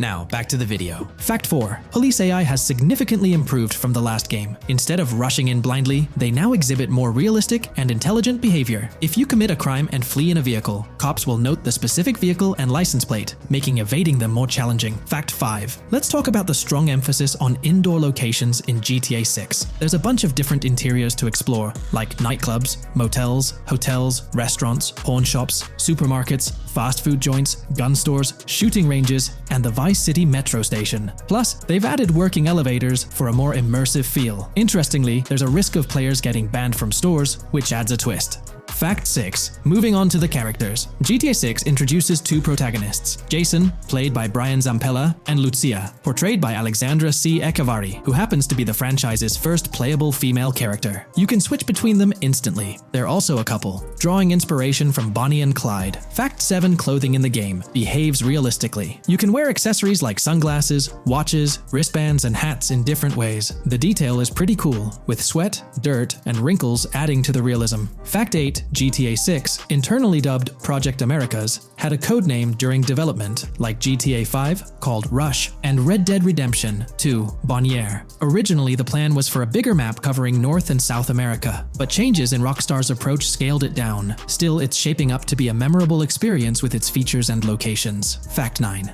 GTA 6's map is officially bigger than GTA 5. This time, Vice City takes the spotlight, a Miami-inspired area with its surroundings, giving players a vast and diverse landscape. There's even a lake in one of the videos that hints at a significant part of Florida being in the game. Fact 10: hold onto your seats. The jetpack's back. Shooting out of cars is on the cards too, adding more thrill. And get this, GTA 6 introduces 18 brand new vehicles to the franchise. Fact 11: in GTA 6, you'll bump into various events, like random mugger encounters and NPC-hosted yard sales. There are hints at riding events, which could mean horse riding, maybe even involving the Red Dead Redemption 2 team. Fact 12: new firepower alert. The spear gun's making its first appearance, letting players shoot underwater spears at their targets. Plus, there's a bunch of gear you can use, like binoculars, cut-off tools, flashlights, immobilizer bypasses, slim jims, USB drives, tasers, zip ties, and auto-dialers. Fact 13: the game has RPG stuff like weight and muscle management, seen in the Spool Couple Workout Challenge. Leaked footage showed Jason and Lucia's apartments. For example, Jason's place has a bathtub for in-game baths. Fact 14: Rockstar's planning to add new missions and cities regularly after GTA 6 launches. Whether this is for online or story mode isn't clarified yet. Expect an improved cover system, better than what we've seen in other Rockstar games. Fact 15: make sure not to overlook the Kingston Hotel. It's a lively spot with pool parties and live music, making GTA 6's world even more vibrant. Fact 16: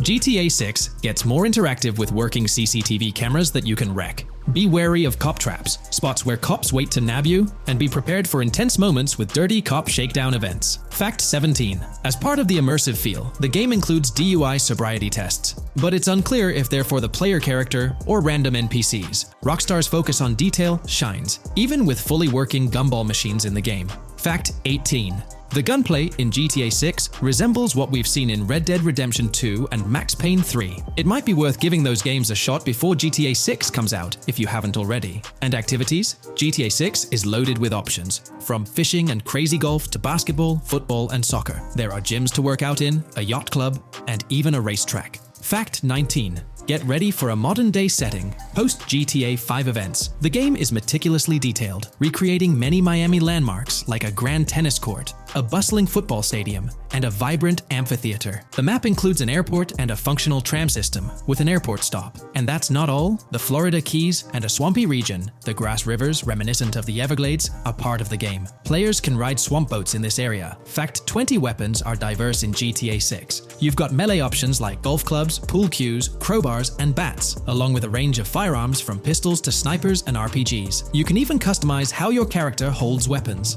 Plus, there's a bunch of throwable stuff like grenades, molotovs, and even golf balls. Fact 21. One major upgrade in GTA 6 is NPC behavior.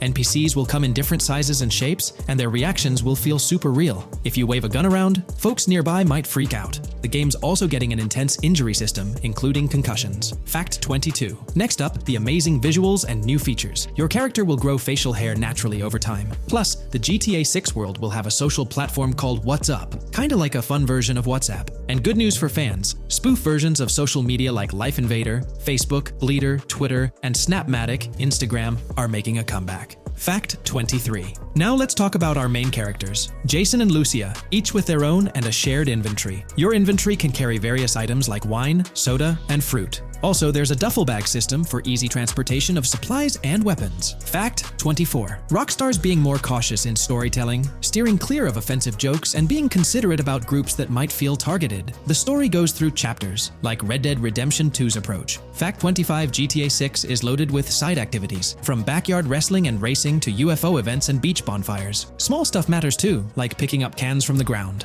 Jason and Lucia, the main characters, have special abilities similar to those in GTA 5. Fact 26. Jason and Lucia's safe house is a motel, a hub for their activities. The game's world has various street gangs, each with its own vibe. Characters have different personalities like romantic, chaotic, cool, pragmatic, chaotic, and pragmatic, cool. Fact 27. Gameplay tweaks in GTA 6 include the ability to zip tie NPCs for stealth elements, and the option to carry bodies, adding depth to stealth mechanics. Fact 28. Robberies are a big deal in GTA 6, ranging from big heists to smaller scores. You've got easy scores like hitting bingo body shops, burnout skirts at Cafe Caraway, clothing stores, food trucks, massage parlors, and more. And now, there's even the chance to rob shipping containers, which adds a whole new level of excitement. Fact 29. Gameplay is stepping up. For the first time in GTA, you can crouch and go prone, bringing in some tactical vibes. RPG elements are also in, with hints about hunger leveling and animal interactions, adding depth to the game. Fact 30. Excitingly, the Malibu Club and Ocean View Hotel are back in GTA 6. There are hints at events like Lost at Sea Island Camp and Lost Plane, suggesting possible island scenarios like Guarma from an earlier game. Fact 31. While exploring, you'll meet loads of wildlife, alligators, bears, boars, dogs, snakes, raccoons, birds, frogs, bald cats, and rodents. You'll also spot symbols for plants and toxic waste around the game. Fact 32. In the game, watch out for the Scarface crime scene, maybe a nod to Tony Montana as an Easter egg. There's also a murder mystery called Missing Tourists. Plus, spots for campers are scattered around, hinting at the chance of owning a camper van later. Remember, these details are from development footage, so they might change before the final release. Still, they give us a great peek into what Rockstar's cooking up for GTA 6.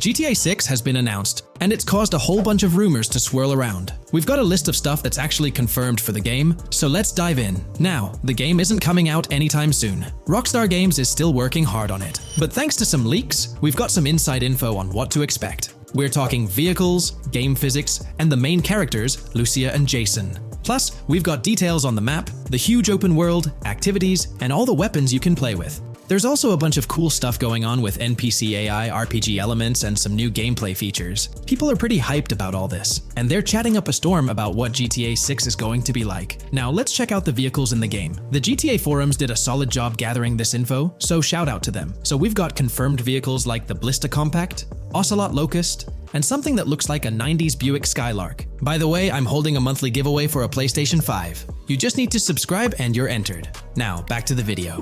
There are a bunch of other cars too, without official names, like a 90s Chevy Caprice, a 2016 present Chevy Malibu, a Chevy Sonic, and a 2018 to 2022 Honda Accord. Rockstar usually gives these cars funny names. Other rides include the Albany Primo, Benefactor Shafter LWB, something that's like a mix of Ford Explorer and Tahoe from the 90s or 2000s, a 2018, present Toyota RAV4, with Lexus NX vibes and a Mercedes grille, the Pegassi Tauros, a 1980s Jeep CJA Scrambler, a 5th-gen F150, a G20 conversion van, a Brute camper, a Vapid Speedo, HY Mixer, Metro Mover, D-Class Sheriff SUV, Mobatsu Sanchez livery, Nagasaki Street Blazer, a 1970s Ford Ranchero, a 1971 Buick Estate, an Albany Emperor, D-Class Turbo Sabre, Yoga Classic, the Contender, and Sadler. And don't forget the Slam Van pickup, Bobcat XL, an updated Regina, Alpha, Gauntlet Classic, Moonbeam Helion, Boxville Go Postal, an unknown Albany car that's based on a 1959-60 Cadillac, a Rebel, some Asian sedan, Ferrari or Feroci, Baller, Novak, Buffalo STX, Alpha and Feudo, a Benson, NF 890, Buffalo with no sports bumper, and the Stanier and Landstalker. With all these vehicles, GTA 6 is going to be quite the ride. Now let's talk about some gameplay clips making the rounds on social media. They give us a sneak peek at missions and what Rockstar is up to. One clip shows Lucia, our main character, trying to rob a place called Hank's Waffles, a diner. In this early test, the non-player characters look kinda generic and are jokingly called dummies in the game. The NPCs react to Lucia's aggressive moves, and their animations show they're pretty freaked out, kind of like what we saw in Red Dead Redemption 2. During the robbery, Lucia can aim her gun at a hostage, giving you the choice to rob or have a face-off. Taking a hostage adds some spice to the crime. Jason, the other protagonist, is there too, and you can interact with both characters during the heist. Jason pushes Lucia to hurry up and make a clean getaway, hinting at a Bonnie and Clyde style partnership, which lines up with earlier leaks about the game's story. People are even saying that Lucia and Jason look like Eva Mendes and Ryan Gosling from the Place Beyond the Pines movie, but we're not sure if the game's story will follow a similar path. Lucia and Jason look like they're in their late 20s. You can switch between them in the game using the controller's D-pad. When the cops show up, Lucia can threaten another hostage, and it leads to a face-off with the police outside. The outdoor area looks like it's inspired by northern Florida with all the greenery. While trying to escape, Lucia and Jason rack up 2 wanted stars, but instead of a shootout, they skillfully maneuver through parked cars and hijack a police cruiser. You can tell it's an early part of the game from the tutorial-like prompts, including one about the police getting smarter and remembering cars involved in crimes. The clip ends with Lucia driving off in the stolen police car, and Jason assures her they can shake the cops. But their getaway ends with an accidental crash at an old car wash. In the next mission, Jason and Lucia hit up a strip club called Jack of Hearts and run into Dre, who's chatting with another lady. Dre talks about his music dreams and hints at someone named Boopy. During this chat, we get messages from 2 new contacts, Billy and RB Shaw, through a WhatsApp parody. The early footage shows a minimap that looks like the one in GTA 5, with icons that probably stand for missions from characters labeled WM and YJ. As they head up to the VIP second floor,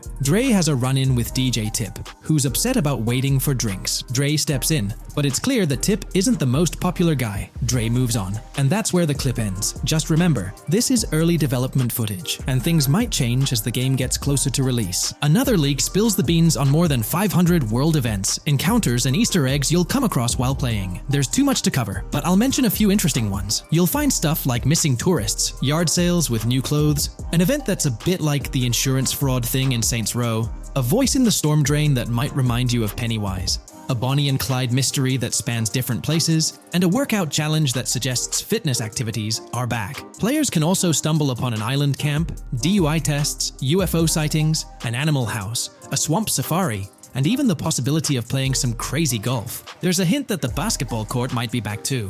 Events like fishing, Satanist houses, backyard wrestling rings, and mansions with big cats offer a bunch of different experiences in the game world. Now, let's talk about the main locations in Grand Theft Auto 6. Ambrosia has Ambrosia Farms and the Tarmac. Bayside Copperhead, the Everglades or Grass Rivers, Fairyland and Fairyland Forest offer different environments. The Keys region includes places like East Key, Low Key, and spots like a garage, gas station, and liquor store. Lake Okeechobee has a motel, prison, and racetrack, while Little Haiti, North Beach, and North Miami come with places like gas stations, hideouts, and liquor stores. Port Gellhorn offers a variety of spots to explore, like an abandoned building, basketball court, beach, bingo hall, bowling alley, car wash, fishing store, fruit stand, gas station, motel, pawn shop, police station, quick shop, raceway, soccer field, and trailer park. Red Hill has a forest, South Beach features a boardwalk, gym, hotel, Ocean Drive and Park. South Miami Sundown includes a beach and tarmac, and Vice Beach covers Vice City suburbs and Washington Beach. There are also other interesting places like an abandoned hotel, observatory, Fountain of Youth, homeless community, Malibu Club, Monument of Leonida, Redneck Yacht Club, Spaceship House, underwater research facility, and Dinosaur World. According to info from the GTA forums, Grand Theft Auto 6's open world is estimated to be at least 2.5 times the size of GTA 5 ES, giving players a massive world to explore. The game seems to take cues from the successful approach in Red Dead Redemption 2,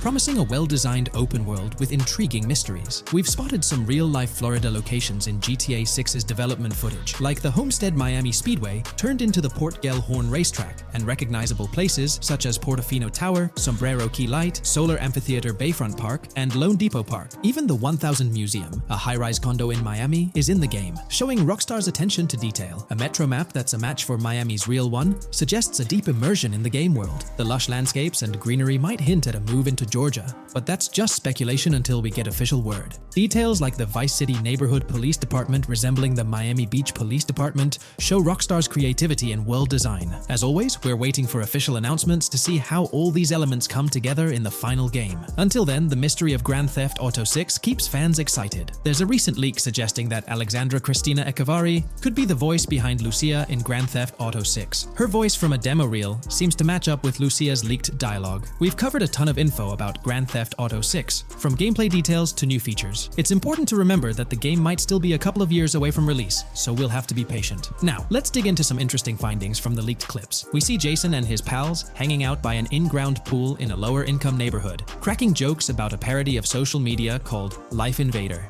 It's all about brain downloading and poking fun at Jay Norris's demise. Classic Grand Theft Auto humor. The leaked clips also give us a peek into early police AI testing, showing NPCs using cover better during gunfights. In one scene, Jason robs a diner worker with an assault rifle, and we see some dialogue options that look like they're from Red Dead Redemption 2, but they might just be placeholders. Jason's new ability to go prone is a fresh addition to the franchise, and a scene in a thrift or antique shop hints at the option for robbery, maybe even a place to sell stolen items, which adds depth to the gameplay. There are animation tests for Lucia and Jason, doing stuff like jogging, stopping, and ducking to avoid gunfire. Rockstar's developers also tested vehicle crashing physics, with a car driving over an overpass. Highway signs mention North Beaches and Lake Leonida on Interstate 97, with the current exit leading to Washington Beach. In another scene, Jason stumbles upon a shipping container full of cash and a motorbike. Various development clips show changes to the inside of a vehicle, suggesting new vehicle designs or customization options for players. Throughout the clips, there are various interactions with NPCs in the open world, like characters taking selfies, which makes the game's world feel more immersive. Another mechanic borrowed from Red Dead Redemption 2 is the ability for characters to pick up and carry bodies, adding depth to the gameplay. We also see other influences from Red Dead Redemption 2 in different aspects of the game. The weapon wheel system is similar to Red Dead Redemption 2 with limited weapons and items you can carry. Lucia has a loot bag that might be used for robberies or stealing stuff from different places.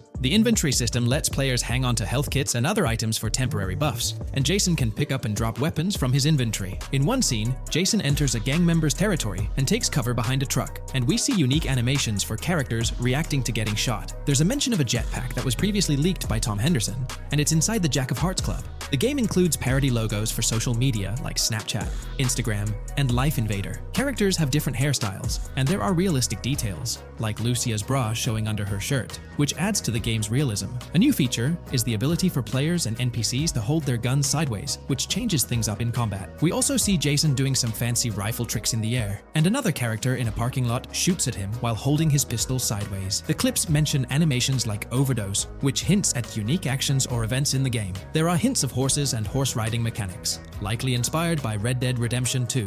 The open world is packed with places to explore, like motels, metro stations, restaurants, pawn shops, and supermarkets. Small details like being able to get a gumball from a quick shop machine add to the overall experience. The game adds RPG elements, like managing food, drinks, sweat, fatigue, and even taming animals, which gives players a deeper gameplay experience. There are references to mountain bike ramps and city bike rentals, promising fun cycling activities. The leaked clips talk about loads of weapons, from regular firearms like like pistols, shotguns, and rifles to unusual ones like golf clubs, baseball bats, and crowbars. Players can also use tools like flashlights, binoculars, and lockpicks. Players can stay in motels and hotels, with the Kington Hotel as one option. There's even a pool party with live music for players to attend. References to the Everglades and wildlife like alligators, snakes, raccoons, and birds hint at diverse and unique environments to explore. A cool addition is the ability to shoot while swimming, which adds a new twist to combat situations. With all these elements, Grand Theft Auto 6 promises to be an immersive and engaging gaming experience.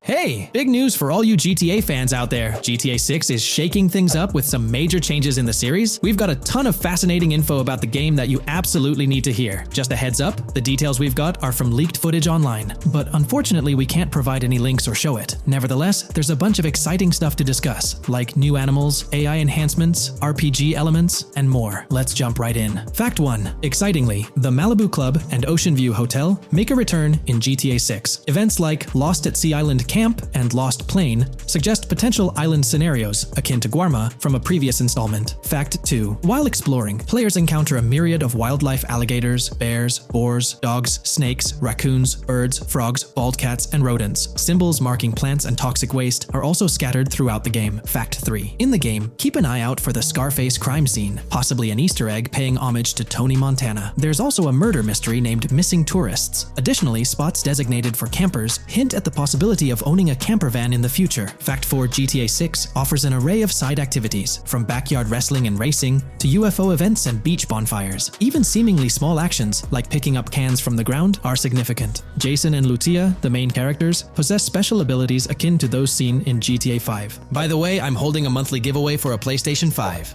You just need to subscribe and you're entered. Now, back to the video. Fact 5. Jason and Lucia's safe house serves as a motel, a central hub for their activities. The game's world features various street gangs, each with its distinct vibe. Characters exhibit different personalities, including romantic, chaotic romantic, cool, pragmatic chaotic, and pragmatic cool. Fact 6. Gameplay enhancements in GTA 6 introduce the option to use zip ties on NPCs for stealth mechanics, alongside the ability to carry bodies, enriching the depth of stealth elements. Fact 7. The gunplay in GTA 6 mirrors the mechanics seen in Red Dead Redemption 2 and Max Payne 3. It might be worth exploring those games before GTA 6's release if you haven't already. And activities? GTA 6 offers an abundance, from fishing and wild golf to basketball, football, and soccer. There are gyms for training, a yacht club, and even a racetrack. Fact 8. Prepare for a contemporary setting, post-GTA 5 events. The game meticulously recreates numerous Miami landmarks, such as a grand tennis court, a bustling football stadium, and a lively amphitheater. The map encompasses an airport and a functional tram system with an airport stop. And that's not all. The Florida Keys and a swampy region named Grass Rivers, reminiscent of the Everglades, are part of the game. Players can navigate swamp boats in this area. Fact 9. GTA 6 boasts a diverse arsenal, from melee options like golf clubs, pool cues, crowbars, and bats to a spectrum of firearms ranging from pistols to snipers and RPGs. The weapon selection is extensive. You can even personalize how your character handles weapons. Additionally, there's an assortment of throwable items like grenades, molotovs, and yes, even golf balls. Fact 10. Get ready for some seriously upgraded NPC interactions. Now, you'll have choices such as threatening, robbing, shooting, or restraining them. Some missions will even involve gesture-based actions, taking a cue from Red Dead Redemption 2. Car damage has been ramped up for realism, and the interior detailing is insanely intricate, complete with functional dashboards. Fact 11. Weapons are undergoing a transformation in GTA 6, drawing inspiration from Red Dead Redemption 2. Instead of a sprawling weapon wheel, you'll have specific slots for small firearms, melee weapons, rifles, and shotguns. No more unlimited weapons, but you can drop and pick them up along the way. Fact 12. During development, there was a glimpse of Arthur Morgan's hat, although its inclusion in the final game remains uncertain. Players now have the option to surrender to the police during a heist, introducing a thrilling twist. Police response time has been revamped to feel more authentic, featuring a timer that varies based on the severity of the crime. Murder gets a quicker response than robbery. GTA 6 caps the maximum wanted level at 5 stars, and a 6-star level seems highly unlikely in the current gameplay. Fact 13. Let's focus on the characters. GTA 6 introduces us to two main protagonists, Jason, portrayed by Brian Zampella, and Lucia, played by Alexandra C. Echevarri, marking the franchise's first playable female character. You can seamlessly switch between them, and they also happen to be a couple, drawing inspiration from the legendary duo Bonnie and Clyde. Fact 14. Clothing in the game behaves in a remarkably realistic manner. You can accessorize with items like sunglasses, watches, wristbands, and hats, each with various wear styles. The attention to detail is impressive, with sweat, dirt, and wrinkles adding to the overall realism.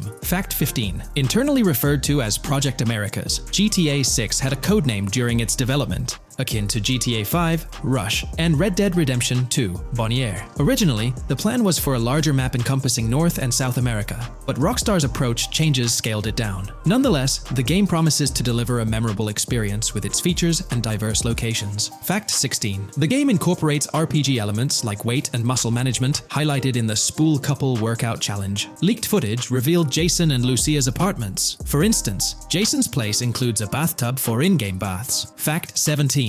Rockstar plans to continuously introduce new missions and cities post GTA 6's launch. Whether this expansion is for online or story mode remains unclarified. Expect an enhanced cover system, surpassing what we've seen in other Rockstar games. Fact 18. Don't overlook the Kingston Hotel. It's a bustling spot with pool parties and live music, adding vibrancy to GTA 6's world. Fact 19. A significant enhancement in GTA 6 revolves around NPC behavior. NPCs come in varied sizes and shapes, and their reactions feel incredibly authentic. Wave a gun around and nearby folks might understandably panic. The game also features an intricate injury system, including concussions. Fact 20. Now, let's delve into the stunning visuals and exciting new features. Characters will naturally grow facial hair over time in GTA 6. Moreover, the game world will introduce a social platform called What's Up, resembling a playful version of WhatsApp. Excitingly for fans, spoof versions of social media platforms like Life Invader, Facebook, Bleeder, Twitter, and Snapmatic, Instagram, are making a comeback. Fact 21. Let's focus on our main characters, Jason and Lucia, each with their own inventory and a shared one. Your inventory can hold a variety of items like wine, soda, and fruit. Additionally, there's a duffel bag system facilitating easy transportation of supplies and weapons. Fact 22. Rockstar approaches storytelling in GTA 6 with greater caution, avoiding offensive jokes and being considerate about groups that might feel targeted. The narrative unfolds through chapters, akin to Red Dead Redemption 2's structure. Fact 23. Robberies take center stage in GTA 6, spanning from significant heists to smaller scores. There are easy scores like targeting bingo body shops, burnout skirts at Cafe Caraway, clothing stores, food trucks, massage parlors, and more. Moreover, the inclusion of robbing shipping containers elevates the thrill to a whole new level. Fact 24. Gameplay takes a significant leap.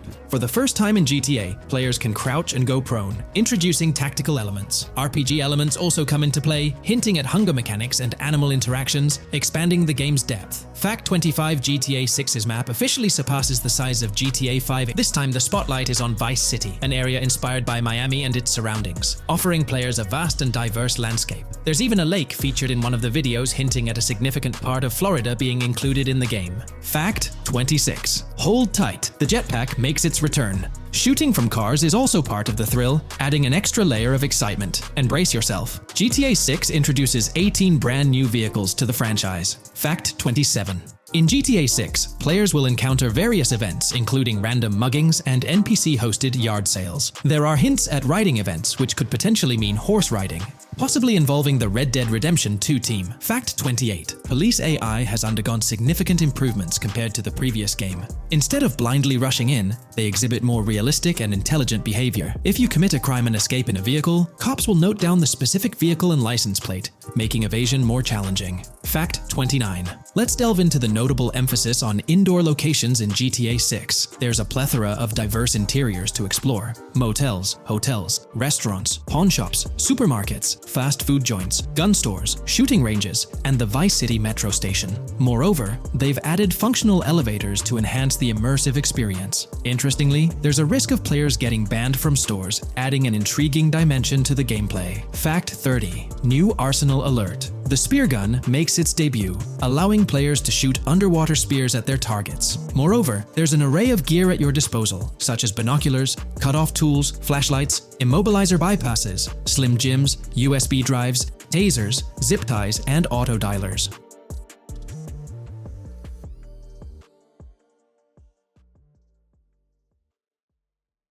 In today's video, we'll delve into the most recent iteration of the GTA 6 mapping endeavor.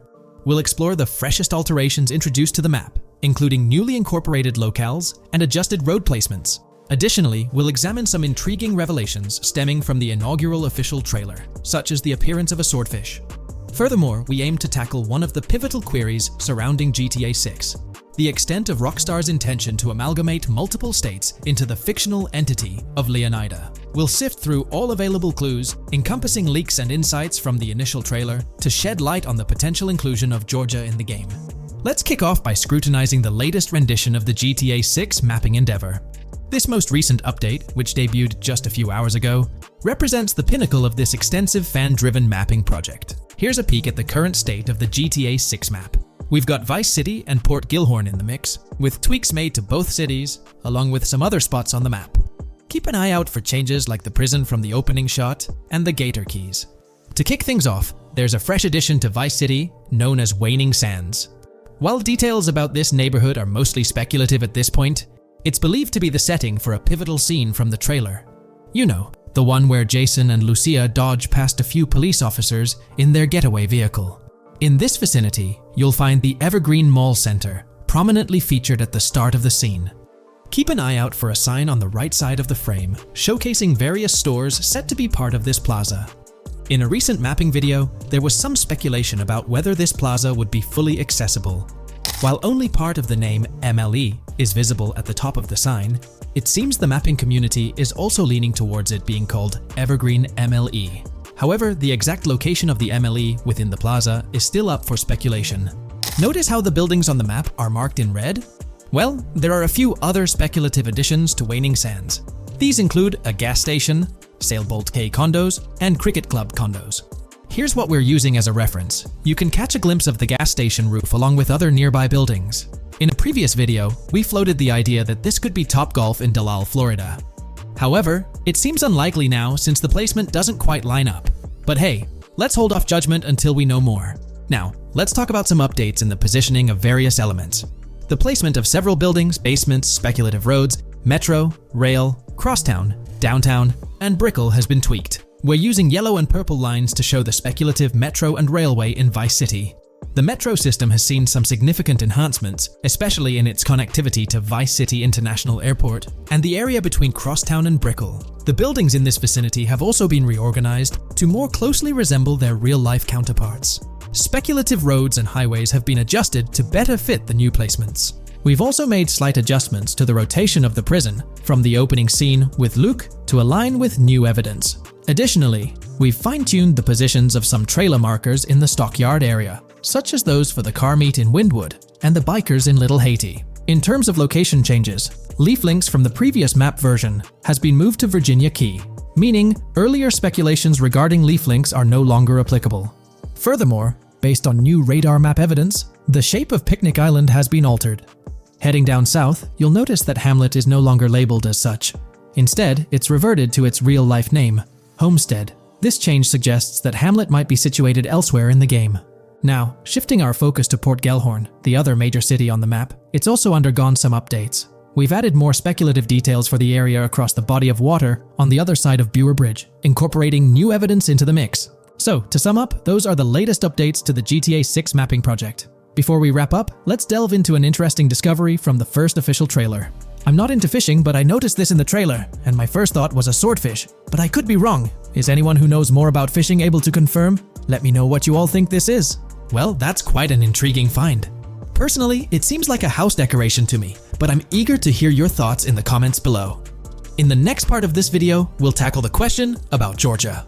On display in the leaks and backed up by inside journalists, the game will feature a plethora of locations that focus on Miami and the surrounding areas. The two main locations of the game are Vice City, based on Miami, and Port Gilhorn, which lifts direct locations from Panama City. As well as this, it seems Rockstar have brought down and featured locations from Georgia, including a prison and mountain ranges not present in real-world Florida. I'm curious, do you think Georgia will make an appearance in GTA 6? Let's examine the evidence we have so far. There have been some recent findings, so let's kick off by checking out this Reddit post. Georgia evidence. In the leaks, there's a mention of canyon etchings, along with the other ambient events, which I thought couldn't be in or based in Florida. The nearest canyon to Florida is Providence Canyon State Park in Georgia and is only 2.5 hours away from Florida. This also may explain Red Hill Forest, and the testing of scree hills in the leaks. There's also a couple mountains, or large hills, seen in the trailer. The first looks more like a large hill in North Florida, probably for hill climbing, but the second one at the end of the trailer looks like a Georgia mountain, like the ones seen in the leaks. First off, this individual is discussing a clip from the leaks, where a developer is seen firing an assault rifle at a vehicle while Lucia is in the background. They've noted several ramps in the clip, suggesting developers use them to test vehicles on different slopes. The clip also shows various types of ramps listed, including MTB ramps, hill climb, mud drag, scree hill, mud drag string, and crash tests, as well as MX tracks. The speculation is that Rockstar might have been testing the scree hill due to its resemblance to locations in Georgia. Additionally, 2 shots from the trailer show hills. One at the 59-second mark where someone jumps on a table, causing it to break, revealing multiple cars ascending a steep hill in the background. And another in the final shot, where Lucia kicks down the door to a convenience store, showing another hill or mountain through the window. Let's delve into the comments and see what the community thinks about these hills. Are there similar hills in Florida? Or has Rockstar taken some creative liberties and introduced hills from Georgia? Ekanfinaka is a place in the game, shown by the leaks. And Ekanfinaka is literally the old name for a swamp in southern Georgia. Not to mention we saw a big hill, small mountain. I've lived in Florida for a long time. There are no hills, anything like that in the state. Northern Florida has some hills, but nothing like that at all. The hill in the leaks resembles the Blue Ridge in northern Georgia. It's a fictional state. It could be a collection of features from 4 or 5 states for all we know. 2 hours outside of Florida is hardly breaking the concept. I'd imagine much of the urban landscape will be much like Florida, with the outskirts being closer to Caribbean, or as you said, Georgia. There's a separate post talking about these mountains in GTA 6. We know GTA 6 is being based in Florida, a relatively flat state, so it'd be obvious to think that the game will stay true to its setting. However, one interesting thing I found in the diner robbery footage from the leaks is that a huge mountain can be seen in the far distance, particularly around the part where Lucia starts approaching the police car from the passenger side. I'm not sure if anyone else has noticed this, but it's interesting to note, considering Florida is the flattest state in the country, LOL. Maybe we can go to other states? The area does resemble rural Georgia. Thoughts? I think it will be more similar to RDR2 than past GTAs where it's only one state. I bet the map will be a hybrid of Georgia and Florida. If not, then Florida and most likely another country like Cuba or some South American country with mountains. Yes, probably we can visit the state of Georgia. A few weeks ago, someone found out that the prison you can see in one clip is from Georgia as well. Multiple states in the game. The Florida Scout lady mentioned Rockstar scouting interiors in Florida and other states in the southeast. Hopefully this means we get towns, or maybe cities in these other states, instead of simply hilly terrain. As this individual pointed out, there's a prison visible in one of the leaked clips, and it bears a striking resemblance to Augusta State Medical Prison.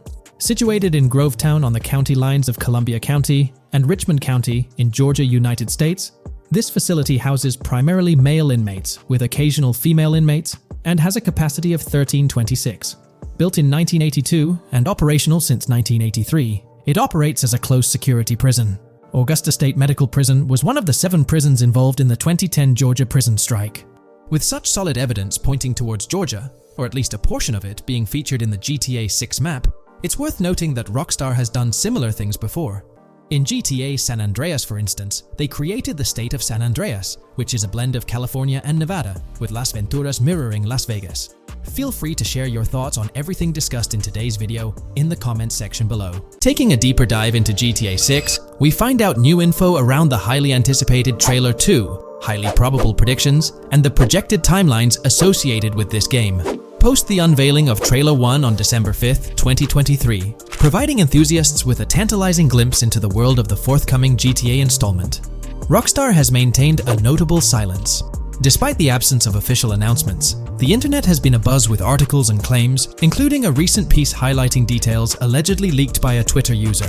It's prudent to approach such assertions with a discerning eye, given the prevalence of misinformation in the digital space, especially with the emergence of numerous GTA 6-themed accounts. Interestingly, amidst the sea of speculations, it's essential to acknowledge the presence of individuals who accurately leaked details about the first trailer on Reddit before its official release. One mysterious figure stands out, predicting not only the featured song, but also pinpointing the release date, directing curious minds to their username as a form of verification. This individual, while refraining from sharing disruptive insights into the game's development, did provide a tantalizing glimpse into new features. Among the disclosed features are the intriguing prospect of dual-wielding weapons, confirmed instances of gore and dismemberment, and the promise of varied sunset colors.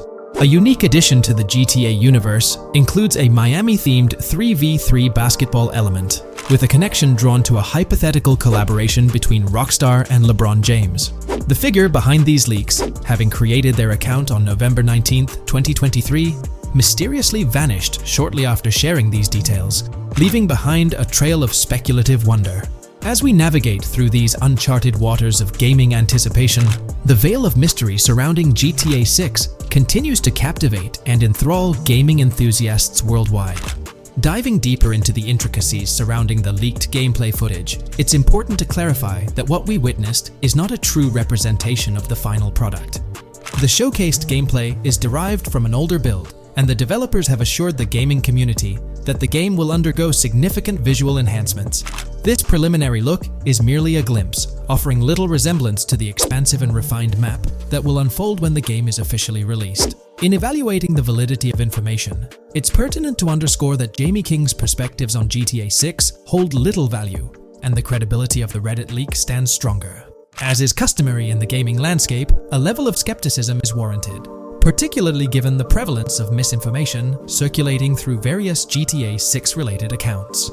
Now, turning our focus to the anticipation surrounding the release of the second trailer for GTA 6, historical trends provide valuable insights.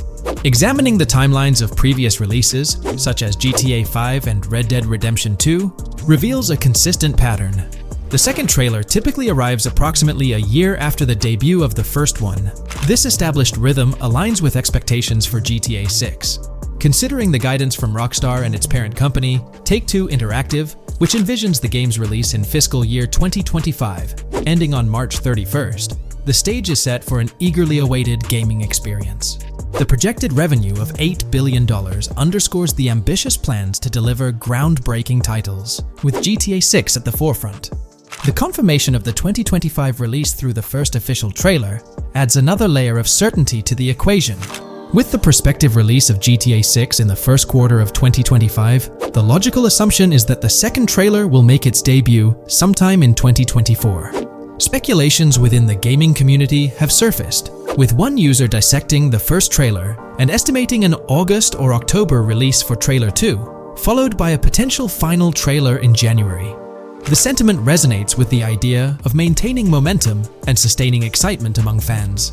An intriguing twist enters the narrative with the potential release of the PS5 Pro in November, suggesting a strategic move to reduce the waiting time for additional information. As the community engages in this dynamic dance of anticipation, excitement mounts for the next trailer, where glimpses of actual gameplay are eagerly awaited. Venturing deeper into the realm of anticipation surrounding GTA 6, comparisons with Red Dead Redemption 2, which boasted 6 trailers, underscore the immense budget and expansive scope that the upcoming installment is set to showcase. Expectations are set for a dynamic marketing approach with 2 trailers, each dedicated to unraveling the story of a protagonist. This anticipation is further fueled by the likelihood of a dedicated gameplay trailer, shedding light on the mechanics and features, as well as a comprehensive trailer providing insights into the vastness of the game's map. Additionally, there's a tantalizing prospect of a trailer focusing on the diverse groups and gangs that inhabit distinct zones within the game. This comprehensive promotional strategy is indicative of a monumental project that promises to redefine the gaming landscape. Now, let's unravel the rationale behind the assertion that GTA 6 is poised for a late 2025 release. Examining the historical trajectory of game releases, particularly the 2-year gap between the initial trailer and the game hitting the shelves, aligns seamlessly with fiscal reports. This alignment serves as a solid foundation for confidence in predicting the game's availability by the end of 2025. Pondering the intriguing possibility that GTA 6's launch timeline might mirror that of its predecessor, GTA 5, sparks curiosity. Noting the first teaser trailer's debut on November 2nd, 2011, and comparing it with GTA 5's unveiling on December 5th, 2023, there's a parallelism that invites speculation. Expanding this analogy to include the release of the first 2 screenshots for GTA 5 on July 12, 2012, suggests a timeline for potential content drops for GTA 6. If we entertain the notion of a 1-year gap between the first and second trailers, mirroring historical patterns, and factor in Rockstar's potential aim for a fall release, an intricate timeline unfolds. Of course, acknowledging the industry's unpredictability, potential delays could sway this projection. Encouraging the community to share their insights, the script opens a channel for predictions regarding the release of GTA 6 Trailer 2. For those intrigued by a personal timeline, a meticulous projection is presented. The anticipation of Trailer 2, making its debut around April or May 2024, strategically ahead of the summer, is poised to keep the gaming community buzzing. Subsequent to this, the prediction of a third trailer, potentially a gameplay trailer, surfacing around October or November of the same year, with the possibility of extending into December, adds to the excitement. Early 2025 is earmarked for another critical trailer, presumably a launch trailer, complemented by TV spots to amplify the buzz. During the interim periods, additional content drops are anticipated, featuring new screenshots, short-form videos, and artworks, ensuring a sustained engagement with the gaming audience. Acknowledging the evolving landscape of marketing, the script posits that character trailers, a hallmark of GTA 5's promotional strategy, may not be a focal point this time. The shift from 3 protagonists in GTA 5 to 2 in the current installment lends credence to this assertion. The first trailer introduced Lucia, and the prediction is that the second trailer will shift the spotlight to Jason, offering glimpses into his character and potentially unveiling more facets of the game's map, including Sport Gilhorn. Furthermore, a dedicated story trailer is envisioned, delving deeper into the narrative, characters, and plot. If Rockstar aims to sustain the momentum generated by the first trailer and is eyeing an early 2025 release, the likelihood of witnessing the second trailer before the summer of the current year becomes plausible. This expansive and speculative exploration of GTA 6's potential trajectory invites the gaming community to share their perspectives, fostering an engaging discourse in the comments section. In today's video, I'll be discussing the recent developments in the GTA 6 mapping project. We'll delve into the latest additions, including new locations featured in Trailer 1, adjustments to existing locations, refinements in certain areas, and exciting discoveries from the latest trailer, such as the yacht interior, surfboards, Princess Robot Bubblegum, and more. Let's start by examining the mapping project itself. It's been some time since our last update on this front, and there have been notable changes to the map since then. This iteration represents the most recent version of the GTA 6 mapping project, spearheaded by Dupe's 0R. Below, you'll find a roster of individuals who have contributed to this endeavor, and it's worth noting that this list has been recently updated. This project stands as the largest and most comprehensive effort within the fan community, with the goal of predicting the map of GTA 6 as accurately as possible prior to its official unveiling. DuPZ0R mentioned that there's still an extensive list of elements to incorporate and modify, but for now, this update suffices. Anticipate further alterations to the map in subsequent updates. This iteration represents the latest version of the GTA 6 mapping project.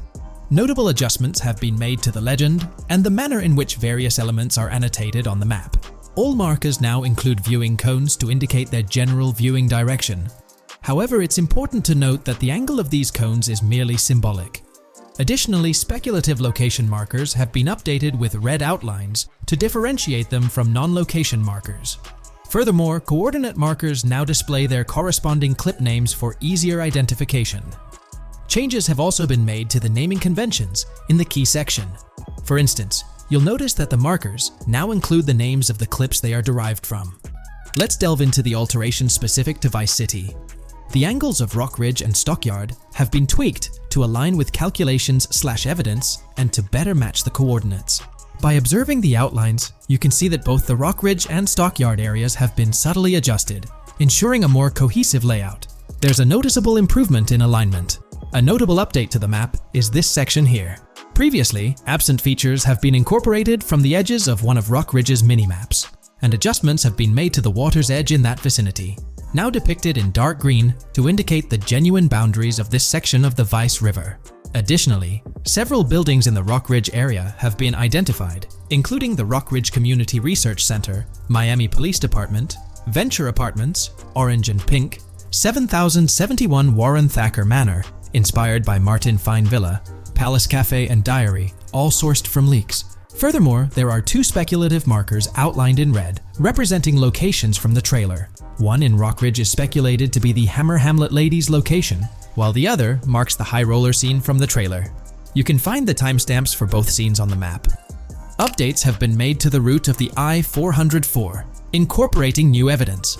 This includes adjustments in Vice Beach and the positioning of the road near Rock Ridge. Notably, there have been alterations to the highway section near the airport.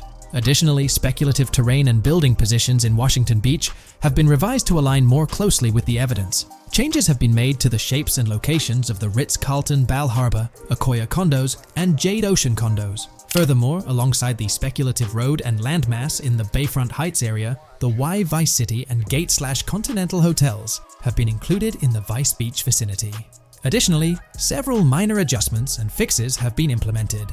Regarding the Vice Beach area, there have been additions of new buildings supported by recent evidence. These include 200 Ocean Drive, 260 Ocean Drive, 1043 Washington Avenue, Beach Park Hotel, and Council Towers North. Moreover, over at Brickell Key Island, 2 new buildings, Brickell Key 1 and Brickell Key 2, have been introduced. Additionally, corrections have been made to the names of the Tequesta Point locations, accurately reflecting their respective positions. Now, let's shift our focus away from Vice City. Firstly, an error regarding St. Joseph has been rectified. Previously labeled in purple, it should have been marked in red to signify that this name hasn't been confirmed in the leaks, but is either speculative or based on real-life data. Moving westward towards Port Gellhorn, there have been notable additions to the leaked industrial area opposite the state prison, along with improvements to the prison itself. Several speculative structures, highlighted in red, including a water tower and industrial buildings, have been incorporated, along with a cell tower across from the prison. Heading south to the Keys, significant improvements have been made.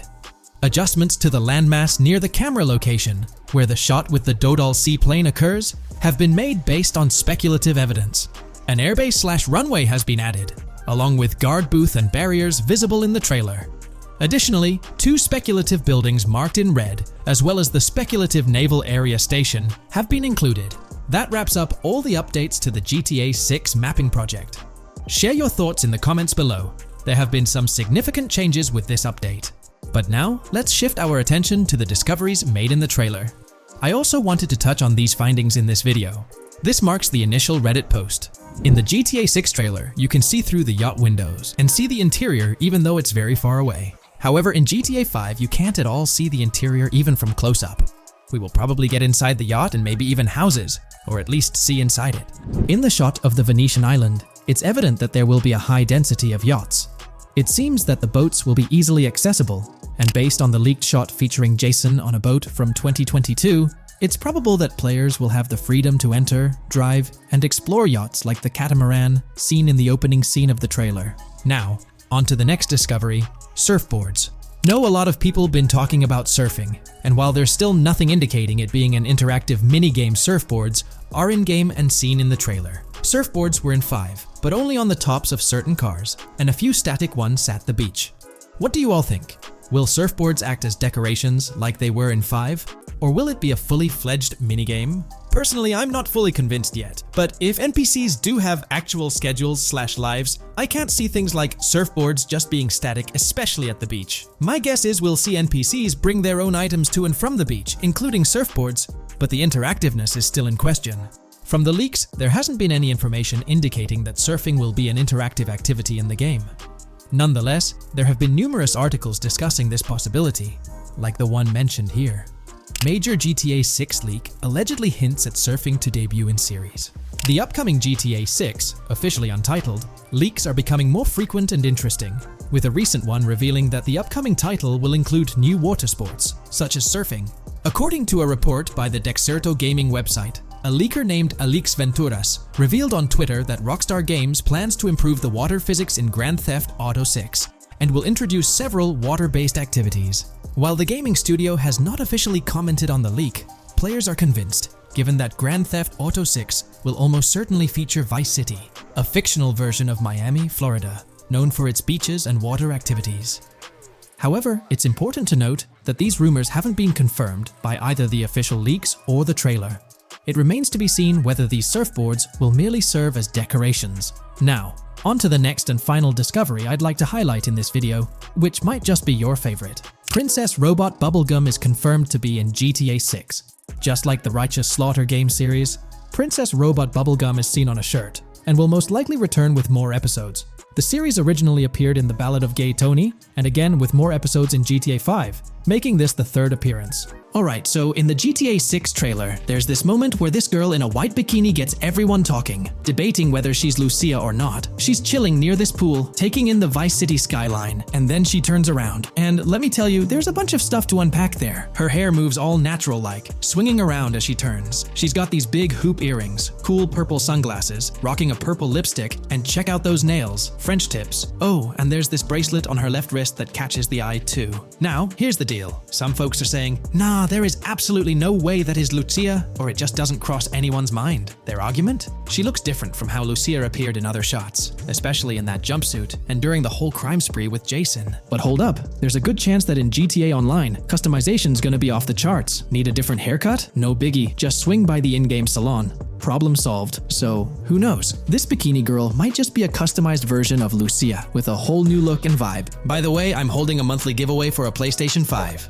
You just need to subscribe and you're entered. Now, back to the video. You know, I'm pretty confident that it won't cause much trouble, just like in GTA 5 or Red Dead Redemption 2. It feels like they'll let us switch up our characters' hairstyles again, which is pretty cool. Now, about this scene, it looks like it's happening at a totally different stage of the game. At the start, Lucia's all locked up in jail, doing those petty crimes and all. But in this snippet, she's looking like she's hit the jackpot. Loads of success and riches. There's more to this in the trailer, giving us a peek into what a thriving Lucia might look like. She's sporting a different hairstyle, dressed to the nines, hanging out in a fancy car with Jason behind the wheel. And to top it off, the girl's getting her photos taken by the paparazzi. Some folks out there are betting that this bikini girl is going to be the face of Rockstar's marketing strategy. You know, just like how they've always had that iconic female figure in their marketing since the good old days of GTA 3. So, putting it all together, it really seems like this bikini girl is Lucia. From the style to the little details like the various hairstyles, everything seems to point in that direction. It's exciting to get these glimpses of what Lucia's different phases might look like in the game.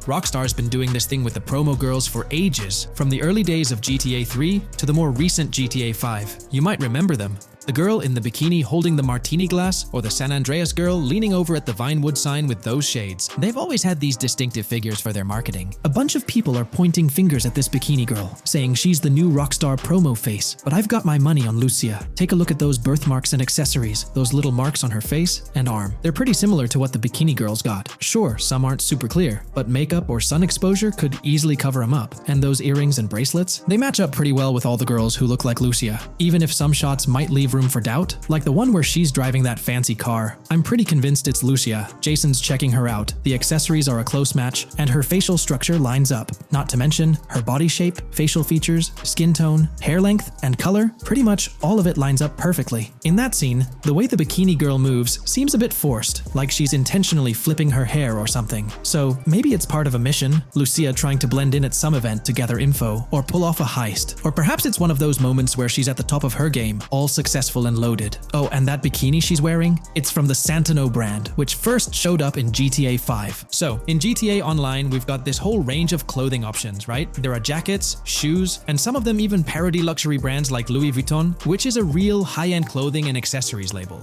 Now, some people are throwing around this theory that the bikini girl might be a returning character from the old GTA Vice City like Mercedes Cortez. But honestly, that's way off. Vice City was set in the 80s, and GTA 6 is gonna be in the present, like probably around 2023. So the timelines just don't add up. Even though this bikini girl looks a bit different and acts a bit like an influencer, I'm pretty convinced she's Lucia. She's got those same body features and face structure as Lucia, and Lucia's a game changer as the first leading lady in modern Rockstar games. Before her, female characters mostly played supporting roles or were just NPCs in GTA games, never the main focus. Rockstar tends to put a lot of effort into their main characters. The little differences like the sunglasses or lipstick don't bother me much. We know there'll be in-game stuff you can buy, like accessories. And hey, being able to change hairstyles was a big deal in games like Red Dead Redemption 2 and GTA 5. So I'm pretty confident that the girl in that white bikini on that Vice City rooftop is Lucia. But yeah, I get it, there's gonna be a lot of chatter and debate. Remember the crazy theories from past GTA trailers? Like people saying the homeless guy was Nico Bellic, or that Michael was an older Tommy Vercetti? It's always possible I might be wrong. But to me, it all seems to point to Lucia here.